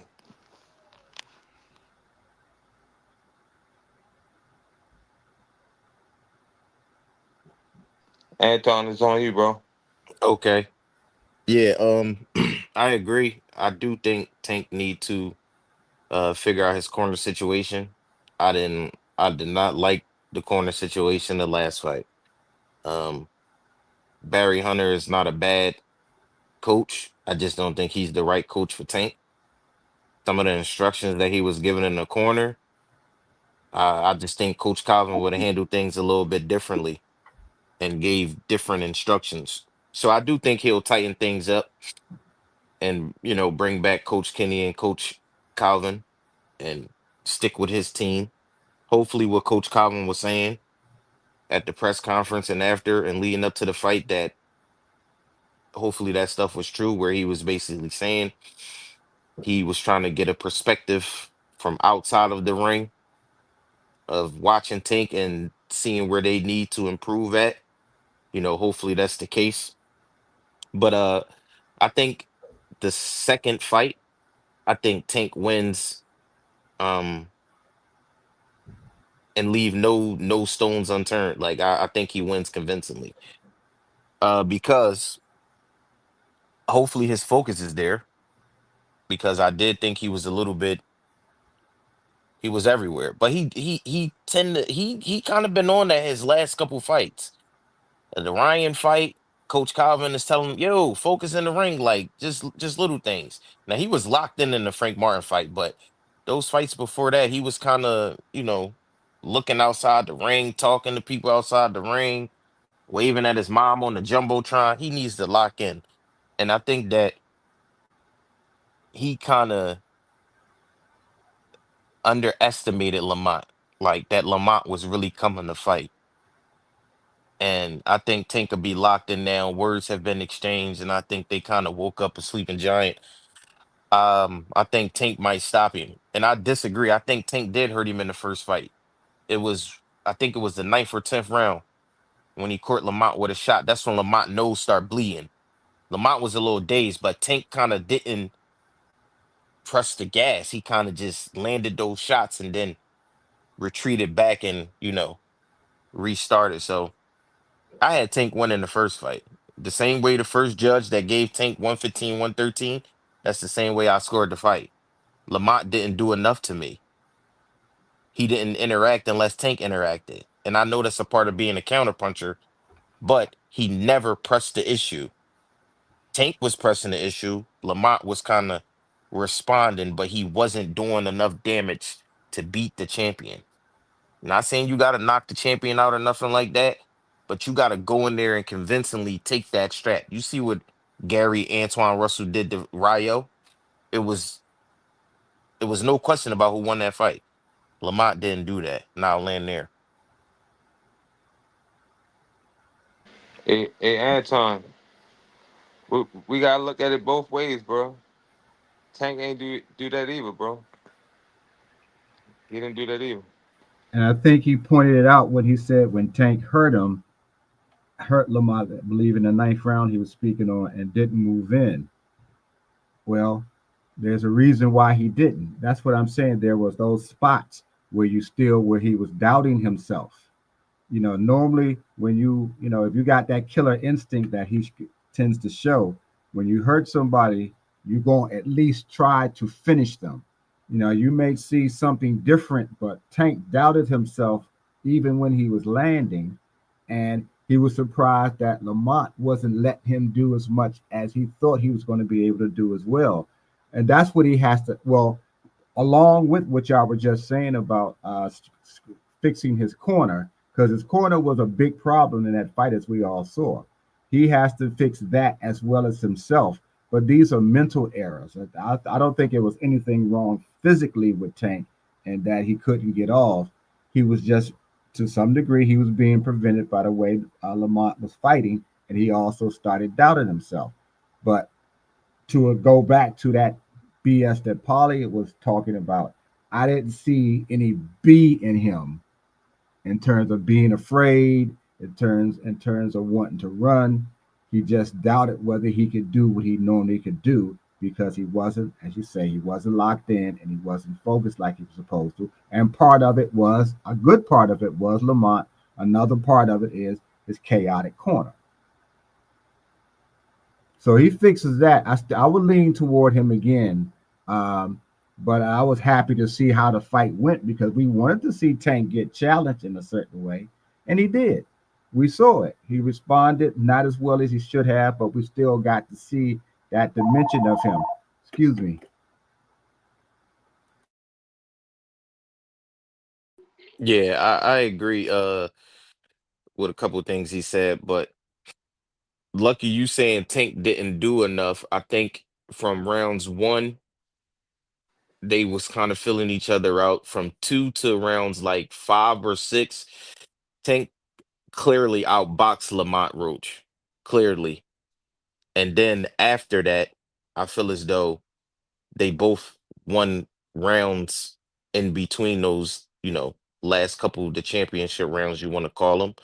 And I think 10th, 11th, and 12th, I think Tank won 2 of those 3 rounds. And that's why I gave him the fight.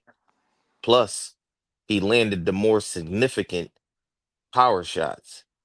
Lamont did great body work, and really, he was pumping the jab all night. That was his best work. You go back and kind of look at the CompuBox numbers. I know they don't say everything, they don't tell the whole story, but the power punches and everything like that, Tank percentages was way higher because he was more accurate. And like I said, it wasn't a blowout. I'm not saying that Lamont didn't put up a good fight. I just scored the 115, 113. I just think Tank edged it out, and that was that. I don't mind a draw because shit, I get to excuse my language. I get to see a another great fight. And I was mad at a couple people, especially people like a couple of my friends that call themselves boxing fans and allowed these content creators to say that nobody wanted to see the fight, and they kind of missed out on a great fight. So those dudes I can't even talk boxing with no more because now I just see that you biased. It was a great fight, and I'm ready for the rematch. I ain't even gonna lie. I just want Tank to be focused. I want Lamont to be focused. I want them both to be the best versions of themselves so we could get the best fight and move on. I'm not one of them dudes where a loss defines your career. I think upsets are good for boxing, and I just think that we'll see Tank come back with a little bit more hunger now because he'll have that chip on his shoulder, and I didn't see that leading going into this fight. When he was fighting Ryan and Frank Martin and all them other guys, it was like he had that dog, that chip on his shoulder. With Lamont, it was they kind of cool. Not saying they the best of friends, but they got kind of a relationship. They in the ring talking, and you know what I mean. I just didn't see he really had that dog that night, like that chip, like he had a point to prove. It was more like they was in the gym sparring and just going at it. But I'm ready for the second fight. Yeah, bro. I don't think without Calvin, I don't think he gonna be focused, bro. It just seemed like he wasn't focused enough. That's what it seemed like to me. Like it don't seem like he was really focused. And far as like Lamont, bro, he outboxed him as far as punch stats. He threw more, he landed more. Now Tank had the best shots, more explosive shots, but Lamont he did more than Tank. And with that knee, it don't make it no better. I'm a Tank fan. I'm just saying, like, Tank got to do a lot better, bro. I just feel like he got to do a lot better this fight. I feel like he will. It just all depends on the corner. Like, I want to see Tank put on, like, a Gary Anton Russell performance. And I don't know if a lot of people know this, like, Gary Anton Russell, he got hit with a body shot in one of them rounds. And he was hurt. But he sucked it up. And he acted like he ain't even feel it. But he got hurt in that fight. And he sucked it up, man. That was a landslide in that fight. Like it was a whole landslide. Like Rio didn't win not one round. It was a landslide. So I want to see a performance like that from Tank. That's what I want to see. Hey, Lucky. Yeah. Gary spoke about that. I saw him and his brother after the fight a couple days later. He spoke about that. He said he was still feeling feeling that body for a couple of days. See, I didn't know. I didn't know if anybody noticed. Like I seen that punch, man. I noticed right away. I said, "Oh, he hurt." but he sucked it up. Like he really sit there, sucked it up, and he acted like he never felt it. Kept throwing his punches. He stayed on Ryo the whole time. Yeah. Stayed on. People sometimes miss the impact of a body punch unless it's one of those real fast, hard ones. Sometimes it just can be a well placed one, Yeah, and sometimes people just miss it. yeah. Oh, Marty got to read the. Yeah, I'm gonna read a super chat, and then I'm gonna get my guy Victor, first time on the show, his What's perspective. good, Victor? He's What's up, Victor? he's Hey, always salute, gentlemen. he's always supporting the channel. He always give me a lot of great feedback in the comments section. Let me show I gotta show my face with my brother. Double salute to my guy Victor, man. I appreciate you coming through real quick, man. Yes, Let sir. me get the Yes, super sir. chat. My man Toon spent the block one more again. Air fry up to 500 degrees right now. Toon always coming through. And Toon says in the super chat, I scored it 6-6. Had it a draw, meaning 6 rounds for Lamont and 6 rounds for Tank. I had it a draw. I forgot what round it was, but Tank hurt Roach with an uppercut to the body. He froze and pinned his arms to his body. I caught his poker face. I caught it. His poker face is crazy. Rematch Tank by KO. Thank you for that super chat again and your contribution all the way representing me. Day one supporter Toon. I wanted us to give a little bit of insight on what Toon just said real quick, but before I do that, Victor, what's up, big dog? Glad Hey, you can join us. I'm honored. I am honored, and I feel privileged to be able to speak to the manager, the man of the hour, every hour of every day. I feel privileged, and I'm honored. And salute to the panel. Appreciate Salute, you, Victor. man. Hey, look here, Manager Marty. Let me go ahead and let you say what you were going to say because I want to give a kind of a little bit of a perspective on what we're talking about, real quick. No, man, no. The floor is yours, Vic. It's all you, bro. I just wanted to acknowledge that you give me my flowers, so while I'm here to smell them, brother. And I really appreciate you, man. Seriously. Oh yes, sir, brother. I got all kind of admiration and appreciation and gratitude for you and your contribution to the boxing talk. It's always real. It's always quality. I appreciate it. But let me give a couple perspectives. First of all, the gentleman just spoke on that super chat. I agree with him wholeheartedly, 100%. Right there where he hit it too. I'm in total alliance with what he said. But let me just say this: couple things. One, Tank out punched, out powered. Somebody mentioned just a few minutes ago, out accuracy'd Roach all throughout that whole fight. That's one. Two, Tank applied aggression wherever he could, because there are some on this panel today that said he could have did more. And I won't speak to that too. But he outpowered him, out punched him, out skilled him, out displayed ring generalship to Roach. And all Roach did in this stiff, robotic, rock'em sock'em kind of way, it's kind of like the gentleman said earlier, reacted and responded. But Tank applied aggression. So those keynotes right there alone,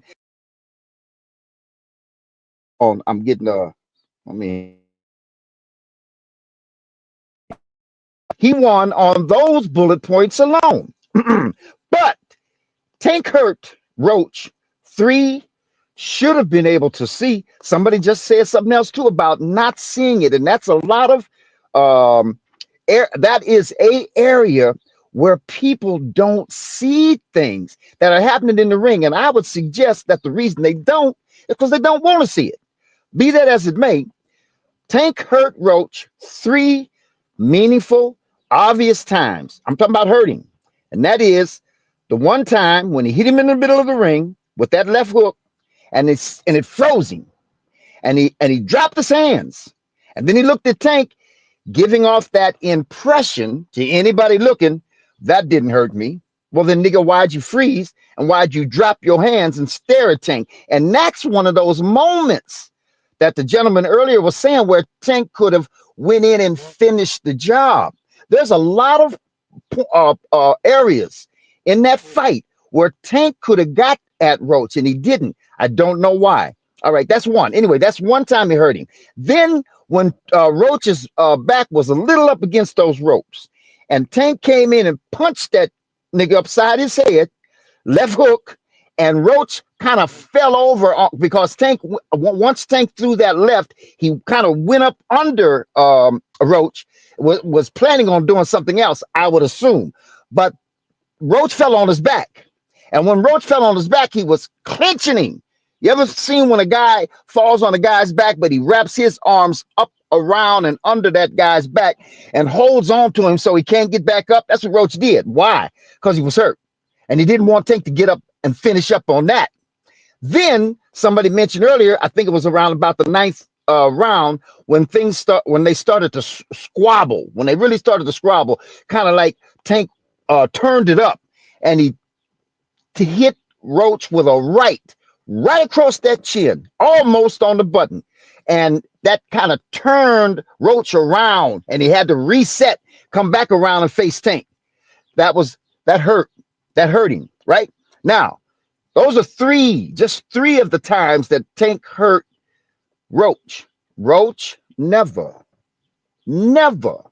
hurt Tank, right?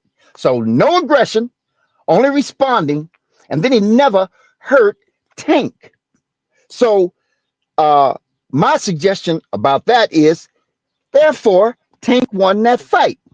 The knee thing, we're going to eliminate the knee thing because that was just some calamity that took place.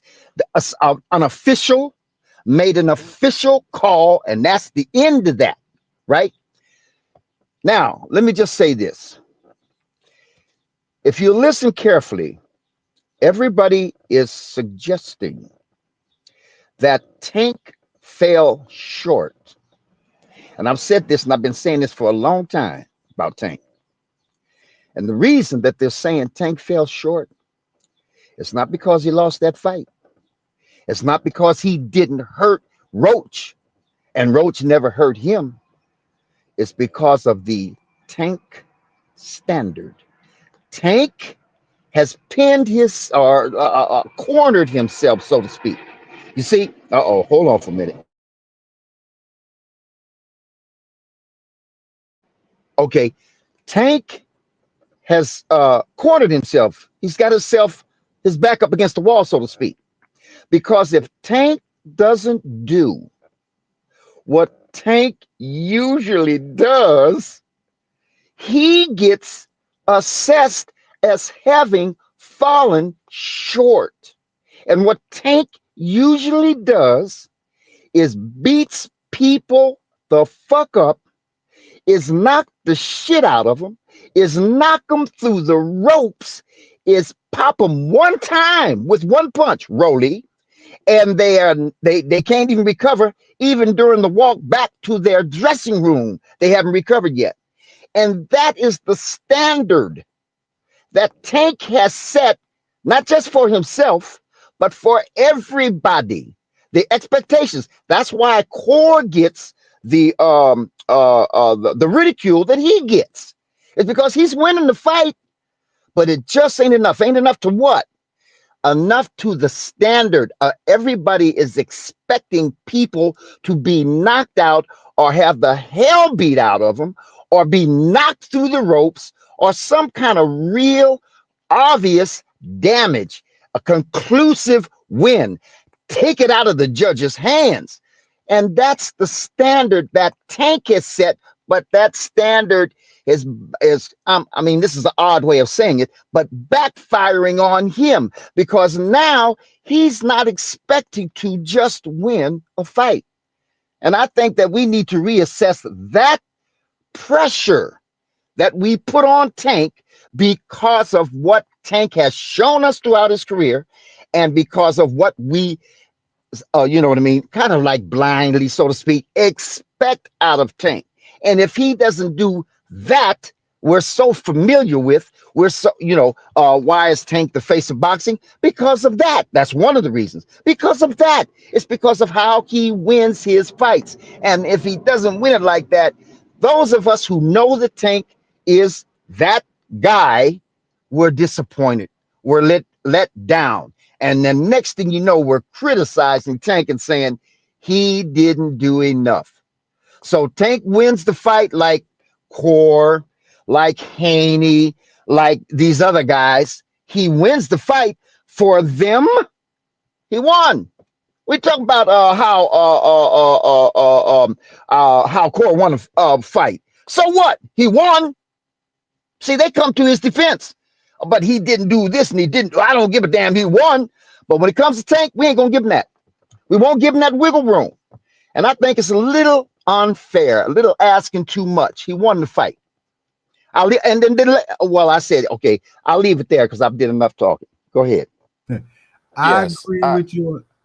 I'm sorry. I agree with you in some areas, but when you set a standard that all of your fans are used to seeing and they see how you perform, that's the standard.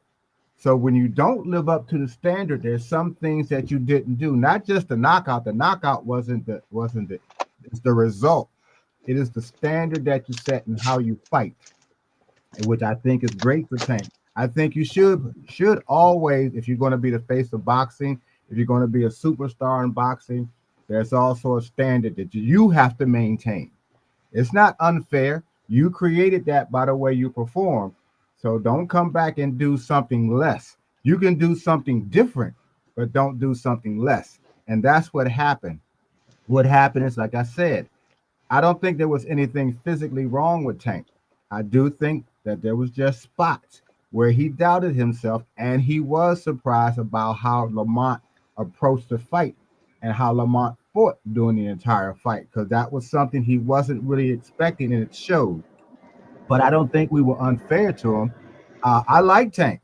I expected Tank to knock out Lamont Roach. I expected him to perform very well in order to knock Lamont Roach out. And the reasons why he didn't were right there in front of us. It wasn't just him doubting himself a little bit in spots. It was also his corner. It was also his lack of being laser beamed focused. And you have to be that way, particularly if you're a knockout artist, because you can be knocked out if the right punch touches you. So I don't think that there was any unfairness to it. The fight was a great fight.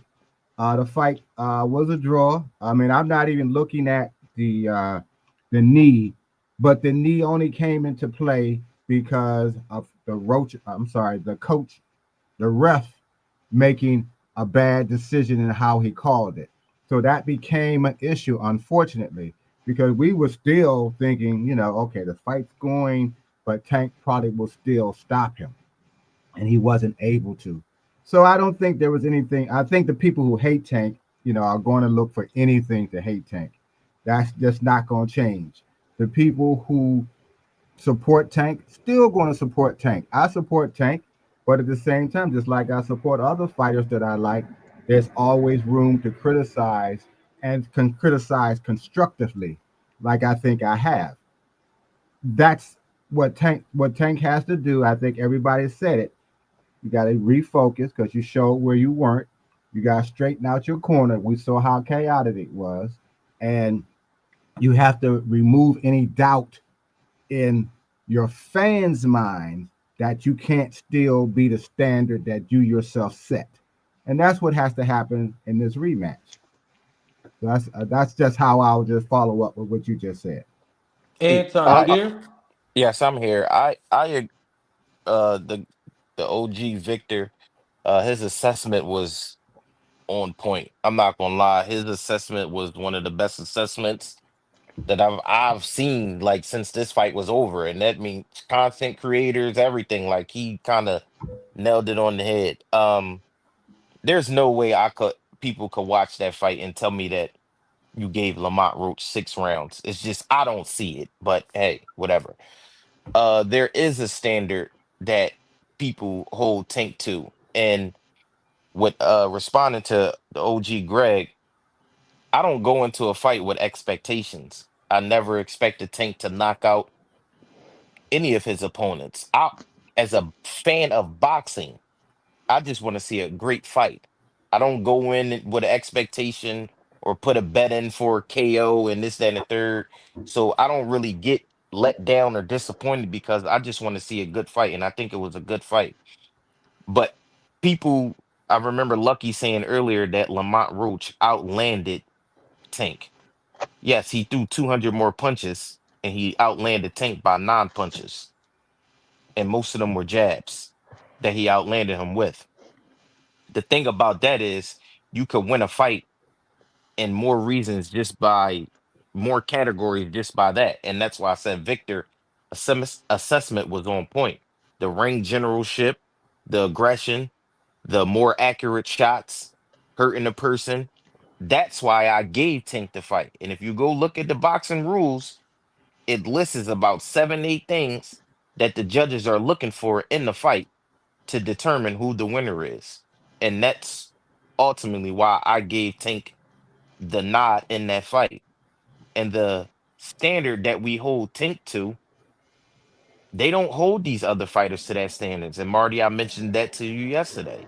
I said, if we hold all of these fighters to the same standards, it'll be easier to judge these fighters. They don't hold Canelo to those same standards.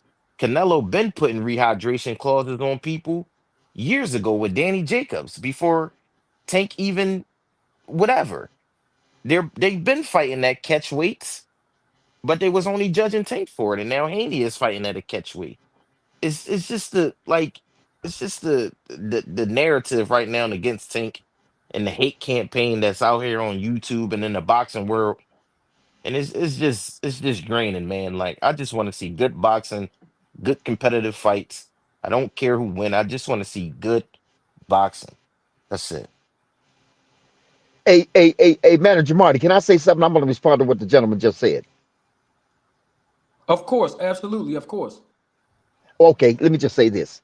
See, to the OG that responded to me, you see what the gentleman said? I like that. And what I'm saying is what he said gives a fairness to every fighter. I think somebody mentioned earlier in the panel, much earlier in the panel, said, let's give all the boxers, in so many words, you know what I mean? I'm not using his words exactly, but he was saying, let's give them all a fair shot, or let's be fair to all of them. And we are not being fair to Tank. I mean, it might be putting a little harshly, but for sake of finding better words to use. And the gentleman said, I don't go into a fight or pay for a fight or attend a fight with expectations. I just want to see a good fight. May the best man win. But OG, who responded to me earlier, said, no, not for Tank. No, we're not giving him that wiggle room. We're not giving him that opportunity. We're going to say, since you knocked everybody out, since you knocked everybody, or have thus far, that's what you got to do. Now, OG, the OG that responded to me, can we just, you know what I mean, chew on that just a little bit further? Don't you think that it is an unfair pressure to put on Tank because he you know, we are so accustomed to him knocking people through the ropes that now if he doesn't knock somebody through the ropes, he wins the fight, but he didn't knock him through the ropes. He won the fight, but he didn't knock him completely out cold, and they had to come in and resuscitate him. I just, you don't think that that's an unfair pressure to put on any fighter, but you know, to put on Tank because his wins have been so spectacular, so devastating, so take it out of the judge's hands that kind of traps him into this place where, you know, we unknowingly start to deprive him of his win, of giving him his flowers. He won a fight. And he won it without knocking somebody out, or he won it without, you know, knocking somebody through the ropes, or he had to win it on the cards, which he doesn't usually do, but he won the fight, and we don't give him his credit for it. Well, I'm not taking away credit, but I am saying this again. When you set a standard That's the standard that you have to live up to, that you gave to your fans. That's what fans come. That's why. That's one of the biggest reasons why Tank is the fighter that he is. Why fans clamor to see him fight, because of what he's brought to the game. So you have to always have to expect that. That's the standard he set. We didn't set that standard for him. He did. We're following that. I'm happy that Tank has the standard that he has. I'm happy that he is drawing the kind of attention, the fans that come to see him, because he's giving them what fans want to see in most fights. Really, they want to see knockouts, and you got a fighter who brings you just that. So even when you win on the cards, which is okay too, it's how you win on the cards. What I saw, because I watched fights, did a little boxing years and years and years ago. I look for how a fighter is always performing. Now, if Tank had a performed where he didn't have those spots that I felt he had, where he didn't have the particular issues that he had in his corner, but he still went to the cards, it's because he was still giving you that kind of performance that leads up to the knockout. He was giving you those kind of performance where you think, oh, he getting Lamont. He about to go in this round, and maybe it doesn't happen, but it continues to happen throughout the entire fight, where he's fighting like the Tank we're used to seeing, the Tank that he presents himself to us to, as. So I'm not. It's not so much that it's unfair, but when you operate at a higher level, the expectations and everything else, and the standards are much higher. So you can't say, well, I can't do it all the time, and then you didn't do it this time because you saw some issues within the fight from you watching it. Tank's not doing this. Why is Tank just hitting him one time? I'm just giving. Why is he not going in? He got him hurt. What's going on? You're going to start to look at that because he's made you aware of these things from all of the fights that he has. So it's not being unfair to him. I don't have any dislike of Tank at all. I mean, I'm in the area. I'm in DC, so I want to see that happen. I want to see all the fighters of this generation for down here in my era bring fighting back to the level that the fighters that were down here before, the Ray Leonards, the Darryl Coleys, et cetera, Mark Two Shop Johnson, Simon, all of those guys who were down here in Baltimore, Maryland, and DC. There were a lot of champions there. Tank has now reinvigorated that or that era again for this generation. So I'm glad to see him do that. And yes, it may seem a little unfair, but it's like what I just said. When you set a standard, you did it to yourself. We're happy that you did it. And sometimes there's going to be a little bit of disappointment. That don't mean we don't like him anymore. That don't mean that we are not going to watch the fights. We just didn't see what he usually does, including the knockout. We didn't see all that he usually does. And that's what I'm speaking on. Yes, sir. Hey, okay, one more response real quick, and then I'll give the floor to somebody else with your permission, Manager Marty. Yes. I want to when you finish your point, I want to play a clip of of something that I said in the preview and promotion of this fight before this fight happened, about literally 2 months before it happened. So go ahead. We with you, Vic. Okay, I'll just say it here. Finish here.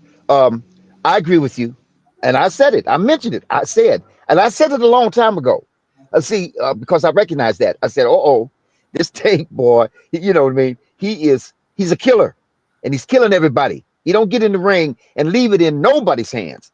And I said, he's putting his back up against the wall, because now he's going to have to do that all the time. I knew it was going to happen, because that's what the fight fans mentality is. They see something, and it, look, when you do what Tank has done thus far, aside from Roach, what you do is you tap into the emotion of the fans, of the spectators. You go penetrate right into their spirit, and you get them up out their seats, and they're jumping all over the place. And look, when they come out, when that fight is over, when that arena opens the doors for exit. Everybody coming out that motherfucker is still, excuse my language, I'm sorry. Everybody that's coming out that arena is still talking about, oh, did you see that little boy? Oh man, did you? They're still talking about that fight hours later because Tank has tapped by doing what he does. He's tapped into the excitement, the emotion, the actual spirit of the spectators. That's why that boy is the has the following that he does because he's tapped into those places where most of the time they're protected, and I'm talking about the emotions of the spectators. But when you can tap into that and get them to drop all like manager Marty said earlier about a different subject, all the imagery, and get giddy and giggly and excited because that's what Tank brings out of them. So, but again, so I agree with you. Yes, sir. I didn't mean to interrupt you. Hey, gentlemen, I got to dip out. I was always wonderful to stop in and get on the panel. It's good to talk to all of you all. I just wanted to not be rude and just drop off. I wanted to say thank you for letting me be on, Marty. It's good to talk to you, Lucky, and the two new gentlemen because I've never spoke with you all before. But everybody had something good to say, and y'all enjoyed the talk. But I got to dip out now. You got it, Salute to Mr. you. Greg. All right, All man. Thank right, you, Have a Mr. good Greg. see day. you All right, next Mr. time. Greg. All right, then. See you next time. All right. Good to talk to you. Good to chop it up with you. I'm All gonna right. finish up right here, Manager Marty. I will say this. You know what? I'm gonna venture a perspective. The corner was calamity. The corner was chaotic. That doesn't help any fighter. That's one. And if you'll notice in that corner, Tank blew a stack a couple times. He said, "Listen to me," and I think what that was he had that chemical messing around in his face and his eyes. And I think that one time when he took that knee, he just couldn't take it no more. He said, "Wait a minute, I got to get this stuff off my face." But what when Tank got a little temperamental in that corner was because they were rushing and it was chaotic. And Tank's concern, one of them was, wipe this stuff off my face. It seemed to me that Coach Calvin was the rag man. He was doing the wiping, and that's who he kind of snapped at. And I think it was because it was so chaotic in there. And I think Coach Calvin was trying to do his job, which was wipe the sweat off and so on and so forth, while at the same time giving Tank some tips because he could see that Tank wasn't doing what he usually does. And so those guys started talking over each other. In the meantime, Tank was like, "Calvin," not that he used these words, but he was suggesting, you're wiping the stuff in my face. Wipe it off of my face. You're wiping the wrong way. That's what I observed, that Coach Calvin was wiping his face, and he was trying to say, "No, no, no, no, you're wiping it in my face. Wipe it off my face, man." But anyway, the corner was chaotic. And here's where I'm going to venture out on a limb. When we say that, or it has been said that Tank didn't apply himself, and I suggest that there were areas, a variety of them, where Tank really could have got Roach. I saw it. I say that Tank is keen on being able to, because we know that he has explosive power, explosive, not just power, but explosive power, fast.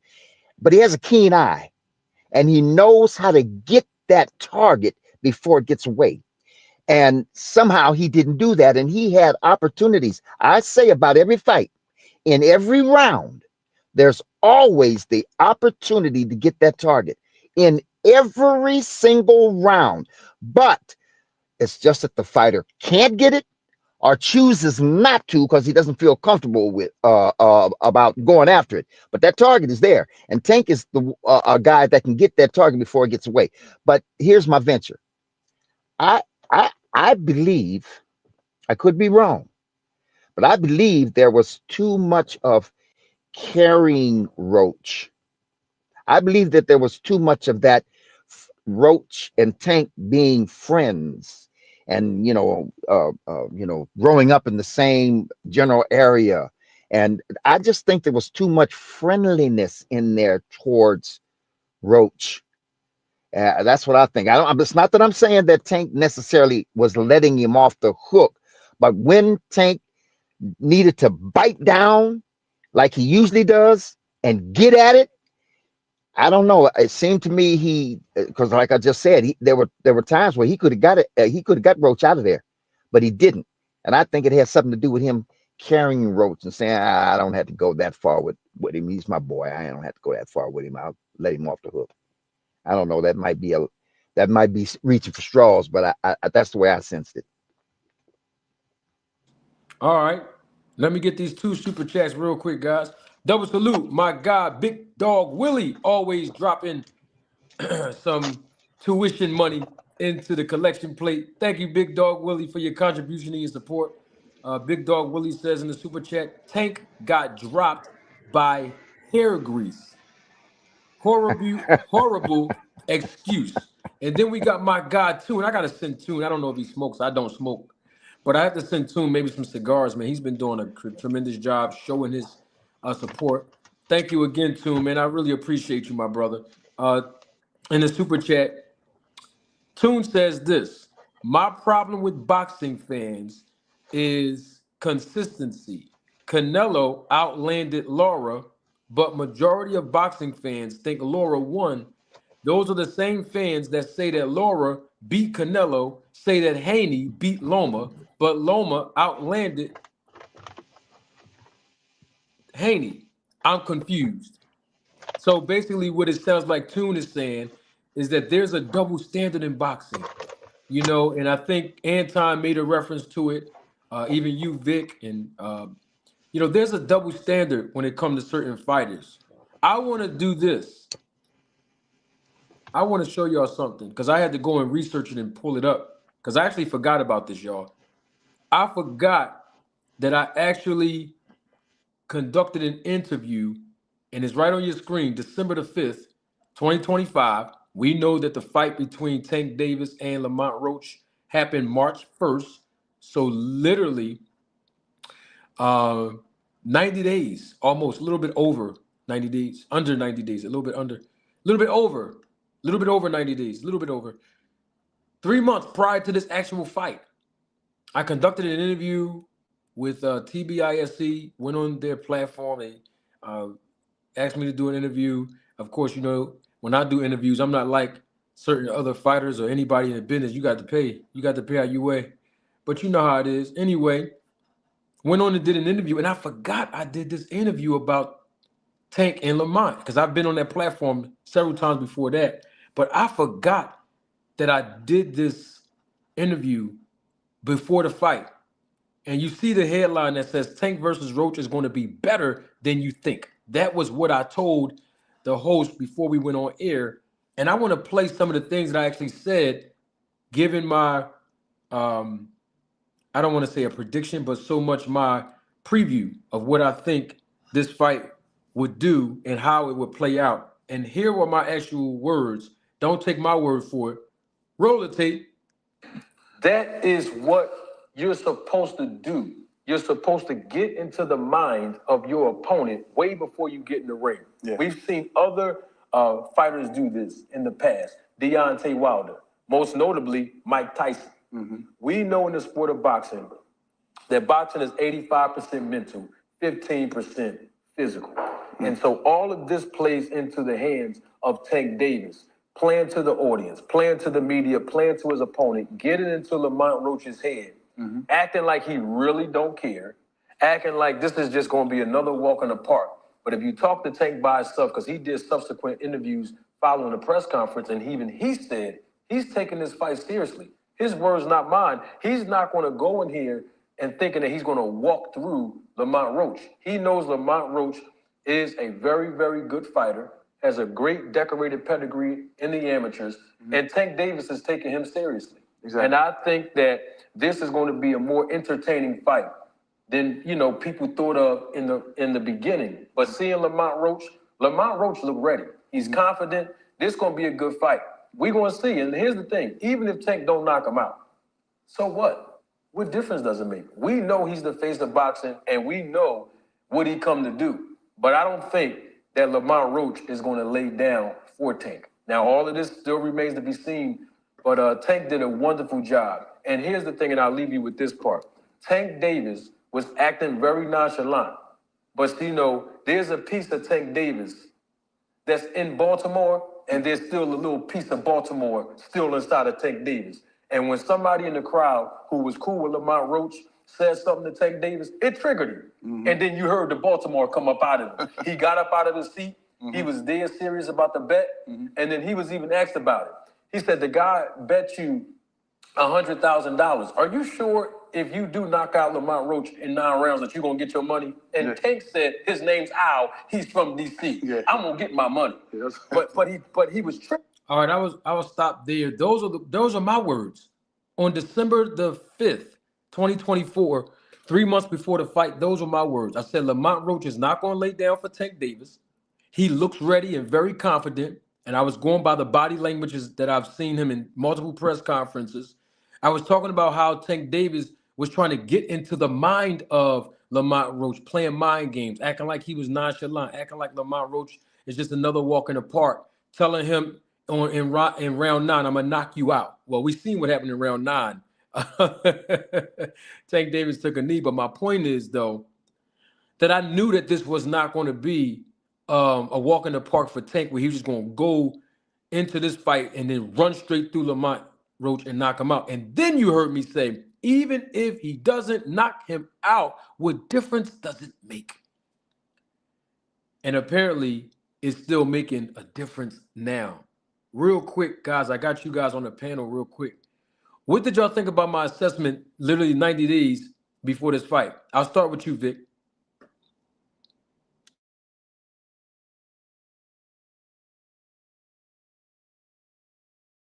Vic, you there? All right, Anton. Oh, Vic here. Vic, you here? Yeah, I'm here. Let it go to Anton real quick. Go ahead, Anton. Talk to us, brother. What's your perspective on what you heard me say 3 months before this fight? I think that was a great assessment. I always thought it was going to be a good fight.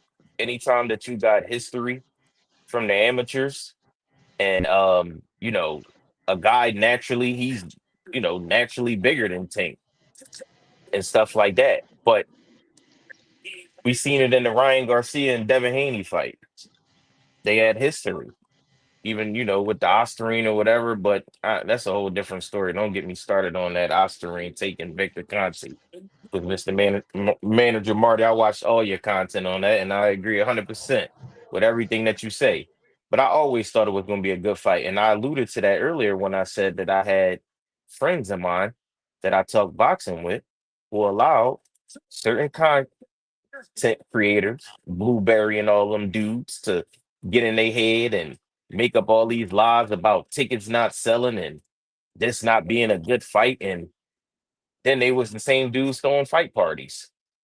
But I thought it wasn't a good fight.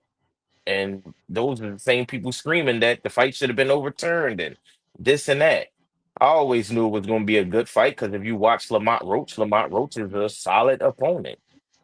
He's a solid fighter. And that just goes back to what I was saying. When you judge these fighters accordingly and on the same level, same standards, you'll get good fights.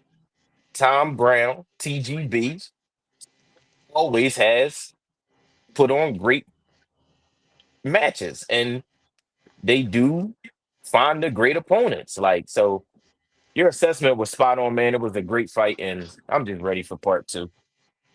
Real quick, appreciate that. Real quick before we go to Lucky or Victor, real quick.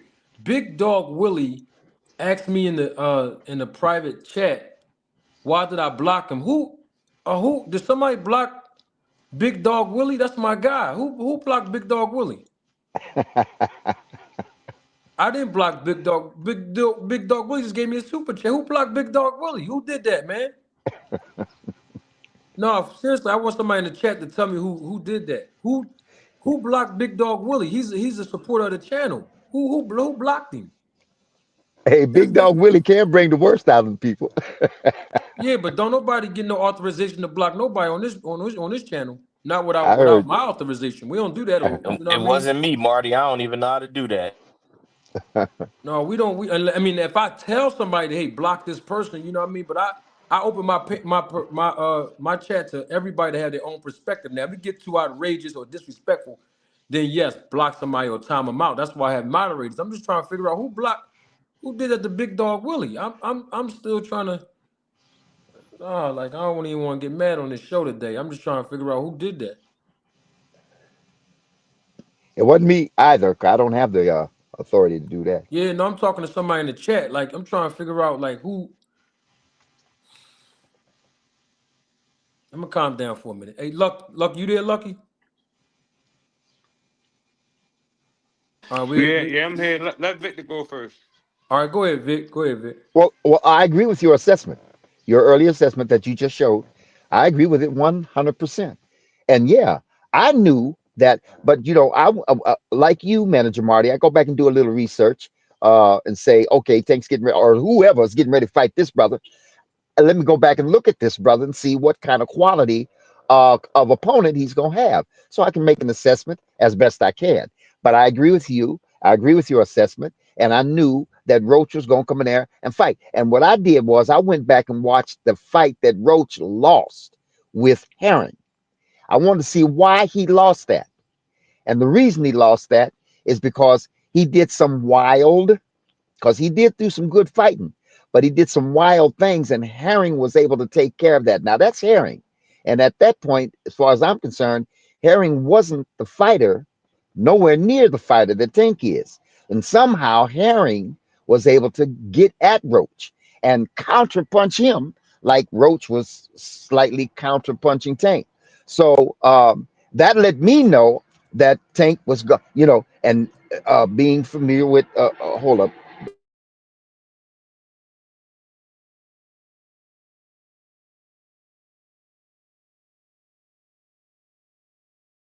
I'm sorry, Manager Marty. I'm in a bad place and I get a lot of noise come in and it'll interrupt the show.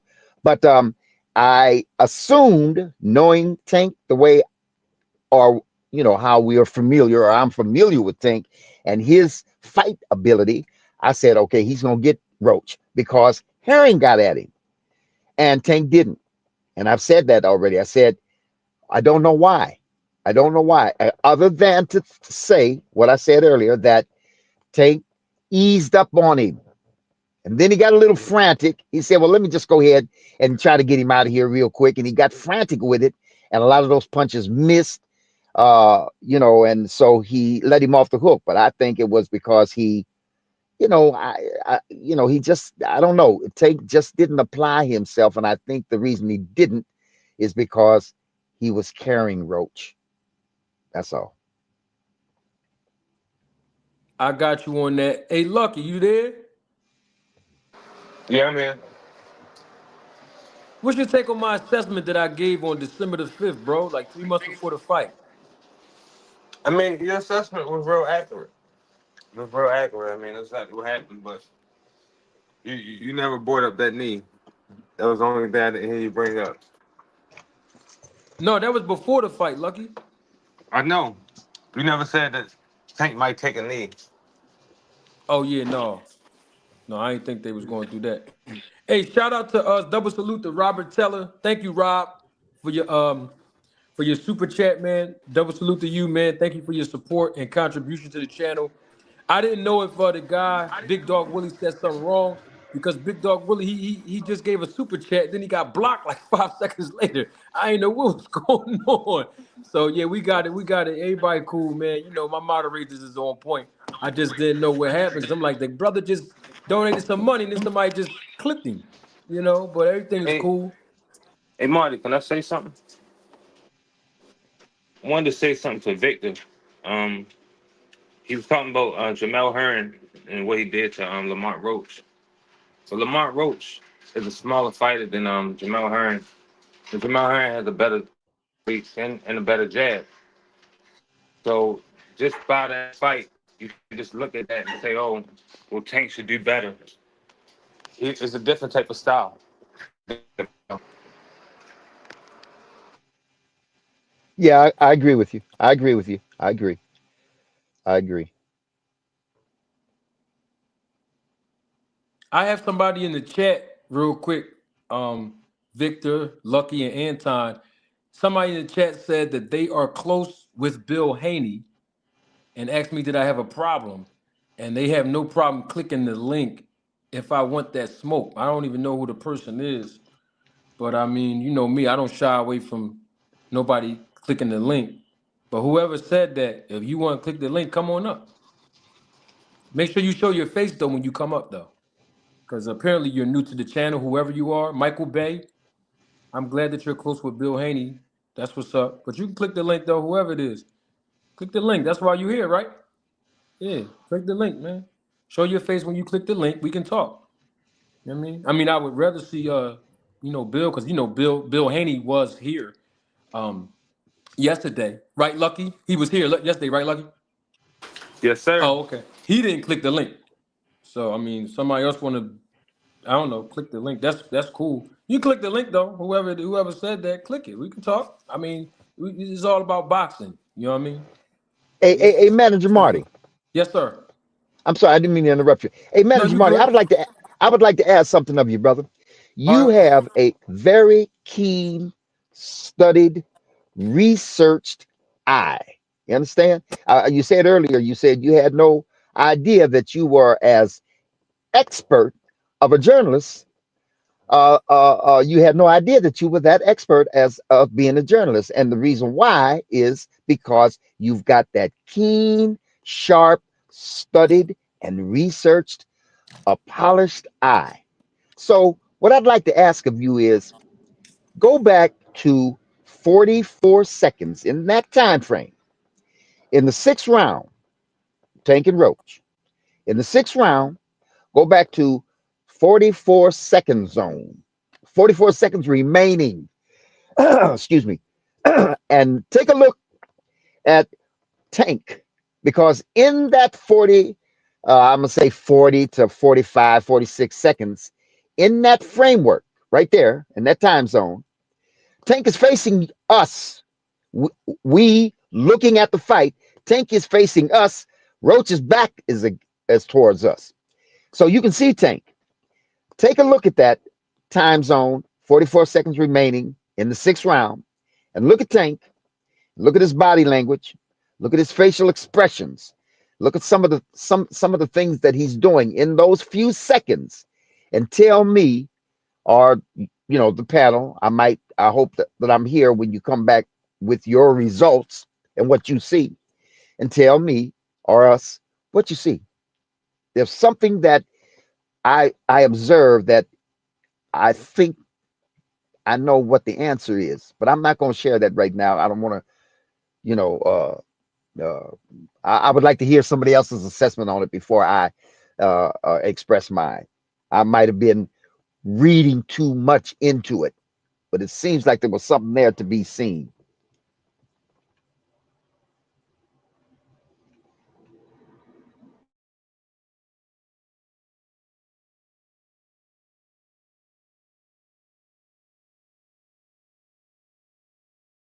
Yo, Lucky, you there? Yeah, I'm here. Oh, okay, because it was your name came up twice. Okay, I want to make sure you was there. Yeah, I had got disconnected and jumped back on.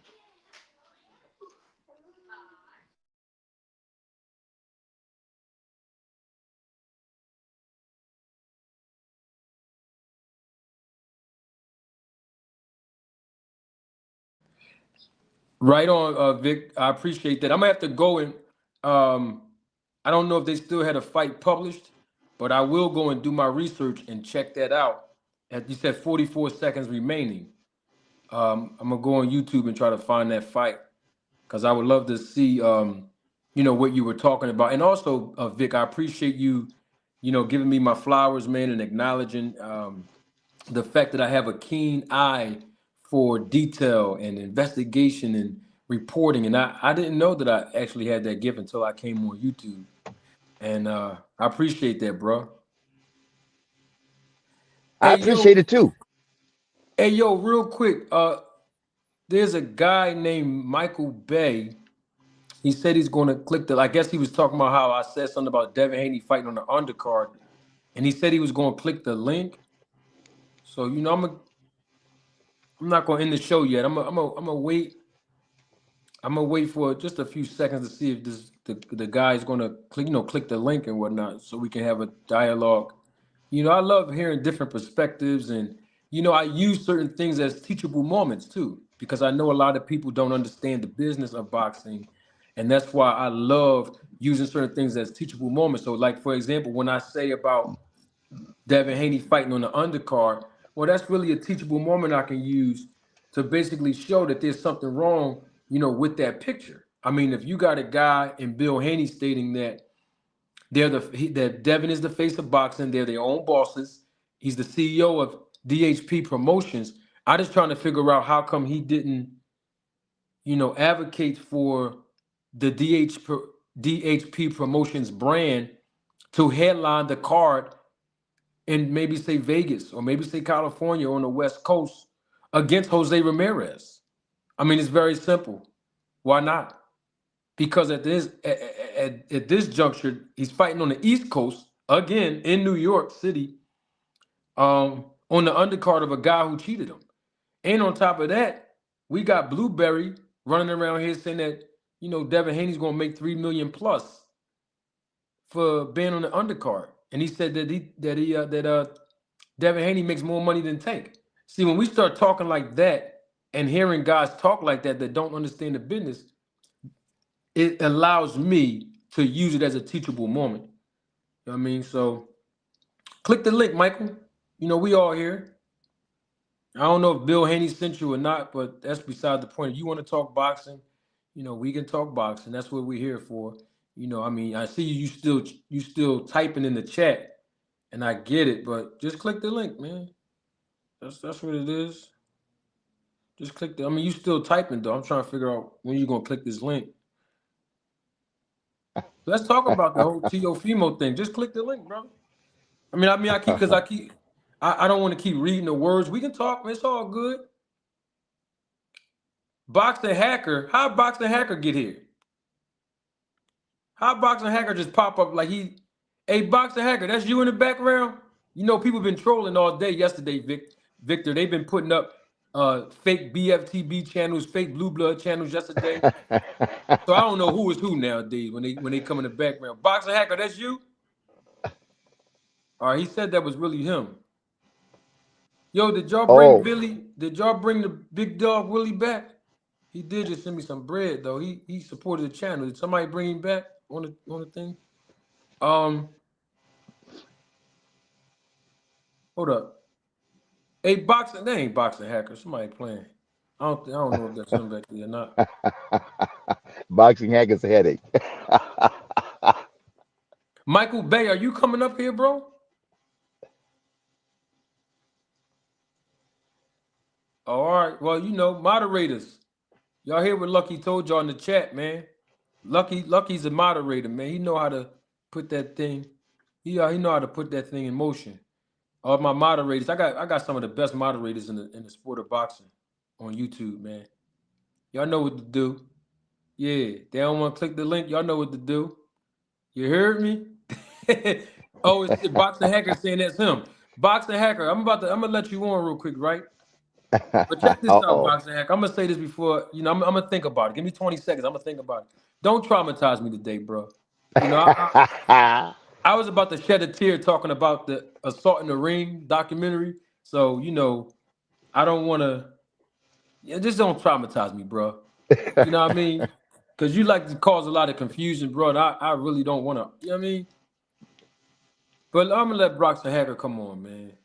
Okay, here come the migraine. The migraine. Hey, what's up, Manager Marty? What's up? There you go. That's the real Boxing Hacker, people. This is the real Boxing Hacker. Boxing That's Hacker, right. I'm gonna tell you to your face because I'm a man. Let me show my face, let you know.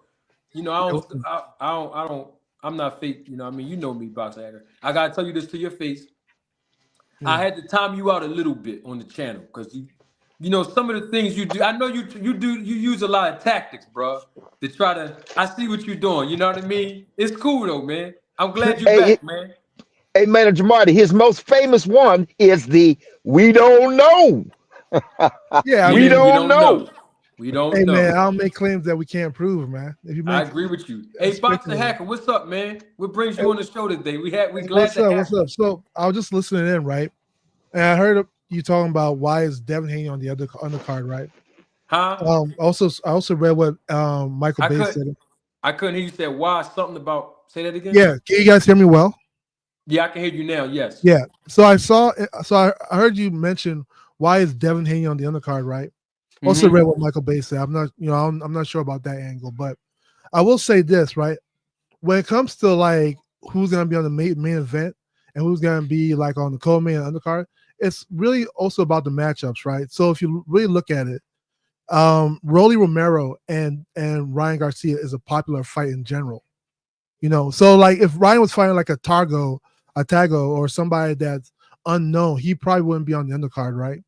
But he's fighting Rolly, which is a popular fight, which is a fight that people wanted to see for a while actually, because they had history in the past. Devin and Ramirez didn't really have history. Tio and his what's them didn't have history as well. Well, they had a little bit of history, but it's not as popular as Ryan and Rolly. So when you look at it that way, it makes sense for Ryan and Rolly to be the main, and then Devin and Ramirez to be a co-main, because the only reason Devin's over Tio is because people are curious to know where Devin Haney is at after the Ryan Garcia fight. So like that strategy actually makes sense in the order they put it in. I got you. Well, here's the issue that I was bringing up when you talked about most people want to see where Devin Haney is. Mm. With that logic, which proves my point, if people want to see where Devin Haney is, I mean, shouldn't he be in the rematch with the guy that he had the controversy with? In other words, why is he fighting Ramirez instead of fighting Ryan himself? So that's an interesting question, right? And Devin actually talked about this during his. What did he say? He talked about it during the interview with Andre Ward. So he plans to fight Ryan again, but he wants to take. He needs after that fight, he wants to take a soft touch first. Why? And then go into it. Because the last outing he had was a rough outing, even though it wasn't a loss, even though there was all the controversy, it was overturned. It was still a rough outing, and so they gotta see where they're at, which makes sense. No, it doesn't. I'm just trying to figure out how, if Ryan Garcia, and listen, yes. I can only go by what Devin Haney said, and you heard him too. Yes. Devin Haney said Ryan Garcia is a C+ fighter. You remember that? Sure. Yes. Okay. Devin Haney said that all Ryan Garcia has is just a left hook. Sure. You remember that? Yes. Okay. Devin Haney's basically saying the only reason why he lost this fight is because Ryan Garcia is a PED cheat. In other words, if he wasn't cheating, he would have lost. I mean, right? Wouldn't that make sense? Sure. Okay. Bill Haney said he's sending his son inside the ring to commit a homicide against Ryan Garcia, right? Sure. This doesn't sound like he's a hard guy to beat. Okay. He sounds easy to beat, if you ask me, according to what we've been hearing from Devin and Bill. So I'm just trying to figure out, why not go back in the ring in an immediate rematch to fight a guy who's easy to beat? Okay, so let's unpack that a little bit, because that question was a bit loaded, right? So we have to unpack. That was a loaded. Okay. Yeah. It was. Hey, boxing hacker. Can I just say one thing before you go? Yes, brother. All right, now listen. Tank Davis and Devin Haney. Yeah. Both mirrored the same statement. Tank Davis said all he has is a left hook. Correct. Devin Haney said all he has is a left hook. Therefore, if that's all he's got, the only thing you got to do is avoid the left hook and then beat him up. There's the answer. All he's got is a left hook. They didn't say nothing about power. They didn't say nothing about ring generalship. They didn't say nothing about speed. None of that. They said the only thing that nigga got is a left hook. They both said it, Devin Haney and Tank. Tank did what the logic of those statements required. Just avoid his left hook. Okay. Tank avoided his left hook. That's all he had to do. And the rest was history. So Devin, and he showed Devin, listen, Tank showed Devin that you're right, Dev. So beat his ass, because that's all he's got. I showed you. That's all the nigga got is a left hook. And he beat him. So he was unintentionally, but still sending the signal to Dev. You see, you were right. That's all he's got is the left hook. The only motherfucking thing that Ryan Garcia beat Haney up with was a left hook. Sure. And he Okay. So said, and Box the Hacker, real quick, yeah. and don't forget, Devin Haney said, and I heard him say this in an interview, he said, we studied for that left hook. We prepared for the left hook. Remember he said that? Yes. He also said, when they asked him about Tank Davis putting a rehydration clause on Ryan, they was cool with it. They said, Devin Haney said his weight don't matter. It don't matter what weight he come in at. He's still going to lose. You heard him say that too, right? He didn't say it in those words. He said they don't do rehydration clause. Yeah. So let's clarify that a little bit. All right. He said his weight don't matter to him. Basically, he did say that. No, he said they don't need rehydration clauses. Oh. He didn't say the weight doesn't matter. He didn't say that. No. I can pull the tape up if you want me to find it. If you wish. Okay. But yeah, to clarify, from what interview I remember, he said they don't do rehydration clauses. He was talking about his weight. Remember, at the press conference, he actually said that you're gonna come in overweight anyway. And Ryan Garcia says, let's bet. Yeah, I remember that part. And remember that? Yes. He took the money, right? Sure. Devin Haney took the money, right? Yeah. Okay. So let's unpack again. Okay. So let's start from the beginning, right? Yes. When it comes to people calling Ryan Garcia a C-level fighter, right? And him only having when it comes to people saying that Ryan No, not people. Devin said he's a C. Devin and Tank call him a C-level fighter, right? Yeah. Yeah. When it comes to those two in particular, so you look at Ryan, right? Ryan wasn't serious about boxing. A lot of fighters weren't taking him serious, even though he had like a high knockout percentage for a while, you know. But you also have to keep in mind that fighters talk trash about each other all the time. This is not the first time we've heard somebody refer to another fighter as a lesser opponent, you know. Yes. We'll clarify. But his record doesn't really show that he's a lesser opponent. It does show that he's a pre-qualified contender. And Ryan has a little bit more than a left hook. You know, Ryan was like a 15-time national champion in the amateurs. So he has a little bit more than that left hook. So I'm pretty sure, and Devin knows that, Tank knows it, because even though Tank said in the press conference that, hey, that all you guys left hook, Tank also said after the fight that he was nervous to fight Ryan Garcia. I hope everybody remembers that. He said that he was nervous because he's been seeing Ryan knocking out everybody in the gym. He's been seeing Ryan do his thing. So if you remember, that's pretty much different than him saying he just had a left hook. Tank knew Ryan was dangerous. Devin knew as well.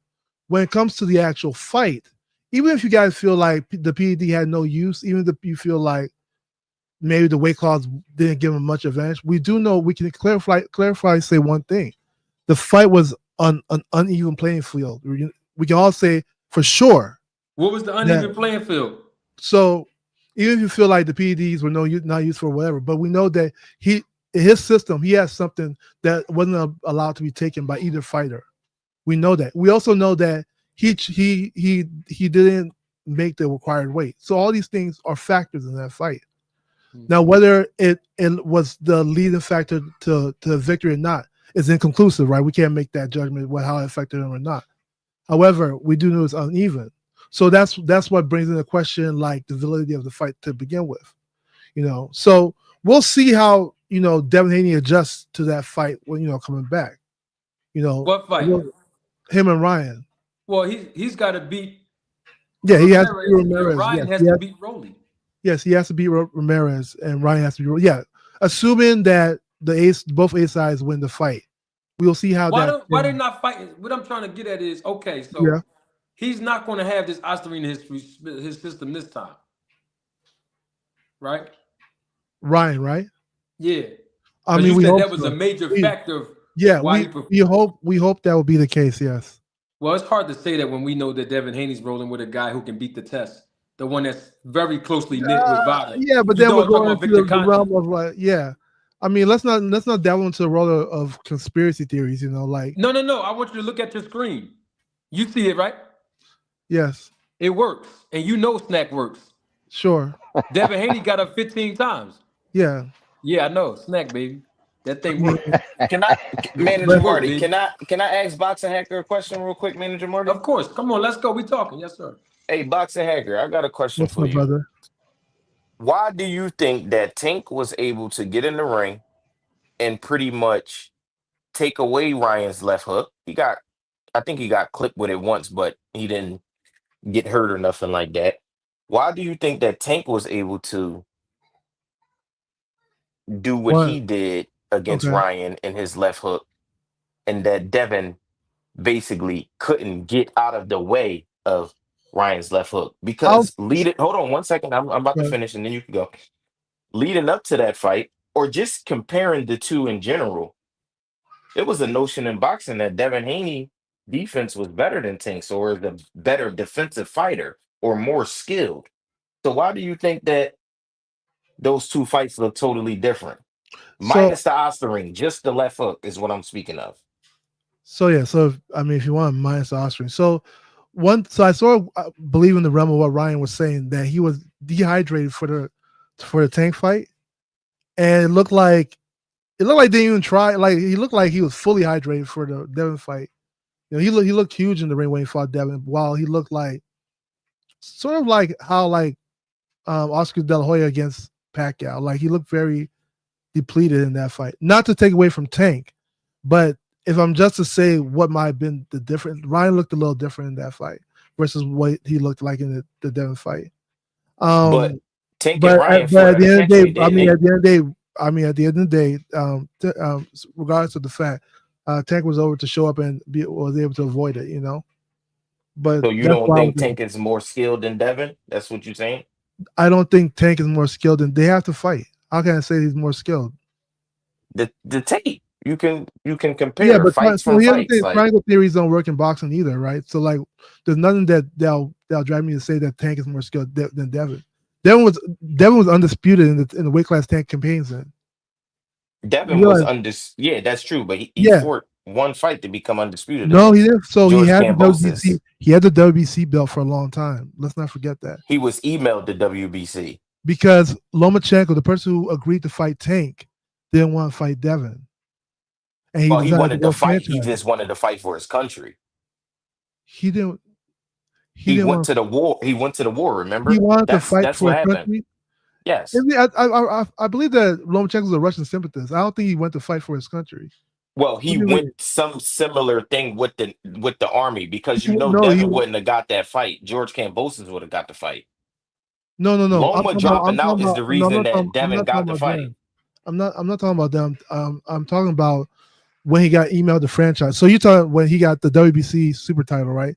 And Lomachenko requested elevated to the franchise, right? Lomachenko didn't want to fight Devin. He didn't want to fight Devin for years.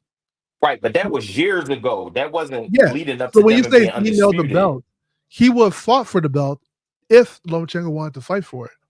So that's True, what. but I'm saying he got the belt because Yeah, Tio beat Loma, right? and Then George Kevin Cambosos beat Tio, PTO and and Loma Devin was about to get that fight again.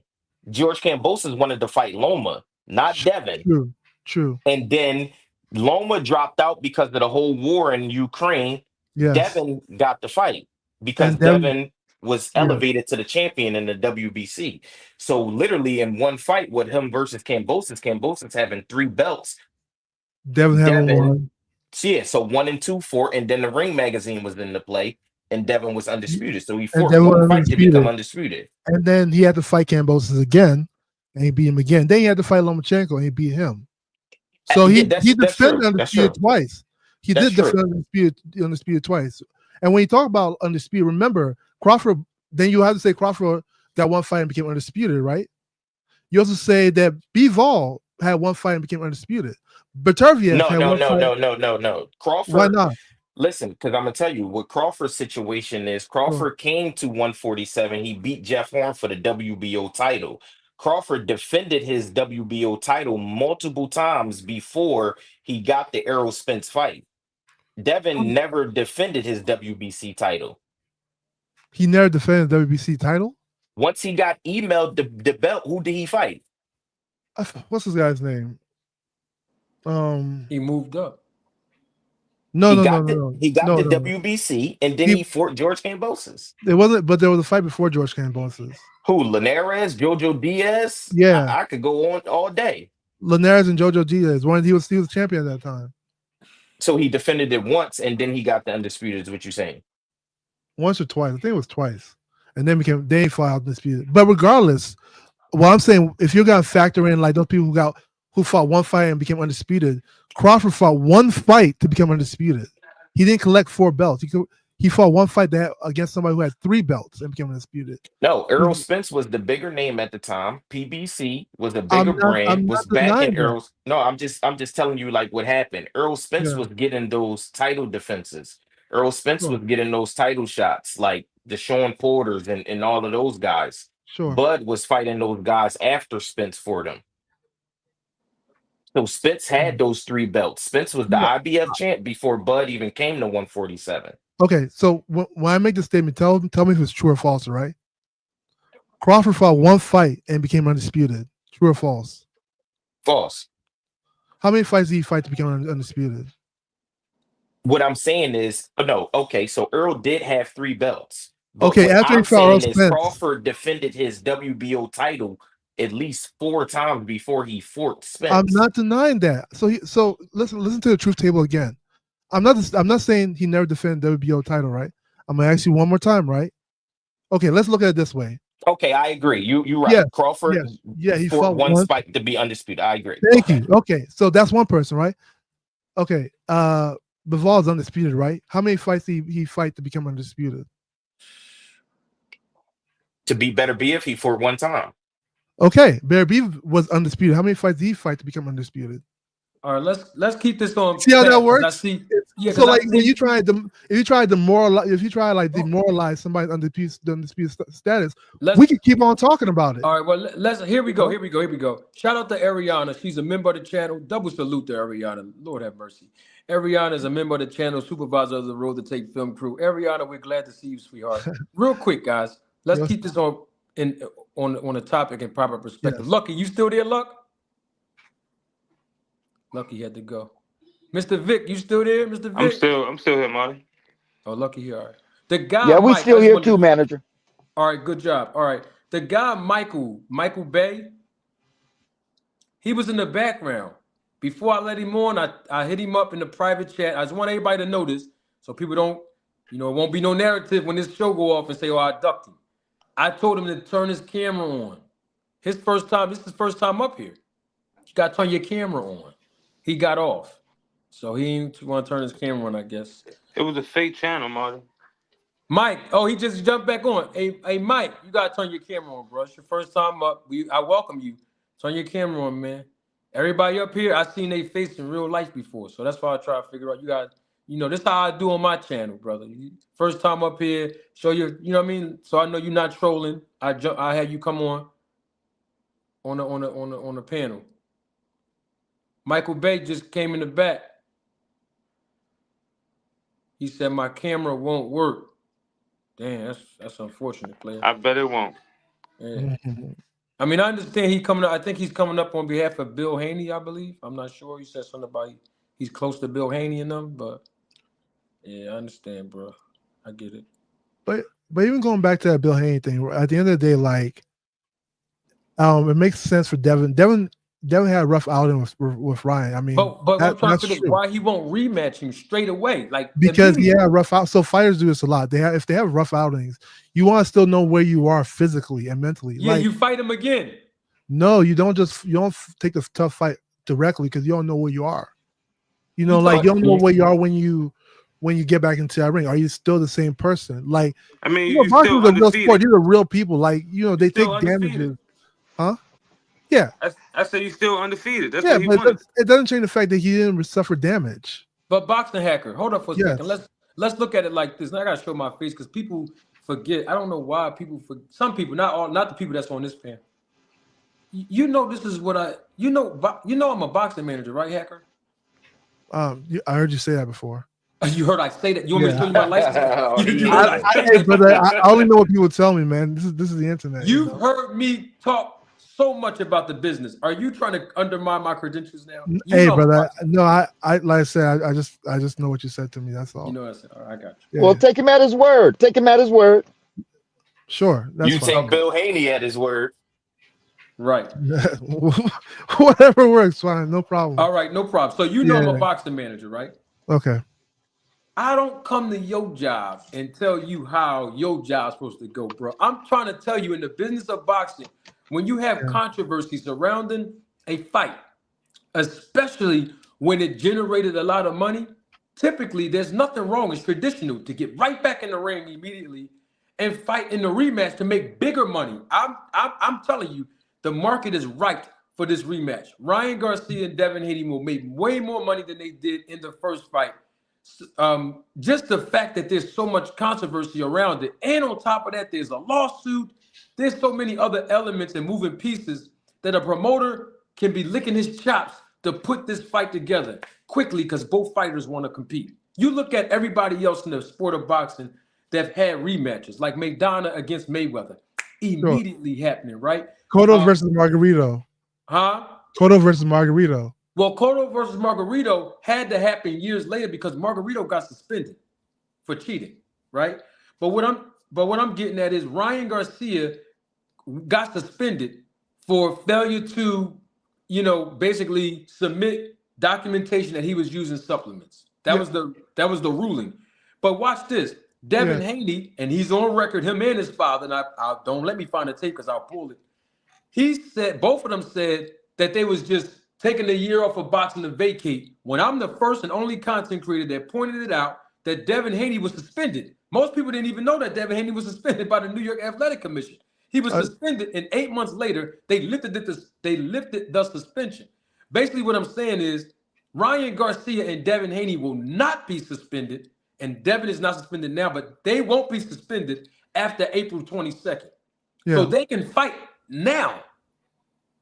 There's no reason for them not to fight immediately now. Just like you and others are saying that Lamont Roach can fight Tank Davis immediately, right now. It's the same thing.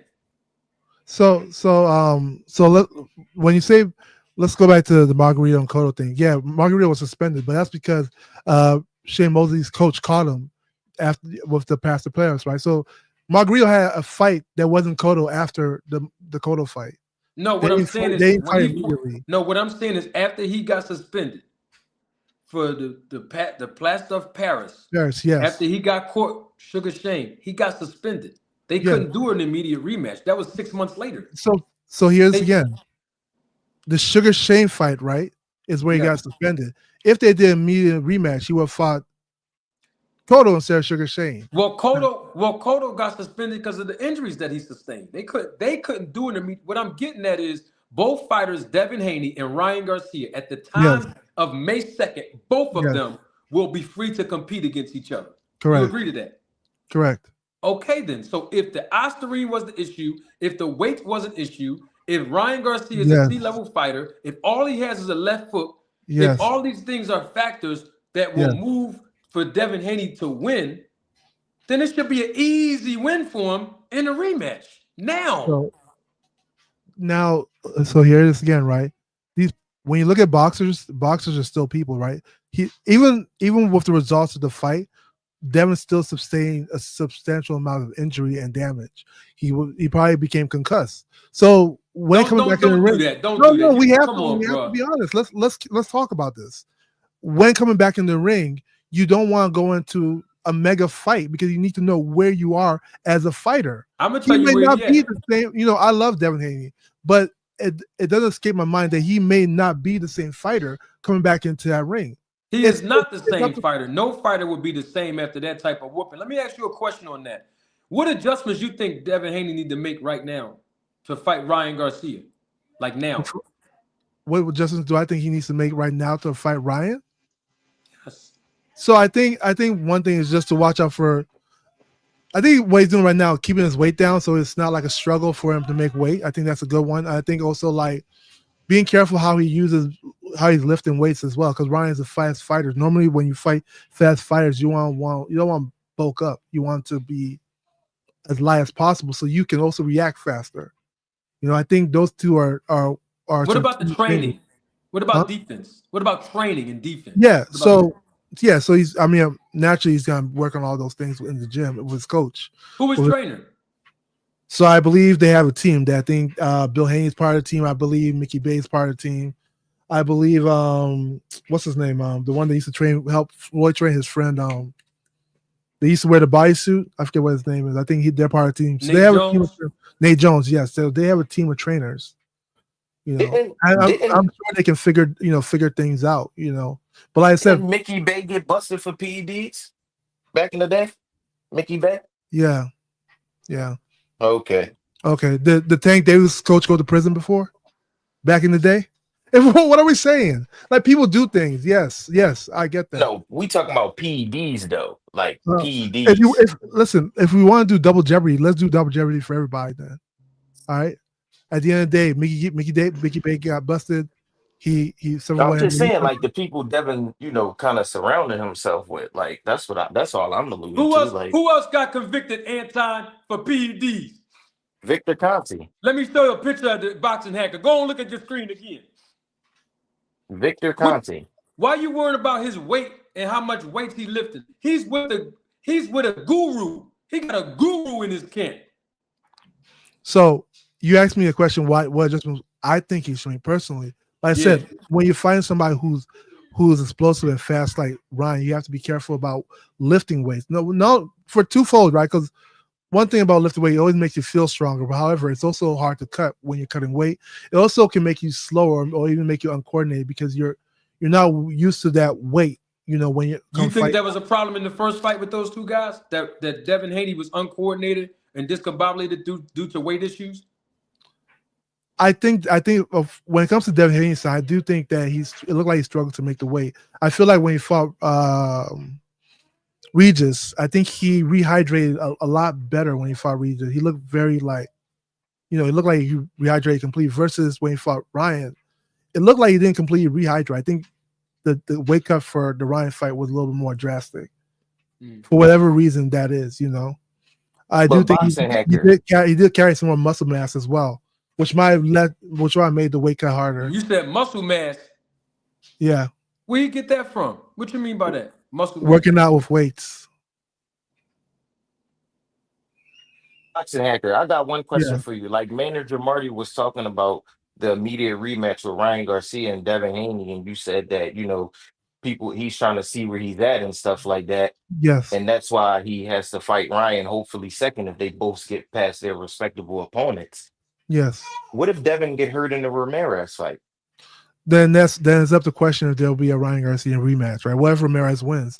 What if Rolly wins? All these possibilities can happen, and they might derail that fight. It's still possible. That's why you get the immediate rematch. No, you still need to do a soft touch. You have to do it. And Devin talked about this. He talked about this with Andre Ward. Andre Ward also agreed with him. You don't go when you have a rough outing like that. You don't want to go immediately because, like I said, there's a lot of questions that you yourself must answer within yourself to know where you're at.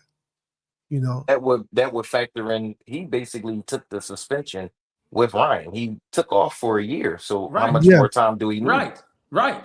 That's what I'm saying. So yeah, so it was a tough fight, rough outing. He knocked down several times. When you get knocked down, you're pretty much concussed at one point, right? So we're not medical professionals. We can't just not everybody. We can't say that Devin Haney suffered a concussion because he got knocked down. Fair statement. Okay. Can't do that. But you still want to know where you're at, like how you're gonna respond to punches when you're in that ring. How you're gonna respond to bright lights? Or do you have some kind of PTSD after the fight? There's so many questions that you might want to answer prior to taking that big fight.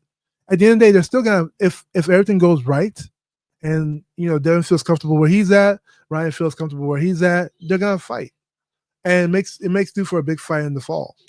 So you don't believe that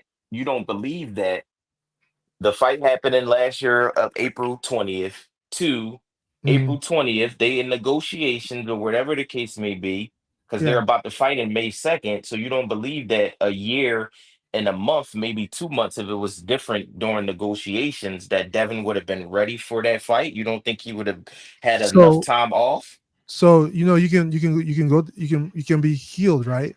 You can go in the gym, you can be sparring well, You know what I'm saying? You can be doing great in the gym, but under bright lights, it's still different. When you Let when me you let walk me in, tell you when you why I'm walk in, saying what I'm saying, boxing hacker. Let me tell you how I've been in this business for so long.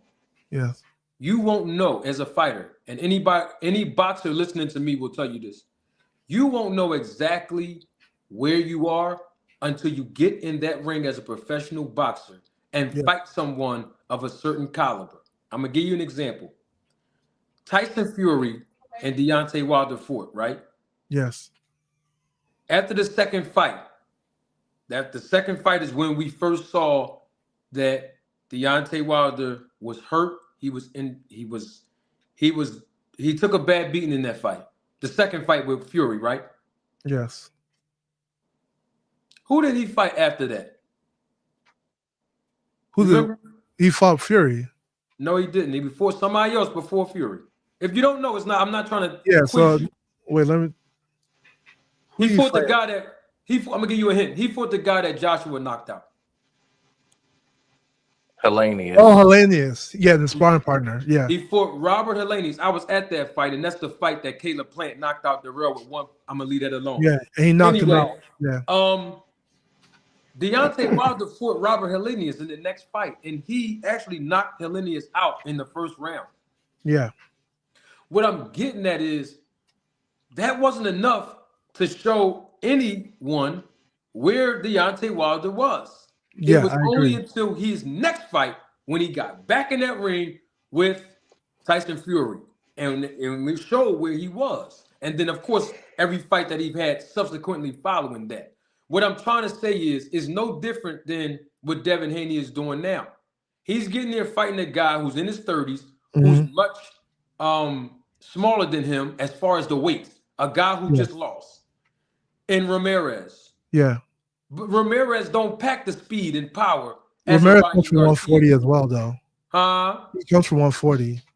Huh? Ramirez is at 140. What do you mean? I know. So was Devin Haney. He weighed in at 140 when he fought Regis, but when he walked in that ring, he was 165, right? What was Regis? Hold on for a second. I said Devin. They rehydrate. See, I Yes, like how yes, you try yes. to spin it. Yeah, I'm I saying didn't spin Devin. it. You said you made a statement. I asked you a question. No, hold on. Devin came out publicly and confirmed he was 165 based on what the California Athletic Commission came out and stated. So we Was don't it? know how much Regis was, but we know when we look at that fight, Devin looked much bigger than Regis. My point is, he came into that fight 25 pounds bigger. And he said he drank water for 24 hours and gained 25. I'm going to leave that alone too. My point is, though, Yeah.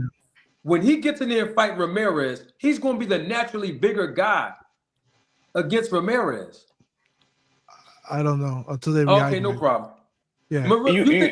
You think Ramirez has more speed than Ryan Garcia, bro? No. So okay, let's answer No, I'm that just question. asking. Hold on for a second. No, Ryan's faster than Ramirez. Okay then. So if Ramirez is throwing a slower left hook Yeah. that Devin Haney can see from Broad Street a mile away and then be able to counter quick and get out of there, you still won't be able to see where he is. He's got to Right. get back in that ring, and he will Right. be tested if he fights Garcia again. Okay. So let's unpack something real quick. So when you bring up Robert Helenius and you bring up Wilder, right? There's a little bit of a difference there because Helenius was one of Ryan Wilder's What like difference sparring does it partners. make? No, there's a big difference there. No, he it's was not, bro. He was He was one of his top sparring partners. It don't make no, bro. It makes Stop a big listen. difference. Hold up. Boxer Man. hacker. Boxer, I Yeah. gotta correct you. Listen to me. I'm in the sport and the business, bro. For a decade, bro. Listen to me. Yes. Stop them content creators that keep talking about sparring. They ain't never fought a day in their life, brother. I'm not putting a content creator. No, hear me. They never fought before as an amateur or a pro. That's why they keep celebrating. Oh, amateur, sparring, bro. Stop. The media piss me off when they bring up sparring, bro. That don't mean nothing. He could be his top sparring partner. What difference does it make? The bottom line is that those punches that was coming at Deontay Wilder, they were not going to phase him. He had to get right back in there for himself internally. I'm talking about the mental game. I'm not even talking about just physical. And that's where Devin Haney is. Devin Haney got to get back in that ring against Ryan. Okay. That's the only way that he's going to get tested to see where he is. So let me clarify again, right? So if you remember, Wilder knocked out Hellenius, started crying because that was one of his close friends. I don't think Hellenius was a good sparring partner, a fight for Wilder to prepare for Fury. No, I don't think so. The same level it's a different type of pressure when you find somebody that you know very well, who's your friend, who's your sparring partner. It's a different type of pressure. It's completely different than finding just somebody that you don't know. How you know? He said, "How I know? I trust me, I know." Tell me how you know, man. I can only imagine. Just keep it 100. You don't know, and that's what I'm trying to explain to you how it works, because I know you don't know, bro. Oh my God. Devin Haney, I'm aware. Listen, bro. Devin Haney. The key to him passing the test, brother, is getting in that ring and facing that adversity against Ryan Garcia, bro. I'm telling you that, bro. Yeah, that's why he's gonna fight Ryan. If given everything good works out, he's gonna fight Ryan. But what I'm saying is he could have fought him now. There's nothing wrong with that. Fought him now. But him wanting to take a softer touch, there's nothing wrong with that. You Why make it he seem doing like in Vegas? because Turkey's paying is giving them more incentives to He fight. got his own business. He is his own boss. He got his own promotion. Yeah, I mean Tank has GTD, but he still fights for the See, we're PBC. not talking about What are we Tank talking as a about? face to box, bro. Tank Tank is is the the face of boxing. He fights under PBC, right? And he has GTD promotions. He doesn't put on his own fight. What do you mean? Listen to what I'm saying. When Tank fight, he the main event. Yes, you're right. Yes, Devin Haney on somebody undercard. He's a co-main. He's on somebody's undercard, bro. He's a co-main, yeah. He's on somebody's undercard, bro. He got his own promotion company. He's the face of boxing. Why is he on the East Coast fighting on somebody else's undercard? Doesn't Tio also have his own promotion? Like, what are we talking about? Mercy. This man, Tio Fimo Lopez has a huge following in New York. Tio Fimo Lopez has a huge so why following. didn't Tio? Okay, why isn't Tio the main event then? Huh? Why isn't Tio the main event? Because he don't make more money than Ryan Garcia, and neither does Devin. Devin makes. I don't know about that. So here's the thing. Oh my God! I'm trying to teach this man. No, hold on. Let's talk about his manager, Marty. Like I said before, what makes Ryan and Rolly the main event is because of the popularity of the fight. I think so. Like Rolly versus Ryan is more popular than Devin versus Ramirez. Why? If Tio and my point, that's the reason why he's on the undercard. Right. It's not necessarily a undercard. It's what? Huh? Boxer Hacker, I know you want to take up for Bill and Devin Haney, bro. I get it. I just want them to do good business, bro. This is a bad look for Devin right now, Boxer Hacker. I don't think so. What's wrong? I don't see the bad look. They're gonna fight. You know, it's not like they're not going to fight. It's a bad look because they ran over the turkey. And his father can't even get on a press conference. He can't even sit at the table. Yeah, I mean, that was a little bit weird. But, I mean, Devin just talked for himself. Now Devin can, when I talked to you last time, you and others tell me, oh, no, he's talking for Devin. No, his dad can talk from now. All of a sudden. Yeah, but it doesn't mean Devin doesn't talk for Wait, Manager Marty. Let's not over-exaggerate. It doesn't mean that Devin can't talk for himself. Devin, remember, it's nothing just because his dad is, his promoter, doesn't mean that Devin can't talk for himself. All right. I'm just saying Turkey's treating him like a stepchild right now. And I don't like that. Turkey's treating him like a stepchild. And then I'm guessing he's treating Ramirez and Tio as a stepchild as well. No, he never told. Only one stepchild. A box. He never told the people in Tank Davis that Tio was his guy. And Ramirez was his guy. He said, Devin is my guy. Yeah, that we told Tank. Yeah, which is fine. So, all right, so why he not the main event then? So I explained it to you. The main event is based on the fight itself. If Tio, let me ask you a question. How a fighter go from being a main event for their last 8 fights, and then they get on another card and they the undercard, bro? The co-main on a stack card, so it's a little bit different. So let me ask you a question, Manager Marty. Lord have mercy. I like being direct. I'm sorry, I like being direct. Like he's a co-main. Let's call it what is a co-main. What does that mean? Watch this. What does that mean? What does that mean? He's not the main event. He's the second fight before the main event. And what does that mean? He's a co-main. What exactly does the second fight to the main event mean? It means that he's a co-main event. Now I'm gonna tell you what it means. And I Sure. taught y'all this before, and I'm gonna take you to school now. Listen to me. Go ahead. There's 3 phases in promotion. Nobody told me this. I'm in the business. Hear me out. You never heard this nowhere else. Okay. You got your bread and water. You got me? Your bread and water. That's your 4-round, your 6-round fights. Yeah. That's your bread and water. When you come to an event, it's not automatically all the fights are 12 rounds, bro. That's Sure. just the fights that they're televising. But if you buy an actual ticket and you get there by 5, 6 p.m., bro, they got 4-round, 6-round, 8-round fights, bro. Sure. Bread and water, 4 and 6 rounds. I'm teaching everybody this. The preliminaries, yes. There you go. That's your bread and water. Yes. You got your 8 and 10 rounders. Undercard, Right? yeah. Yes. Your appetizer. Your main event. That's your entree. So let's clarify one more thing. They announce these parts, right? They announce when it's the preliminaries, they announce that it's the preliminaries. When it's the undercard, they do announce when it's the undercard. When it's the second bout, when it's the co-main, they announce it as the co-main or the second bout. Let me So they explain announce something to you. these. Let me So tell you why they It's let me tell divided you like that. let me tell you why they're announcing it like that. I'm gonna teach you something. Okay. That's just for advertisement purposes, bro. That's for you to buy a ticket. You, me, Lucky, Victor, the fans. That's not about the pay scale. You understand where I'm getting at with that? That's for advertisement purposes. Oh, that's the co-main. Bruh, you still on the undercard. It's only one main event. No. It's only one main. Listen to me. It's only one main event. That's it. When they say co-main, listen, when they say co-main, that's for promotion purposes, bro. For you to buy a ticket. So That's you how trying it's to tell me divided, that man, I'm in the Marty. business. You trying to tell me, oh, but Devin's the co-main. Bro, He he's is. on the undercard of Ryan Garcia. That's There's not only one main event fight. That's it. so. Listen, when Devin Haney get out the ring, him and Yeah. Ramirez, Yes. all of the referees are still going to be at the center of play, the field of play. That show Yes. ain't over yet. The show over when the main event's done. Okay. Yes. That's what I'm trying to explain to you. Yeah. It's advertisement purposes. That co-main, that's for the networking advertising, bro. It doesn't change the fact that's how it's divided. So, like, Bro, it doesn't change the fact that it's divided, but it changed the money. It changed that. Yeah, you can say the main event fighters So make more Ryan money. Garcia making more than Devin, ain't he? I don't know how much they're making. I Turkey's didn't paying ask you, them. do you know how much? Is Ryan Garcia, the main event, making more money than Devin Haney? I don't know how much they're making. And I then didn't ask you how much. it's hard to say. Let me clarify. It's hard to say because Ryan also has Golden Boy Promotions. We don't know how that money is being allocated between I Ryan didn't and Golden ask Boy. you about that.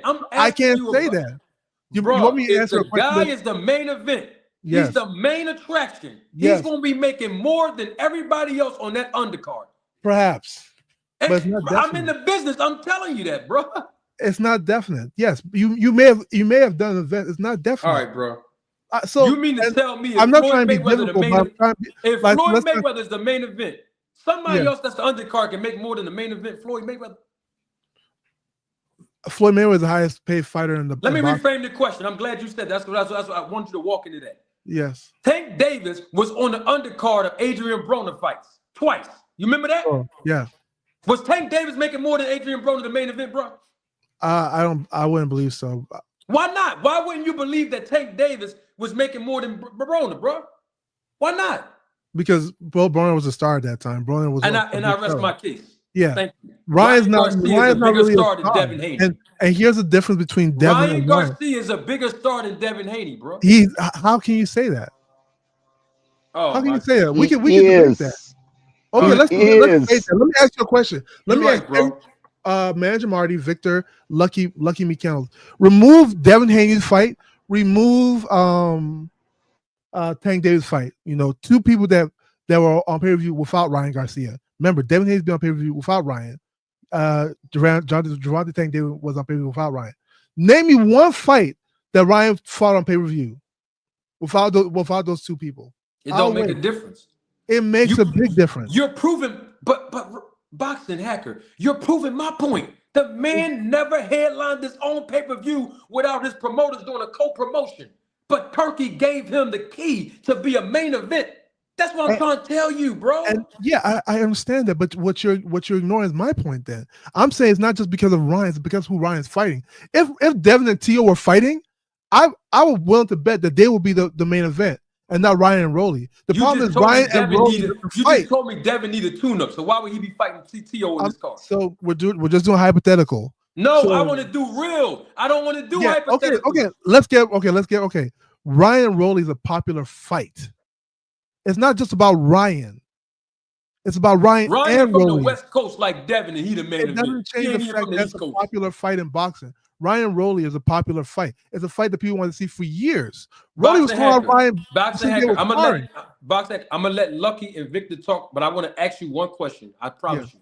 Go ahead. You mean to tell me that the boxing world and the boxing community want to see Ryan Garcia versus Rolly Ramirez instead of Ryan Garcia and Devin Haney? No, people want to see Ryan versus them, but that fight's not happening. I didn't ask you that. Do you think people in boxing want to see Ryan versus Devin or Ryan versus Rolly? Ryan versus Devin is probably the more popular fight. Thank you. I rest my case. Lucky, you but still that there, was a bro? different question. But that wasn't part of the topic. Okay. It is the topic because you're asking me why I'm saying Devin is on the undercard. I'm trying to give you perspective. He's on the co-main. There's 4 sections of the event, right? Even if you try to tell me about how many boxing events did you promote, bro? It doesn't. I'm not trying to debate. I didn't promote any of them, but I mean, you watch the event, they call it like this. It's not like I'm making this up. I'm not demeaning you. I'm just trying to use it as a teachable moment. And I am a little animated. I'm going to calm down. No, how many boxing events have you managed or promoted? I haven't managed or promoted none of them. None. Okay, then. So why are you telling me how to do my job, bro? I'm not even sure what your job is, but what I'm saying is that you just call me Manager Marty. I've watched a box. You just call me Manager Marty. I heard you. I've never. I don't even know who you manage, brother. I manage you.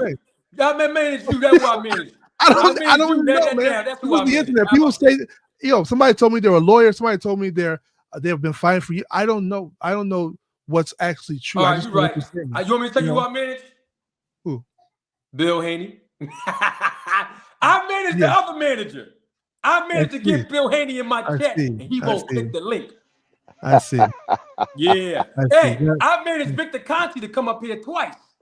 I don't think he'll come back. You sort of did a bad faith interview with Victor Conti. So you said I did a bad me? Yeah, it was bad faith. It was within bad faith. How can you say that?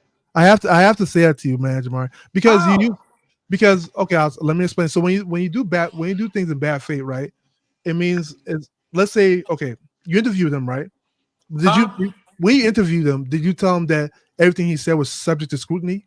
Did you ever make that clear to him? That let me back up for a second. How did I know I was going to interview him? Him and Rachel didn't even tell me he was coming up here. Yeah, I didn't say that you knew beforehand. Right. So what you asking? So I'm saying the interview was done in bad faith. So how? Okay, let me explain. Since when do interviewers? Oh, these are all the questions I'm going to ask you first, and then So when they do that, I don't do that on my channel. When you come up here, you do something in bad faith. Questions. So when you do something bad, for instance, like how is that bad faith, bro? So let me explain, brother. Let me explain. So let's say you interview me, right? And then later on you start, you have other videos about me using interview, only to take snippets and dissect it and say, see, he's lying, sounds that's done in bad faith because you never told me directly this was what you're going to do. Because if you told me, and guess what, directly, hey, I might scrutinize you in the future. Yes. Can I tell you something? Yes, brother. I got to take my glass off to tell you this part. And guess what? Victor Conti ain't tell me before he came up here that he was going to lie to me 8 times. Did he? Yeah. So did he tell me he was going to lie to me, bro? It doesn't change what I'm saying, man. Jamar. Yes, it does. It doesn't. You didn't even know. Look. You and 8,000 people that watched those 2 videos didn't even know he was lying when he was lying. I did 17 years of research and 15 on him. And that's how I knew he was lying. See, if I wouldn't have did those videos after he left, hold on. If I wouldn't have did those videos after he left, none of y'all would know he was lying. Why did you do 17 years of research for? Well, you should have came here early in the show, but play the replay of this show. I explained it all in this show right here. So when we get off, go back and look at the first half hour. I'll look at it. So here's the thing, though. I I hear what you're saying. You feel that he Yeah. lied to you, or he He lied lied to to you. me I 8 don't know. times. Maybe, yeah, I don't know. It doesn't change the I'm fact telling that you, he did. I got the yeah. proof. What are you talking about? Okay, what you're saying, what I'm saying, can both be true. You see So how? how's I'm acting in bad faith? If I Because interview a guy, yes. So let me explain. I'm a What you- content creator. You telling me so Shannon Sharp and ESPN, they can't chop their videos up when the interview over? Club Shay Shay and them, they chop up the interviews, bro? So here's the thing. Anything you do, so like let's say you interview me, right? And then you use the video like in the future to say, oh, you're lying on this part, you're lying on that part. Yeah. But you never relayed to me prior that, hey, I'm gonna scrutinize you on anything you say. What they do you this at, say, bro? Well, if you don't do it, it's in bad faith. How? Right? Because you're doing so you're interviewing me without telling me the implications of the interview. What do you talk, bro? This is my content. Shouldn't I be able to do whatever I want with my content? You should still let me. So faith. So when I interview you, it's either in good faith or bad faith, right? So like, if it's in good faith, you just tell me, hey, whatever you say, I might use it in the future, and I might call you a liar if I deem things that you say were not true and stuff like that. That's in good faith. I think you're getting me confused. I'm manager Marty. I'm not Detective Marty. I'm not an FBI agent. You know, law enforcement give you they read through your Miranda rights before they ask you a question. He got to go to the police and let them do that. We don't do that on my channel. Oh, I want to let you know anything you say can be held against you in the court. I don't do that here, bro. Just come in good faith and be honest. And if you don't, I'm going to roll the tape on you. And that's why your favorite content creators and your man Bill won't come over and talk to me. They know what's going to happen when they sit in that seat, brother. They know it. Who's my favorite content creator? You know who you be going. I don't even want to say their names. Who you talking about, KO? I like KO. No, I like KO cool. No, I ain't talking about KO. You know I ain't talking about 2 Cent. No, 2 Cent's my girl. You know, we ain't talking about not my girl. Let me be accurate. For somebody put that in the headlines. She's a member of the channel. She's a supporter. She's my homegirl. I like 2 Cent. Claymore. I don't know who's my favorite content creator. Claymore Rain? Yeah. That's the guy that jumped on Rachel Donner's channel talking bad about me, him? I guess so. Yeah. Tell him to click the link too. All I'm trying to get at is this, bro. Yeah. The law enforcement say anything you say can and will be held against you in the court of law. They tell you that before they ask you. You mean to tell me I got to start questioning people's integrity to come up here? Where they do that at, bro? Yeah. Oh, I'm gonna let you know if you don't tell me the truth and I agree to use my content on you, that I'm acting in bad faith. No, tell your man and them to be honest when they come see me. Yeah, but I mean, but here's the thing though. You will want them. So here's the thing. You want people to come back on your to interview. I don't care if they come back or not. If you lie to me, you ain't supposed to come back on here. You lie to my audience and my family members, you don't deserve to come back on here. That's why Victor can't come back up here. I'm not going to give a platform to a person that constantly lie over and over again. Why would I do that to my audience? I love my audience. Why would I subject them to stuff like that if I know the person's going to come over here playing games with their intelligence? Why would I do that? That's acting in bad faith. Lucky, go ahead, Lucky. Lucky wanted to say something. Hey, Boston Hacker, you might be next. Why is that? Nothing. He about to get it now. For real. Hey, I thought we were just having dialogue. Oh, yeah, well, we can turn this come on, man. Let's not do that, man. It's just dialogue, y'all. Y'all can relax, people. It's not. I'm not insulting nobody. Yeah, what's up? Manager Marty, can I lend a voice to something you guys spoke on and go kind of like rewind a little bit? Yeah, go ahead, bro. The bull Mike in the background talking. He won't turn his camera on, bro. I can't even feel what he's talking about. You gotta turn his camera on. Everybody want to talk. He calling me a bunch of PUSSY. This is what I'm trying to tell you, Boxing Hacker. These guys will start insulting me, disrespecting me on my platform. But I'm telling y'all the business of boxing and giving you the real, honest truth on what happens. And these guys come over and call me all kind of PUSSY. I'm telling the guy to show his face. He want to take up for Bill Haney. Fine, come on up. Click the link. But you guys everybody want to talk tough and don't want to show their faces. I don't get it. All I'm saying is this. I'm teaching the people the business. I'm teaching you. You trying to tell me about promotion and managing. I'm telling you how it works. Devin Haney, with the caliber of skills that he have and all of these accomplishments, that his dad want everybody to acknowledge he shouldn't be on the undercard of a guy who supposedly cheated him with PEDs. You agree with that, don't you, Boxing Hacker? He shouldn't be on. So he shouldn't be. Okay, I'm gonna use your word. He shouldn't be a co-main event to a guy that cheated him with PEDs. Should he? Is that fair? They're gonna fight again. So I just asked you that. Is that fair for Devin Haney? To me, it looks like it. So like they're gonna fight again, and Ryan got the big, got the more popular fight. This guy's yes, he got the more popular fight. Ramirez and him is not that. It's Boxing Hacker. No one told Turkey to put them on the same card. But what are you talking about? But it's a good idea. Why not, bro? Because Devin Haney is his own boss, and he's the face of boxing. He don't have to be on the undercard of a guy who cheated him with PEDs. You're correct. Hold up.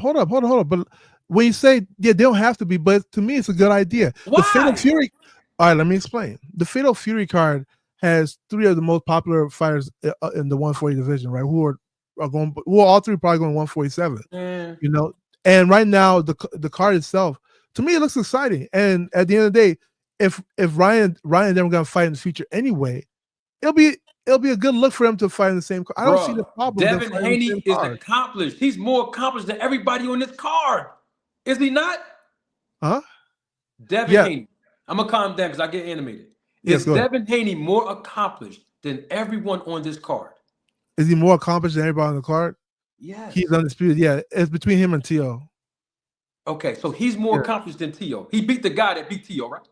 He beat the guy, but T.O. also unified at 140. So it depends how you look at it. But I know, but T.O. ain't do nothing lately that Devin Haney's done. What I'm saying is Devin Haney is more accomplished as a professional boxer than all of these guys on this card. Yes. He should be the main event, brother. But the fight itself is not as popular. You really want to say, No. Here's the problem: the fight itself is not as popular, and you still gotta look at the fight. Ryan's fighting the most popular fight. Okay, so why did they match Devin with Ramirez then? With Rolly?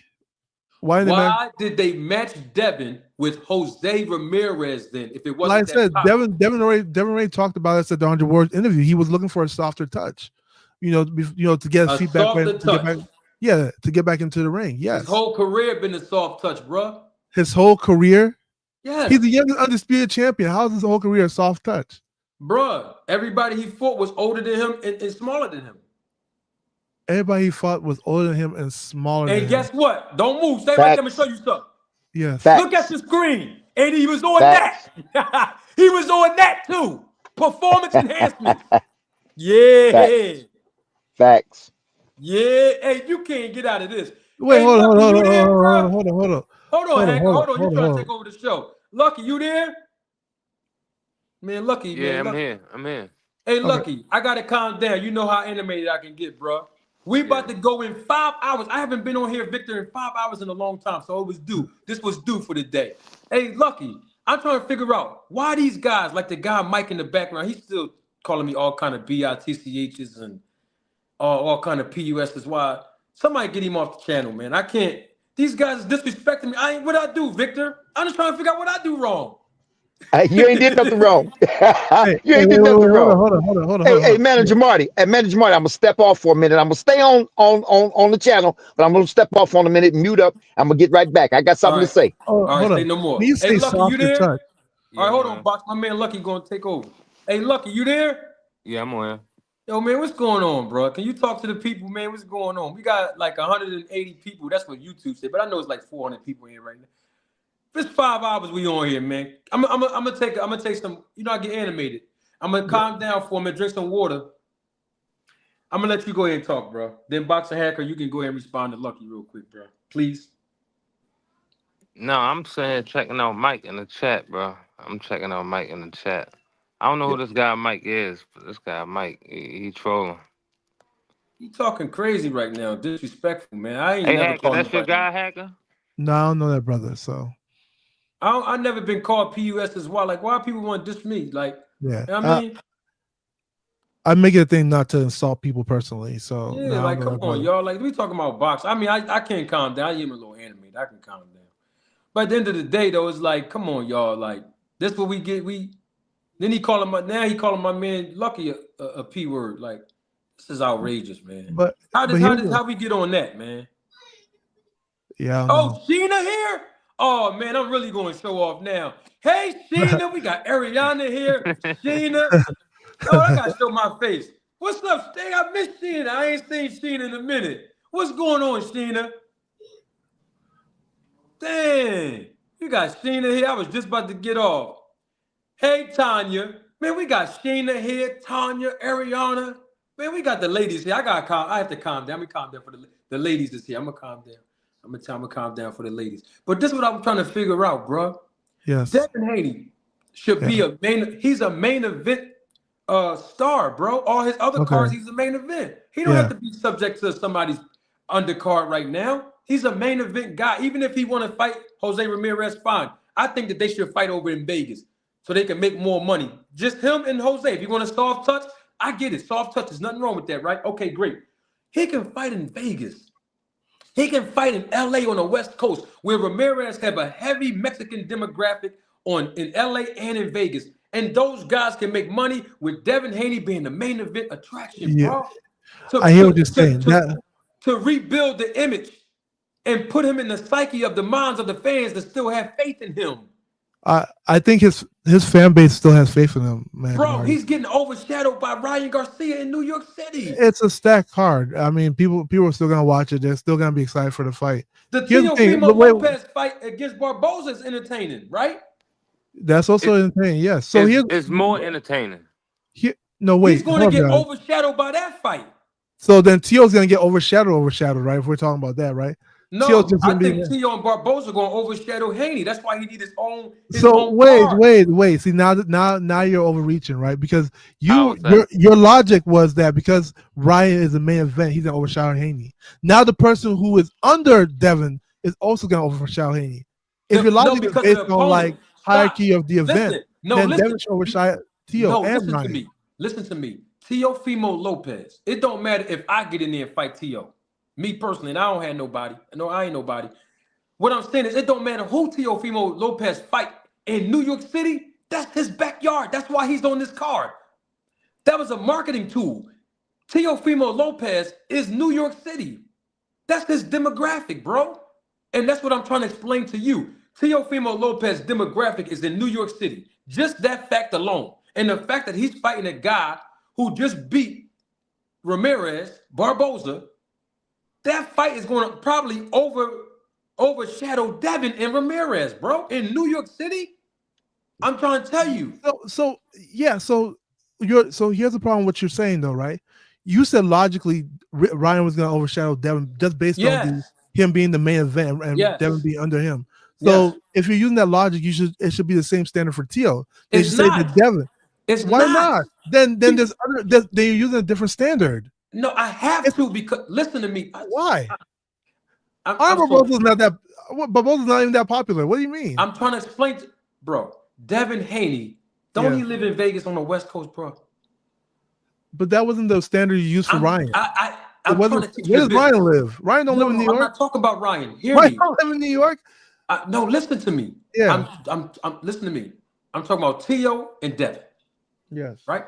Devin Haney lives in Las Vegas on the West Coast, correct? Okay. The last time Devin was in New York City, the fan base in New York City, in their psyche, they saw something that happened to Devin Haney in New York City, right? Sure. So in other words, I'm trying to say is now we have to get to a place as a boxing manager, this is my job, to now revamp his image now.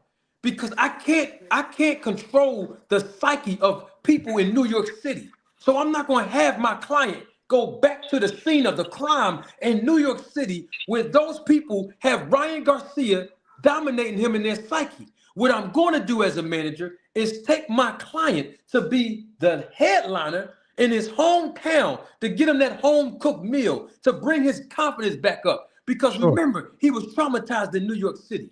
Ryan Garcia, the last time he was in New York City, he dominated Devin. So the fan base in New York City are acceptable to Ryan because in their psyche, they saw what he did. When we talk about Teofimo Lopez and comparing it to Devin, Yes. Teofimo Lopez fan base and demographic is predominantly in New York City. It don't matter who he fights. I don't know. So he's from New York, right? Okay, bro. What I'm trying to explain to you, yes. Devin Haney doesn't have a fan base in New York compared to Tio. Okay. I like where you're going with this. Okay. Because I'm a manager. This is my job. I'm trying to tell you how yeah, I but do you're things. well, Mr. Manager, you're missing some things, right? The controversy between Ryan and Devin was huge. They're not fighting in the immediate rematch. So we got to eliminate yes. It was huge. They're not fighting in the immediate rematch. Wait. Let's yes. Let me land. I got the plane up. Let me land. Okay, Manager Marty? Go ahead. It was huge.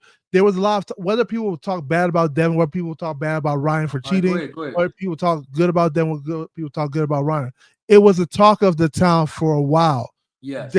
Tio wasn't the talk of the town. Devin and Ryan was the talk of New York and they're City. not fighting each other. Yes, but guess what? They're on the same card. So guess what? Fight fans are going to be wondering what Devin looks like. Fight fans are, whether they hate Devin, whether they love Devin, they're going to be wondering what he's going to look like his next fight. They're also going to be wondering what Tio looks like. What Ryan looks like his next fight. Nobody's really excited about Tio. Bro, nobody's excited about Tio. Tio's been sending bananas to freaking Keyshawn. I get it. Nobody's excited about that. Box the Hacker, you're proving my point.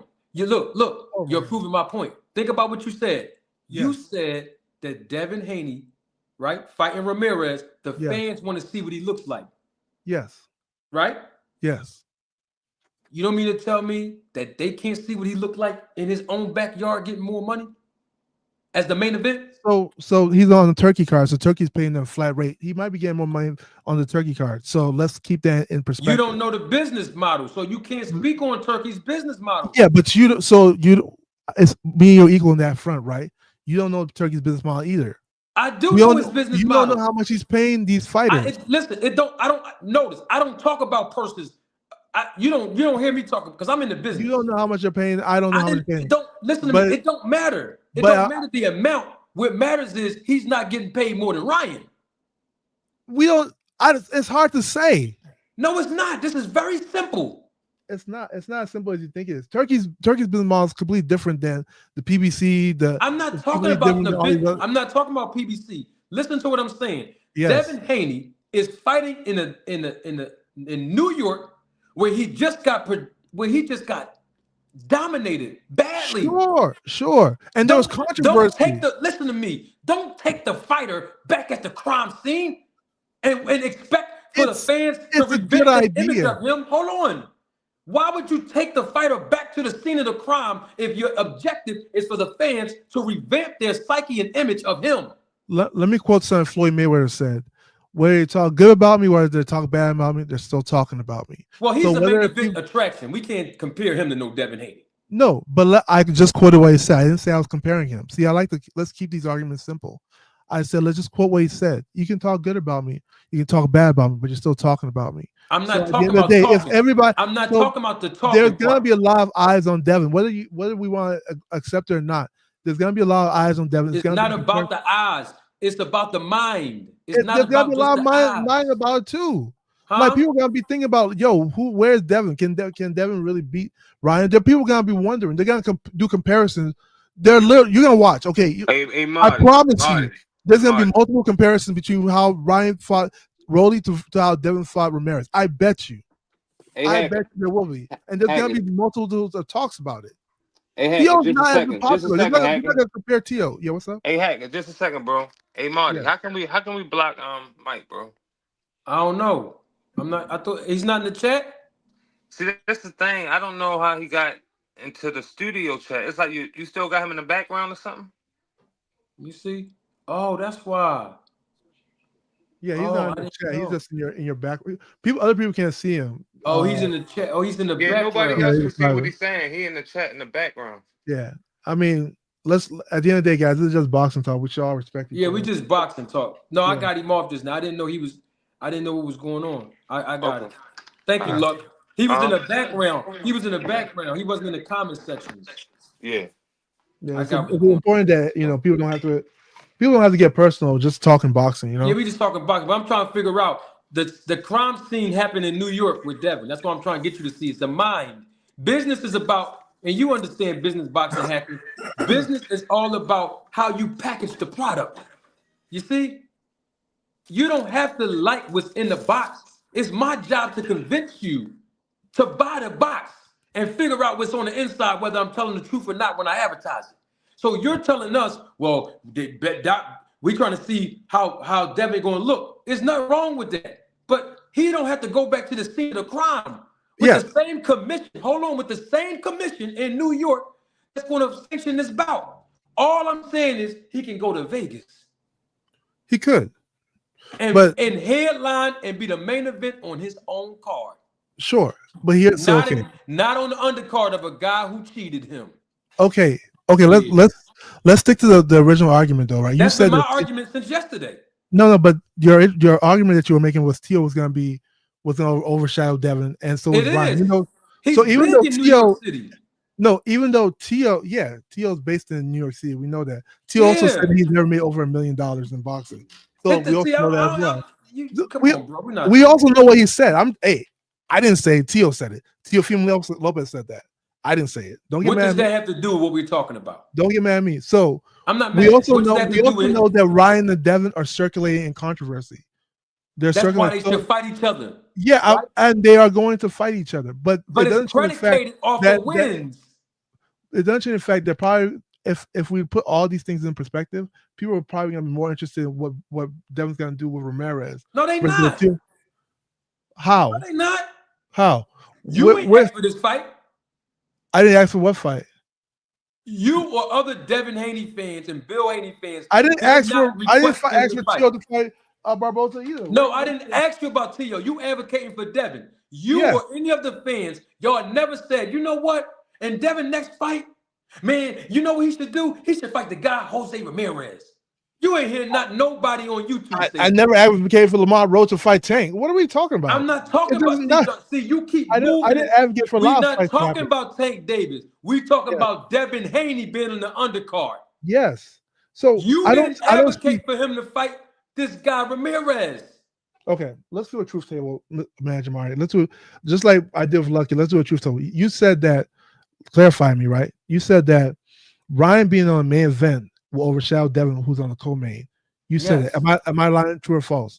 So that's based on the hierarchy of the event, the event division, right? Yes. Right? Yes. Okay. So with that same premise, right? I can also say that Devin Haney will overshadow Teofimo. You can't say that. Wait. Okay. Let me ask you a question. Is Devin Haney higher in the event than Tio as being the co-main and Tio's under him? I'm not sure yet. I'll find out. I'll find out at the weigh-ins. You'll find out the weigh-ins. So currently, the order is that we know of is that it's going to be Teofimo, then the co-main is going to be Devin Haney, then the main is going to be Ryan. If what I just said is true, can you say that Teofimo, as far as the event goes, is under Devin Haney? No. Why? I just told you why. Teofimo Lopez. Listen, I'm not talking about where they're from. I'm just using this one simple argument. You are not going by where they're from, but I'm trying to explain to you that's the part of the dynamic of matchmaking and managing and promoting fights. I'm telling you, my job. Yeah, I'm not denying what you're saying. So what are we talking about then, bro? It's a clear premise that leads to a clear conclusion. It's just a truth table. Hey, boxing hacker, real quick. Manager Marty. He was under Devin. Hey, manager. Hold up, hacker. I'm sorry to interrupt. Manager Marty, I'm having technical problems over here with my stuff, and I can't get up to say what I want to say. By the way, can you hear me? I can hear you very well. Yes, sir. Okay, well, maybe I can leave it like it is then. Yeah, you can be good. Okay, all right. Well, let me say this real quick, if I may interrupt, because that's, I'm telling you, boxing hacker will take you into the weeds, brother, and you got to scuffle and scramble to get your way out. Well, anyway, let me go back for a minute. Let me go backwards. Let me rewind and go back to something else that was said that had some significance, and maybe what I'm getting ready to say doesn't have a lot of significance, but let me try it. We mentioned, and boxing hacker commented on it too, about the star power. Who is the bigger star? And I would suggest that by boxing hackers saying that Haney is the bigger star, he's really actually saying that he's the more accomplished fighter. So now from that angle, excuse me, now you can start veering into star power, because if he is the most accomplished and achieved fighter, Yes. then what manager Marty is should be. If he is the bigger star, if he is the more accomplished and achieved Yes. fighter, then Yes. he should be. But I would suggest to you that the reason he is not a bigger star, only talking about him and Ryan, because that's where this all leads to, he is not the bigger star than Ryan for a couple of reasons. One is because Ryan shocked the world, shocked the boxing world in what he did to the more achieved, accomplished, and expected to fighter. Yes. Somehow, in that event, excuse me, Ryan overshadowed Haney's star power, accomplishments, and achievements by doing what he did. All right. So then we can start moving around and clanging around with that. Well, but the Austrian, he was cheated, he was cheated, he was cheated. But somehow that grasped the attention of the boxing world, and therefore the attraction to see Haney, the more accomplished, the more achieved, guess what? Fight Ryan. Why couldn't we, or why didn't the boxing world move on past that? Oh, he's a cheater. He didn't do this. He did do this unfairly and so on and so on. Why couldn't we have moved past that and put Haney somewhere? In the meantime, Haney is over there with his guy and Turkey Al Sheik. And Turkey Al Sheik said, Haney's my guy.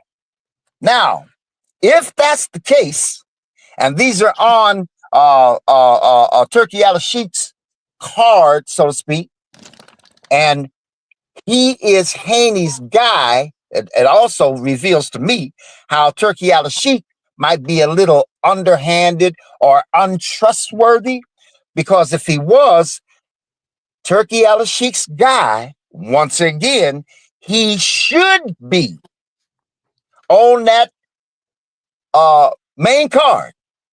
But look what Turkey did.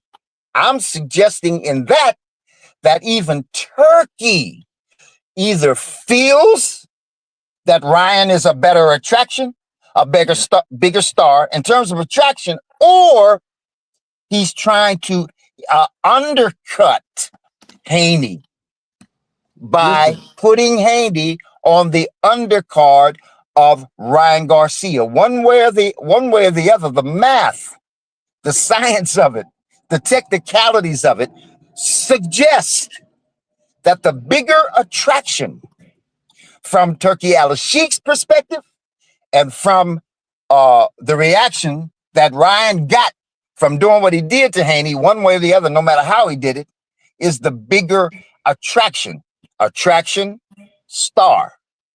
So I'm suggesting to you, having said all that, Boxing Hacker, that at this point, under the circumstances, in those particular circumstances, the bigger star, the bigger attraction, the bigger I want to see is Ryan fighting Devin.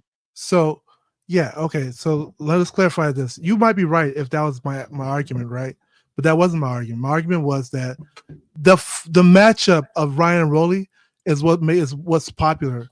And it's not just Ryan or it's not just Devin. It's the matchup. And I'll give you an example. 1 second, guys. So if you consider, like, let's say you put Alexander Usyk, right, undisputed heavyweight champion of the world, right? He's accomplished. You will say that he's accomplished more than AJ, right? However, if you put Alexander Usyk and you have him fight somebody that's less popular, and you put AJ and Wilder who's lost about, I think, like 3 fights. No, was it 3 or 6 fights? And then AJ who's lost the same amount of fights. AJ and Wilder is a more popular fight. There's a very high probability that AJ and Wilder will be the main event over Alexander Usyk, who's accomplished more than both those guys. The popularity of the fight matters a lot. But and this is the argument I've been making. But that's the point that I'm trying to make to you. Yes.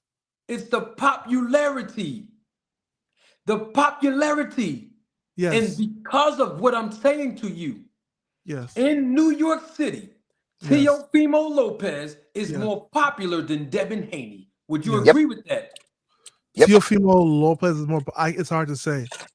Teofimo Lopez is more popular than Devin Haney in New York. I'm going to Yeah. tell you that. You don't So have to agree with me. He okay, is. it's hard to say because, like I said, Teo say he doesn't sell. What I do you just mean it's asked hard you to what- say? Listen, bro. There's the a reason man, why. Listen to me, boxing hacker. Yes. Teofimo Lopez has a track record in New York City. Then why has he made over $1 million there? No, you trying to talk about what his representation Yeah, did, why is he? what Why they agreed? No, listen to me. it's the It's not promotional about thing? that. Don't think he sells You like wouldn't that. have known that unless Teo said something. Yeah, We're not Teo said talking it. about. So hold on. We're not talking about the amount. Y'all not in the business of boxing to ever talk about another fighter's purse. I'm regurgitating what he said. No, listen to me. Y'all be on YouTube talking about a Yes. fighter's purse. Y'all have no idea the optics. Listen to me. Yeah, I'm talking about what he said. I'm quoting. No, listen to Quote me. on, quote off. It don't matter about how much he's getting paid and what his contract says. I'm talking about popularity that's going to make the promotion money. And I'm telling you that when Teofimo Lopez fights in New York City, he's a big draw in New York City, right? I don't know. It's hard to say. You don't gotta agree with me. I'm telling you because I know the business. I know the business. Listen. Yeah, but how do you know? I know the business. What are you talking about? Listen to me, That's man. good. But how do you know who's more popular? Bruh, okay, I'll give it to you this way. The last time Devin Haney was in New York City, yes, did he lose people money or did he make them money? Did he lose people money? Or did he make It's them very money? simple. It's just yes or no. I don't know. Oscar say he lost money. It's hard to say. Okay, what about the people that's betting at the casinos? Did Devin win people money or did he lose them money? Well, he was a favorite, so people who bet for Devin were lost. Yes, and people who bet for I'm asking about Devin. Just hear me. Yeah, so people, he was a favorite. People who went, so people who went for the favorite would lose, and people who went for the underdog would win. I didn't ask you that. Listen to me. Yeah. People that bet on Devin Haney to win, did they win money or did they lose money? They lost money. I just said that. Okay. When Ryan Garcia was in New York City, yes, did he win people money or did he lose people money? It depends who you're betting for. This is some people bet for Ryan. This is unbelievable. No, we have to have a fair argument. Ryan Garcia, not 100% people voted for bet for Devin. Boxing hacker, you're very intelligent. Stop playing now.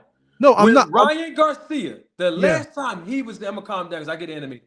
When Ryan Garcia was in New York, the last time you ever seen Ryan Garcia compete in New York City, did he win people money or did he lose people money? He won some people money, he lost some people money, right?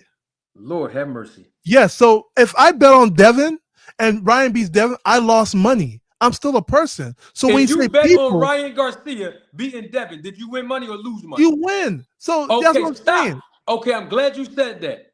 So it depends on who you're betting for. Listen, I'm talking about Ryan now. So if you're betting for Ryan, then you won. If you're betting for Devin, then you lost. Thank you. And because but when you say people as a whole, you have to look at, some people bet for. I'm talking about the betting odds and what drives the economics in New York City. Okay?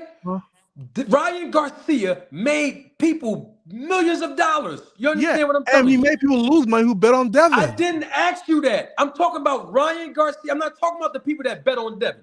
Yes. The people that bet on Ryan, they came up like a fat rat. Would you agree? Yes, exactly. And the people who didn't bet on Ryan Ryan guess lost. what? Now I'm going to break the business down to you.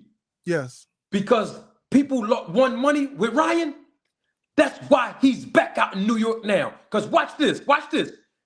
The airline's going to make money. The restaurants going to make money.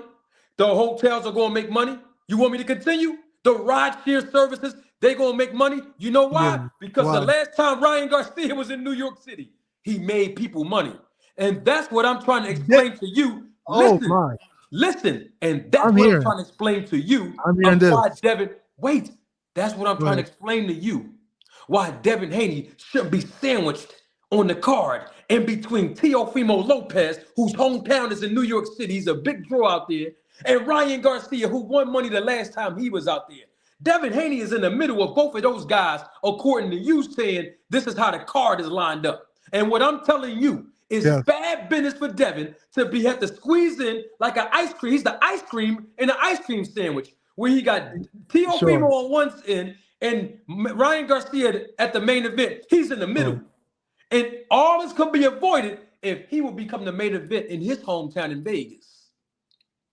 So okay, let's unpack this. When it comes to all the things around them that will be making money, like transportation, restaurants, and stuff like that, the event. So like Ryan and Devin, their event helped those people. It wasn't just Ryan that helped those people. Didn't ask you about that. That fight is done already. Okay, but you mentioned it. So I just want the results after the fight. I just want to clarify that. Let's clarify these things. Okay, after the fight. Let's clarify. I love going back and forth with you. This is I love it too. Listen, I just want to I'm not mad at you. Listen, I'm just yelling because I know you're going to talk over me. That's why I'm yelling. Listen.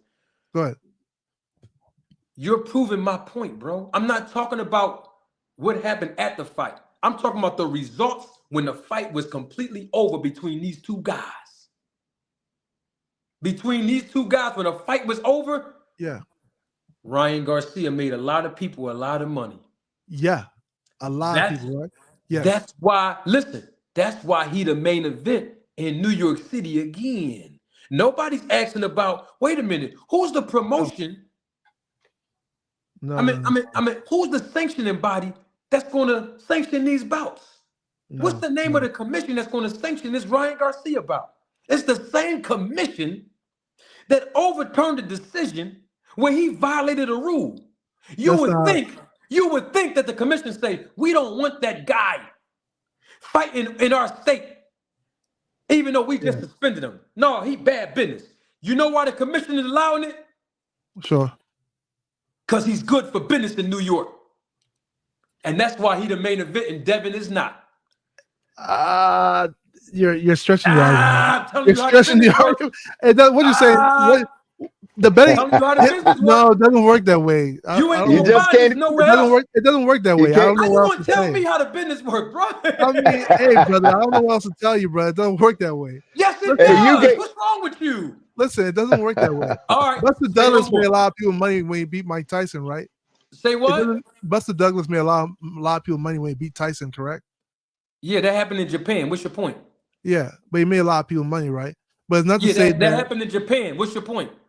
It's not to say that Buster Douglas just became an overnight bigger star than Mike Tyson, correct?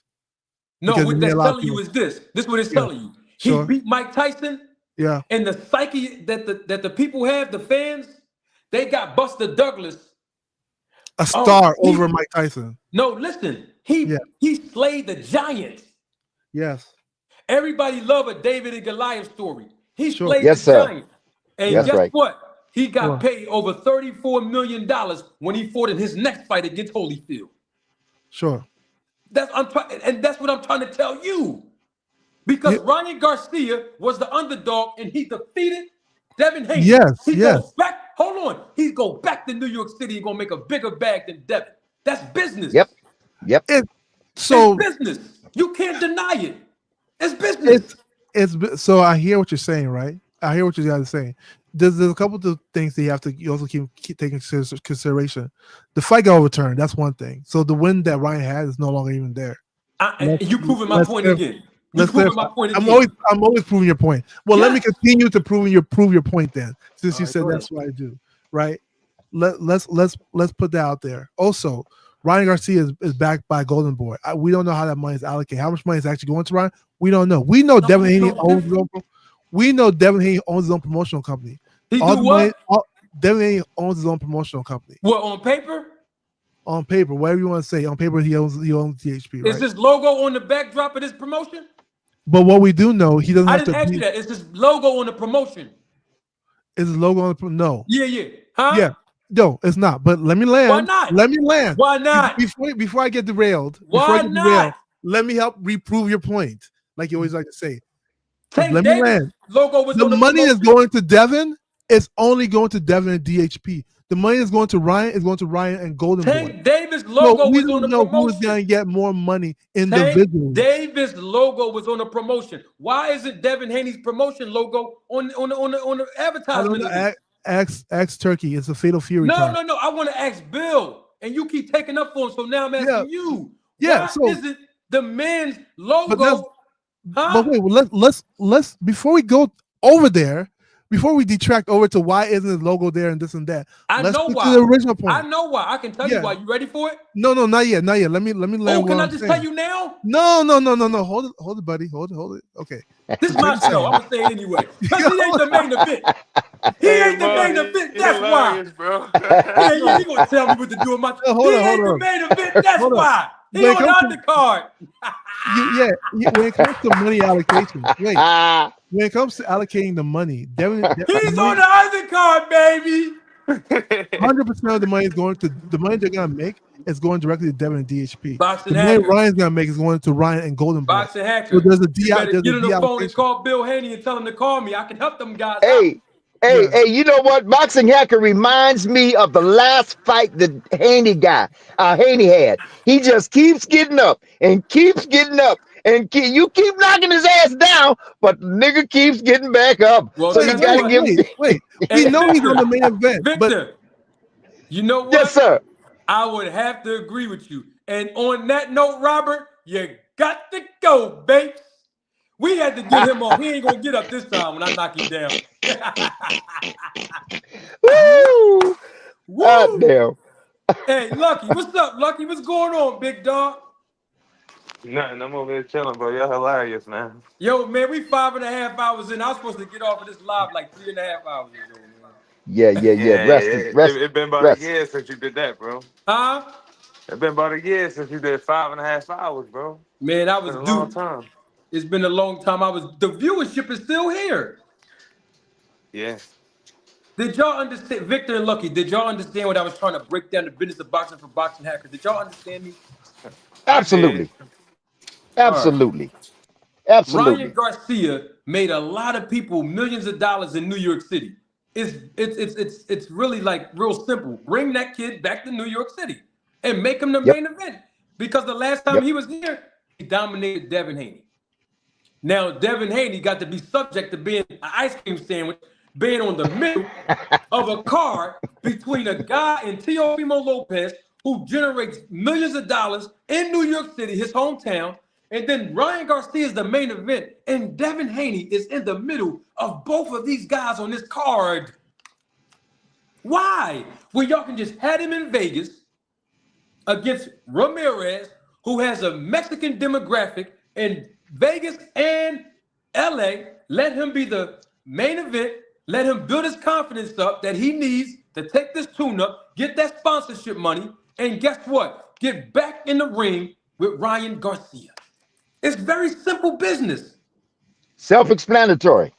Very simple. Why would y'all take him back to New York City when psychologically he was damaged in that city? Y'all taking him back to the crime scene. You mean to tell me his dad, the manager of the year in 2023, he don't know this? Man, they better call me.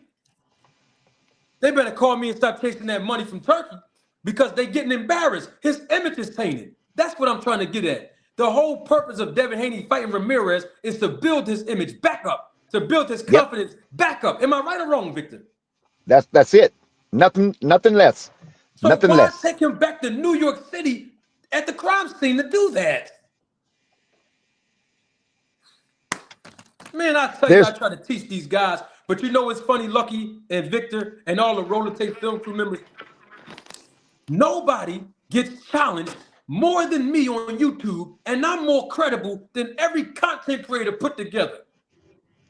You see how much I gotta go through to prove a point, bro? And I'm in the business, but these guys are not. The reason why, though, Marty, most of these channels, they block the people who go against them. If you're not a yes man, they get you up out of there. That's right. And that's why I always say about you, Manager Marty, is that you have, and I love that about your show and you and your personality is the integrity, the honor. Yes, sir. Yeah. Yeah. That's what I like about it. I have to have integrity.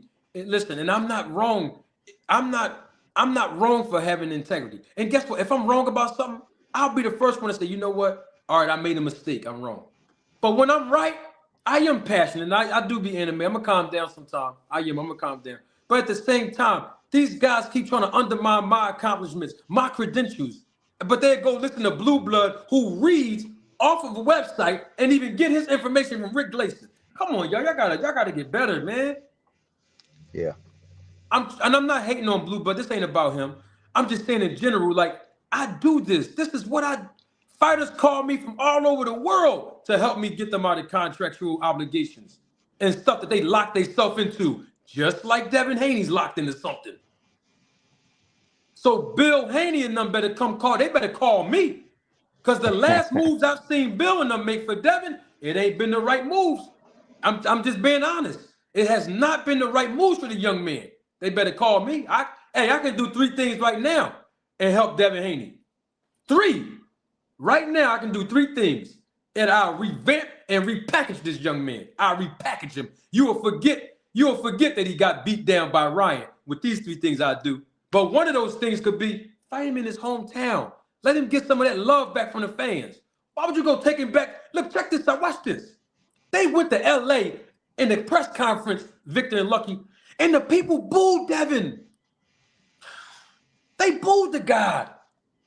I think Hacker didn't hear. Huh? I don't think Hacker heard that part, man. Bro, why does the guy got booed? Why does they got the subject? Devin Haney's he's a multi-world champion, undisputed in one weight class. This young man is extremely accomplished, bro. I know Bill Haney wants us to acknowledge his accomplishment, but it's hard to do that when you got people in LA booing this young man. He shouldn't be subjected to that. If I managed him, listen, all that stuff wouldn't have been like that, bro. But once again, I'm not his manager. I'm just a manager at Walmart. I don't know nothing. They keep arguing with me like I don't know what I'm talking about. All right, fine, no problem. All right, cool. But guess what? He gonna fight in New York City, and if he don't knock Ramirez out, he gonna get criticized for that. If he don't knock Ramirez out, I'm talking about Devin Haney, he's gonna get criticized about that. Yep. And also, true enough. I'm hearing from AJ64. Y'all can go look at the screen. AJ64 said Hacker talks SHIT about you, Manager Marty. Always. I didn't even know that. Boxer Hacker. I'd had the guy. See, I'm being generous. I didn't even know the guy talked crap about me behind my back. The people telling me right now, come on, Boxing Hacker. And I still let you on the platform, bro. Come on, man. And I bet you talking bad about me to a content creator that, watch my channel too, probably. I don't know. But I'm just saying, I'm trying to explain the business. I need to, I promise y'all, next show, I'm going to calm down. I get animated. Now, I'm going to calm down. I'm going to calm down moving forward. I'm going to calm down. I ain't going to calm down now. I'm already hyped, Lucky. You know how I am. I'm already there. But the bottom line is I'm being genuine, y'all. When I know I need to relax so people can receive my information. I've been on here 5.5 hours, y'all. And all I'm trying to do is show the fact that Devin Haney is being slighted. And he don't have to be. I'm not saying don't fight Ramirez. All right, you want a tune-up? Cool. Even though Devin Haney was in an interview saying he don't like tune-ups. But okay, you want to fight a tune-up. But fight him in your backyard where you're not getting booed at. Fight him in Vegas. They ain't gonna boo you. They're not gonna boo you in Vegas. You live around the corner. They're gonna boo you in LA. They're gonna boo you in New York City. Of course. Go to your hometown and get that home cooked meal. Get that love from the people out there, man. Get them to embrace you back to help change the narrative and the psyche by revamping his image. It's all about how you package these fighters. And I have to say this because I promise y'all I'm gonna let y'all go soon. When you look at how promoters build cards up, I'm gonna teach y'all this real quick. Promoters tell a story. There's a story that the promotion is telling when they build events. Let me give you an example. Why do you think Tank Davis went back to Brooklyn, New York? The story that the promoter is telling is, we broke a record here before, and the people love Tank on the East Coast. We're going to spin the block and bring him back to New York because we're telling the story. The story is, We're building him up to go to greater levels because we need longevity for Tank Davis for the next 3 or 4 fights. The promoter's not going to put Tank Davis in there with hardcore fight after hardcore fight after hardcore fight after hardcore fight. That's not how the business is set up. Even with Terrence Crawford and the rest of them. You ain't never seen them fight 5 hardcore fights in a row. Ali ain't even do that because the business is designed for these fighters and promoters to have what? Longevity. So back to the point of resumes, it's about business. It's not about, oh, you fighting an overmatched opponent. No, it's we got to get you ready for this guy over here. But we got to get the audience to have something in their mind about you. And what we got, and when the audience got in their mind is Tank gonna knock him out. There you go. And when Tank don't knock people out, you see how everybody reacting to Tank Davis, don't you? Yep. Hey, Lucky, the same content creators that was on YouTube for months talking about the venue.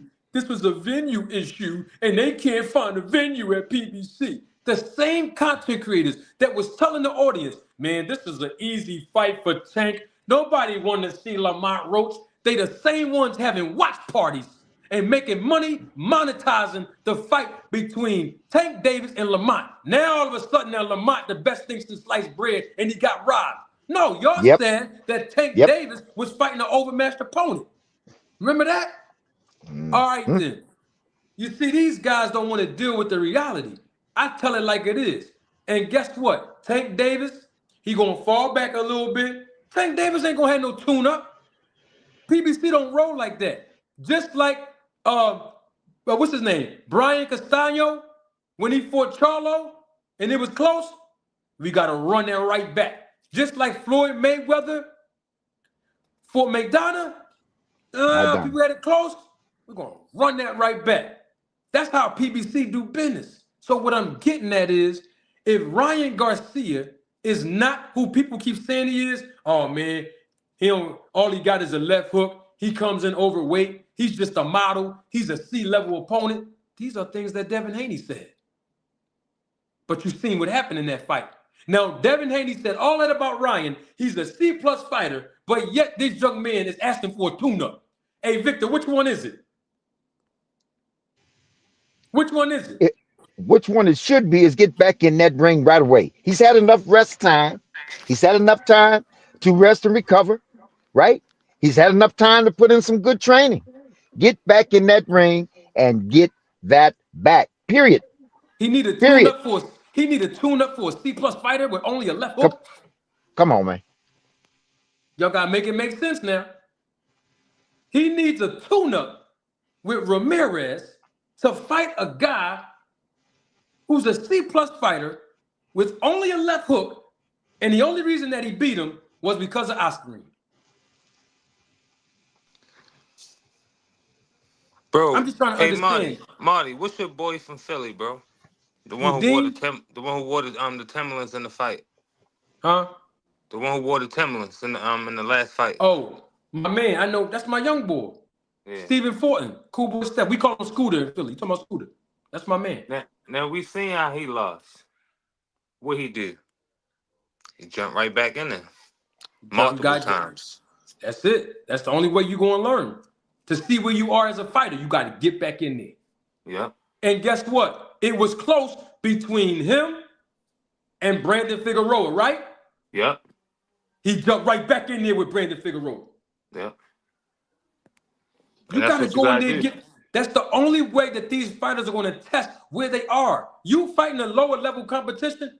If the guy can't hurt you with a left hook, and his left hook is slow, what you going to learn from what adjustment can you make from that? No, you got to get back in there with that guy over there.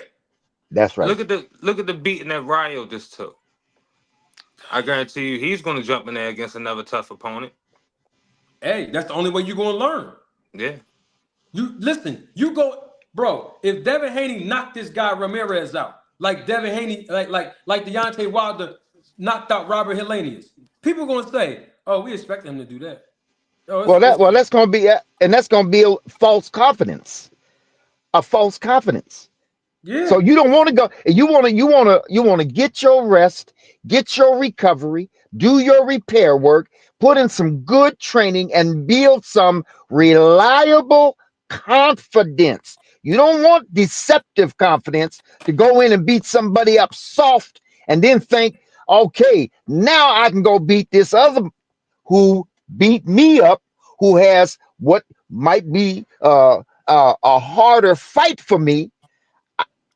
I need to get with the guy who had the harder fight for me. I need that real confidence.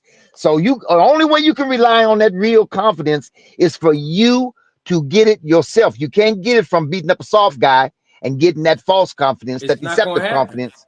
No, It's not going to happen. I'm telling you, it's not going to happen, bro. People want to see how he going to respond to a left hook. Okay, so what happens if he respond to a slow left hook and he eat the shot? You're going to say what? Oh, man, he's ready. But that ain't the same left hook that Ryan Garcia was landing on, and it was fast, too.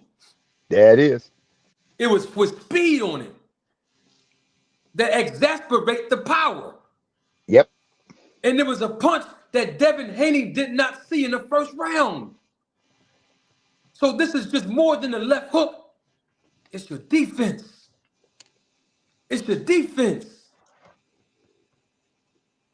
That's what we talking about. But he got to go out in New York City, back to the crime scene, against the same commission that facilitated and sanctioned a bout. No, you take him over to let him fight in his backyard like they doing Tio. Teofimo Lopez fighting in New York because he's bringing ticket sales. He live around the corner. Duh. Why is Ryan Garcia the main event instead of Tio when Tio live around the corner in New York? You want to know why? Because Ryan Garcia made more people money than Tio. Because guess what? The last time Ryan Garcia was in New York, you seen how he performed compared to Tio in New York. Yes, sir. The restaurants out there, the ride-sharing companies like Lyft, Uber, they gonna make millions. You hear me? That whole weekend, from Thursday all the way to the weigh-in, all the way to the fight. And guess what? You know they fighting outdoors, don't you? Better make sure, man, I ain't putting my fighter out there. Out in New York, you can play the outdoor game in LA. It go down in New York City. Outdoors, man, they ain't never tried it like that in a while. All That's I'm the trying to real. get at is Devin Haney should have the opportunity and privilege with his accomplishments and for him to rebuild himself before the paying audience. Man, you got to go home. Get him that home cooked meal in Vegas, man. You got him going all the way back to New York for what? The crime scene happened in New York. The man might be traumatized. Bring him at home. Go and let him relax at home, man. But this ain't my fighter. He got the 2023 manager of the year. But you know what it was, Victor and Lucky? They chasing that dollar. They not worried about the image. They chasing that dollar. That's what they chasing. Devin Haney's career is not over, y'all. He lost one fight, but then it got overturned. So technically, okay, he did not lose. He got beat up, but we don't know if he got beat down until he get back in that ring with that guy, Ryan Garcia. That's the litmus test. And I'm just saying, if he wants to take a tune-up, fine. Do it at home. Don't go back to the crime scene where you got to be the middleman between Teofimo Lopez and Ryan Garcia. And when Bill Haney come up here, if he click the link, I'll tell him the same thing because I know the business. Don't put the young man on the chopping block for some money and then get mad that the guy didn't acknowledge. Oh man, you ain't talk about the acknowledgments of my son, Ty Grisham. Your son's on an undercard. You want the accomplishments to have any effect, you should have had him on the main event. Am I right or wrong, y'all? Absolutely. Absolutely. 100%. Right You there. On want the point. main event. You want the main event red carpet feeling, but yet you're gonna be the guy that's got to come out after the main event. Where they do this at, y'all? Double salute to my guy, Cornelius Burnett. That's my guy. He always come in and support the channel. Thank you for your contribution and your support to the channel. Cornelius Burnett says in the super chat, tell the truth. And that's all the people come over here to see me do is tell the truth. Because these same people, right? Watch this, y'all. Tell y'all the double standard in boxing with certain fighters, right? When Errol Spence lost to Terrence Crawford and he was talking about coming back, you know what people were saying? Oh, Errol Spence, man, you better fight Terrence Crawford. We want to see the rematch. I haven't heard too many people say, well, wait, Errol Spence might need a tune-up first. You know what people were saying? Man, he better go fight Errol. He better go get that get back. He got to go get that get back. Now it's Devin Haney all of a sudden now. We can give him an excuse to get a tune-up. And I'm not saying he shouldn't get one. I'm just saying the way that him and his dad was talking real heavy. Get in there then. You said you lost because of Osterine. All right, well, Osterine not in this system no more. So get in there now with him. See? He agreed to buy the testing again, didn't he? Okay, so the likelihood of him cheating is very slim. Get back in the ring with him now. But like I told Lucky, I know what it was. They told him, we want to see you and Ryan Garcia in the rematch. And you know what I believe Bill and Devin said? Not now. We need to fight somebody else first and then Ryan. I believe that. With all my heart, I believe that. They turned that immediate rematch down. I believe it. I could be wrong. That's just my opinion. It's not a fact. I don't have any evidence on it. It's just my opinion. But Blue Blood telling y'all he gonna make $3 million to be on the undercard. All right. He gonna make more than Ryan Garcia the main event now? All right. He gonna make more than Tank Davis. Blue Blood told y'all that Devin Haney is gonna make more than Tank Davis in New York City. When we just saw what Tank Davis did. Come on, Blue Blood. Y'all gotta stop being biased. So Devin Haney on the undercard gonna make more than Tank the main event, the face of boxing. Oh man. This is the world we live in, y'all. And I'm glad that everybody, man, Sheena's here, Ariana's here. Man, we got everybody. Cornelius is in the, man, Jay Henderson been here all day with me. Lucky Marty, been here. Victor, what's up, big dog? it's about to be 6 hours, bro. I'm getting off now. No, I'm not rushing. I'm just saying, bro. It's just crazy. That's a damn. It's 6 hours, bro. It's a marathon run. It's a marathon run. That's exactly what it is. Listen, I love boxing, and I love all of my audience members, the fans of boxing. Those of you that support my channel, I love y'all. I can do this all day. I can't, but I love y'all. That's why I give y'all, listen, people come over here all the time. I know they be freeloading. I don't charge nobody no money, man. I give y'all the free game, the free business of boxing. Content creators watch it. They're going to take it, hijack it, and then go on their channel and act like they experts. I'm okay with that nowadays. Before, I wasn't okay with it. It's all good. I just love the sport of boxing. I love y'all, man. I love y'all. But it's like you say all the time, Marty. You don't ask for much, but you provide a lot. I do. Admirable. Appreciate you, Vic. Hey, Vic, before you go, I want to show you something. Hold on one second.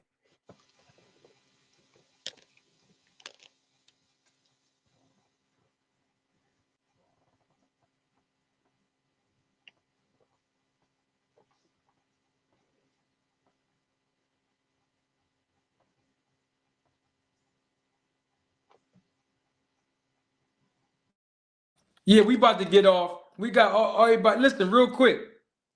Hey, Devin Haney, if you listening, bro, if you lose to Ramirez, bro, you gonna probably need to go get you one of these, bro.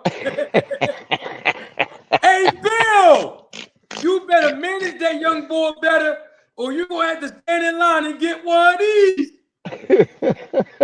This that EBT right here, Victor. Yeah, I got food stamps on it too. How do you check your balance on these things? Anybody know? How do you check to see how many? How you check your balance? How much I can tell about how much I got on this thing here? Wait a minute. Hold on, man. You ain't using it? You Huh? should. You ain't using it. I gotta set up the 4-digit pin code, brother.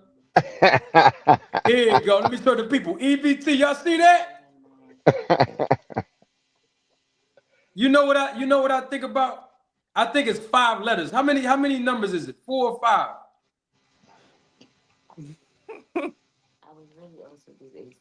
Is it 4 or 5 numbers I got to do on this card? Vic, how many But numbers is it, Vic? Is it what 4? do you, oh, what numbers you talking about? It's What are you like the talking about? four digits, like the pin code, like the 4 digits. You know Damn. what I'm saying? It's like 4 or 5 digits. Let me see if somebody in Well, the comments Hey, the standard is usually 4 on most cards. You know what I mean? Your security code or whatever the case may be, and then when they're requiring digits or numbers, it's usually 4. That's the standard. four. Hey, Sheena, I'm not gonna help Bill. Sheena said if I help Bill, she's gonna be mad at me. I'm not gonna let Sheena be mad at me. Hey, I hey, got Marty, 4 numbers. Marty, I need you Okay. to get that card activated, bro. Oh, I gotta figure out. Hey, my man, double salute to my guy. I was just about to get off, but I hope y'all don't mind if I stay on for 10 more minutes because it's my guy, KQKC Boxing Network is here. I love this guy, man. And I was about to get off, but I see if can I get 10 more minutes of your time? May I get 10 more minutes? Yes, Absolutely. sir. Yes, AA sir. and KQKC is an OG. That's my guy right there. And just listen, if I get 10 minutes of your time, we will break our own record of 6 hours. 6 hours. But KQKC here, so I got to show him. Hey, KQKC. Hey, KQ. I got one of these, baby. OG. I got one of these. And you know what? I got a 4-digit pin that I'm going to set up right now for my food stamp EBT card. There you go. Where's my man, the senior OG? Hey, KQ. You ain't seen the content creator with one of these yet. But if Devin Haney lose to Ramirez, he gonna have to stand in line and go and apply for one of these. He better not lose to Ramirez. Listen, I figured it out. All right, 4 digits. Here we go. 2455. Can somebody type in 2455 in the chat, please? I just need 10 more minutes of your time because my man is here. My man KQ here, man. What's the number? Hold on. Let me do it again. 2455. That's my numbers. I never played the lottery before. I might have to play can you do 4 numbers with the lottery? I don't gamble, but I figured 2455 is a very lucky number. Hey, Ariana dead right there. Ariana dead. 2455. That's gonna be my new. I'm gonna have to get that put on a shirt. Hey, Bill, Shawnee D, what's up, Shawnee? Hey, Bill Haney, you're the next contestant on the Manager Marty show. Cause see, Bill didn't want to click the link yesterday when he came up. 2455. That's the numbers to my EBT card. I gotta activate this thing. I gotta call the number on the. How do you do this? I'm gonna activate this. 2455. Can somebody in the chat ask me why I chose 2455? I gotta give Oh, that. entertainment to y'all because the KQKC is here, the OG. Oh, that's a good one. 2245. No, 2455. 455. 2455. Can anybody ask me in the chat why did I choose the numbers 2455? 2455. God damn, that's a good That's gonna be puzzle. my new EBT card numbers. Matter of fact, I might even make that my lock screen code. I'm gonna change my lock screen on my phone now. 2455. Yeah. Anybody want? All right. All things ask me. Hey, all things, you're gonna like this because guess what? When you go on your keypad on your phone, 2455 is the first 4 letters of Bill Haney's first name. BILL.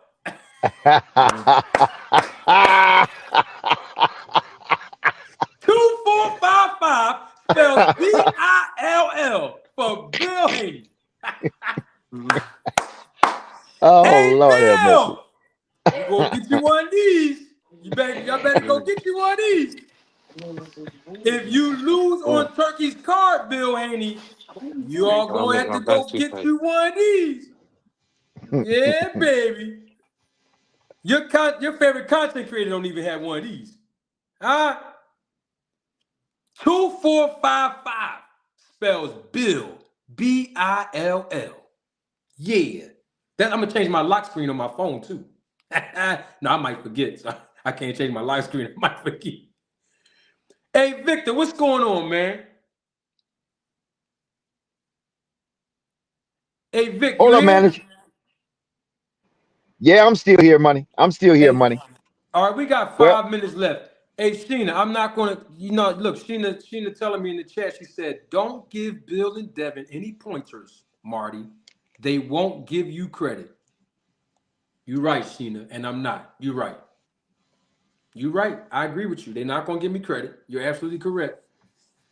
And I haven't seen Sheena in so long. I miss you so much, Sheena. We appreciate you coming out today. Man, I didn't even know I was gonna go live this morning.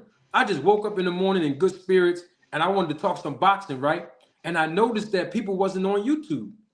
And then I noticed that, because I think for Nine, he does like 7 days a week, doesn't he? Or something like that.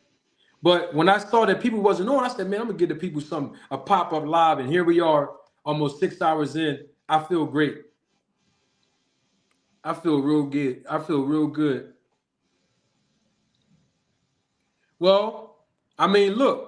Oh, I know what I can do. Where my iPad at? I'll be right back. I want y'all to hear something, and then I promise y'all we can go.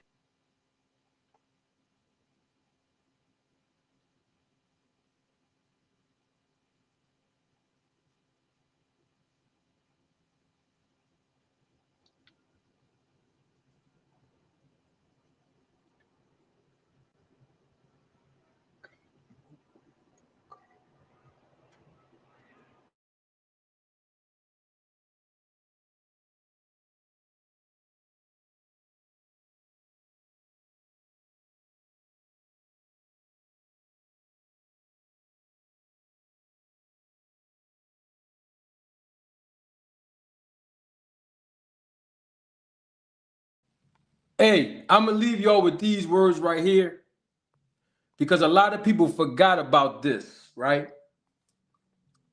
Hey, I appreciate you too, man. Double salute again to my guy, KQKC Boxing Network. I appreciate you too, man. I love your content. I was listening to something you did a video, might have been earlier yesterday, but last night I was getting ready to take care of some business last night and go out, and I was listening to your content. No, not last night. In the middle, it was like in the middle of the night. You was doing something. You was doing something about the content creators, Blue Blood and them guys. You did a video on that, man. I was listening to that.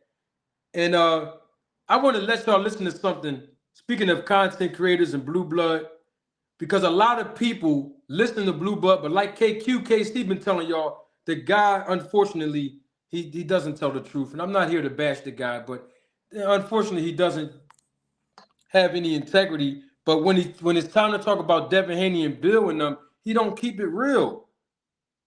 And for Devin Haney to be fighting on the undercard in the same city where he was dominated in by the guy Ryan Garcia, who's the main event, it's unfortunate. And watch this. Not only that, but Teofimo Lopez lives around the corner in New York. He lives around the corner. He generate big money. Why you think Top Rank keep having Teofimo Lopez fight at home in New York? And that's all I'm saying. But we was talking about Tank Davis in the beginning of this show and his resume. Well, let's hear what Blue Blood had to say about Tank Davis and how much money Devin Haney actually makes more than Tank, the face of boxing. The worst part is then you get these content creators that's on their knees as well.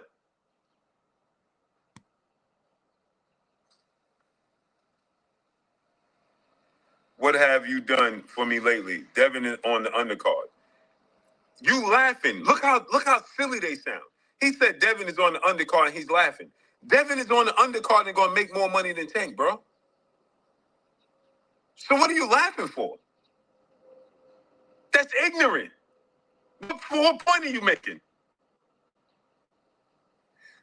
Right now, Tank got $3 million to fight as the main event on pay-per-view. Shakur Stevenson got $3 million to fight Josh Padley. Just about $3 million to fight Josh Padley. As the third fight on the undercard. Devin Haney's getting more than $3 million to fight Jose Ramirez on the undercard. And you got the nerve to be laughing. You see, these people they're not very smart. Now, I want y'all to think about this, right? I want y'all to think about this. Yes, that's a fact. Tank Davis got a baseline of $3 million. And he gonna wait till the pay-per-views to come in to get more money. Now, I want y'all to pay attention to this. How not smart these people are, right? That's like somebody saying, bro, you only working 6 hours today. I'm working 12, but I'm getting more money than you working 6 hours than you getting 12.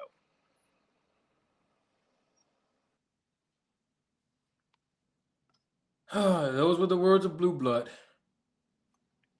I mean, he said Devin Haney's getting paid more than Tank Davis.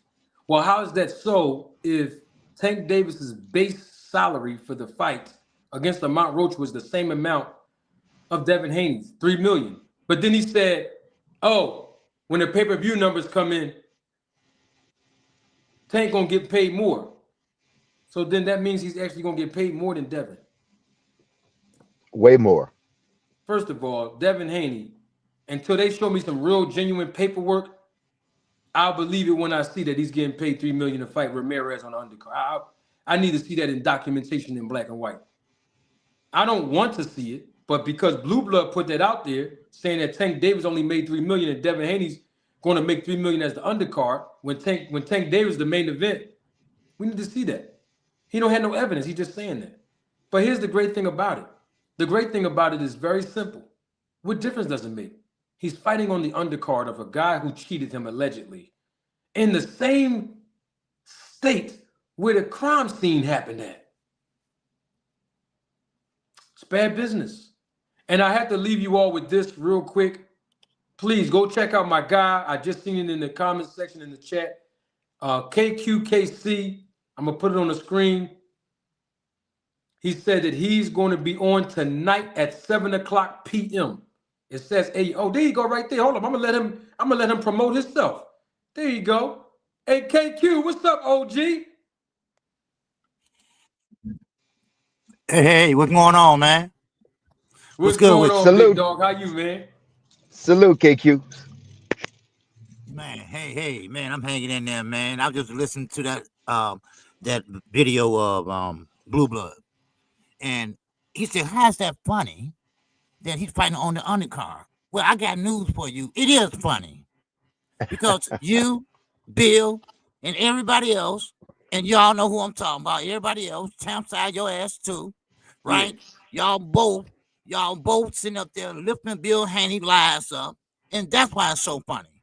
The face of boxing, that's what y'all said he was, right? Mm-hmm. Okay, well, the face of boxing is fighting on the undercard. Yeah, that's funny. Ha ha. Ha ha ha. Yeah, that's funny. Yes. That's hilarious. Because Devin is all this old. He's the number one. He's undisputed. He fought 2 fights and became undisputed. Because he got one in the mail, and then he went over there to Australia. So Come on, give me a break. He didn't do like Jamel Charlo. He didn't go through the whole division. That's how you come undisputed, baby. All right? That's how you come undisputed. But that was, I think, that was so funny. Okay? Now, Blue Blood trying to downplay people. He know what they mean. And that's why he didn't add on. Yeah, Tank gonna make more. He gonna wait way more because he broke a record. Yep. You think they're just gonna ignore that? Come on, let's not do that. Okay. So, but anyway, that's all I had, man. All right, I'm gonna let you go. All right. So, Hey, but KQ. yes, sir. I appreciate you coming on, man. I love your content. Keep doing what you're doing. You're doing a tremendous job, man. You be having me laughing all the time, bro. KQ, Yes, sir. before you go, man, tell the people where, because I want to come on tonight too. Tell the people where to come at on your channel, man. Bring us all into the channel tonight, man. You're going live tonight, right? Yes, sir. I'll be live at 6:45, and I will be calling the women, Amo Williams and Edgar Berlango fight tonight, and also mixing in the live stream. You know how I do it on fight night, Yes. and then we talk a little boxing between fights and things like that. So yeah, I'll be live tonight. All right. You got it, big dog. Appreciate All you, right. OG. Double salute right. to you And salute again, to man. everybody on the panel. Okay. Yes, sir. All right. Y'all Salute, have a good KQ. day. All right. Peace. Man, that's the singing OG. That's my guy, man. 100 grand. My man, 100 grand. Love that guy, man. All right, listen. 6 hours, 4 minutes. I broke my own record. I feel great. Well, I feel tired, but I still feel great. You all hung in there with me. Even if you stayed for 1 hour, I appreciate your time. Our time is the most valuable asset that any of us can attain. I appreciate y'all rocking out with me for 2 hours, a half hour, 10 minutes, 6 hours. I love y'all, even though we had some people that came in the chat and even in the background, insulting and being rude. But you know what? Overall, I have the best chat, the best audience on YouTube, hands down, bar none. Victor, I appreciate you coming up for the first time, man. You have been a tremendous support to me, not just with your financial support, but also in my comments section. I read your comments, man. I'm so encouraged. And I always talk about, the little things that people do that motivate me to continue to put this content out. I know I'm going against the Empire State Building when I talk about these controversial topics, but guess what? As long as my audience love it and you all still support it, I'm going to keep on working hard to get y'all the content that you all need. Victor, 30 seconds, man. Give us your last 30 seconds before we close the show out. And then Lucky, if you're still with us, Luck, give us your last 30 seconds, man. I'm going to turn my camera off. If I get enough sleep, I promise y'all I'm going to spin the block, come back tomorrow at 1 o'clock p.m. Eastern time. But if not, then I might just throw a video out there because I am tired. I got a busy evening with my children today. But, man, I love the fact that you all came and rocked out with me. It says a whole lot. Victor, I digress. 30 seconds is on you, and then Lucky close us out. Yes, sir, Manager Marty. First of all, I'm grateful and I appreciate you allowing me up on the panel. I'm honored and I feel privileged about that. Second of all, and then I'm going to get back to something now. Second of all, I'm going to say, excuse me, I'm going to stamp my conclusion, my exclamation point on Tank won that fight. Tank won that fight. Exclamation point. And then last but not least, Marty, I'm gonna say this. Look here. You know how what's his name? Thurman, Keith Thurman, back on the scene, right? With a good win. And everybody says, and I totally agree, I feel that way. Good for boxing. I'm glad he's back because he's good for boxing. Now, on that concept, I want to say to you, Manager Marty, we need truth tellers in this world of boxing, in this YouTube world. We need truth tellers because people need the truth more than anything else. We need clarity to help us get to the truth. You provide that. And for that, I say to you, like I said about Thurman, you're good for this region. We need you here, brother. Stay strong. All right, everybody. Have a good night, y'all.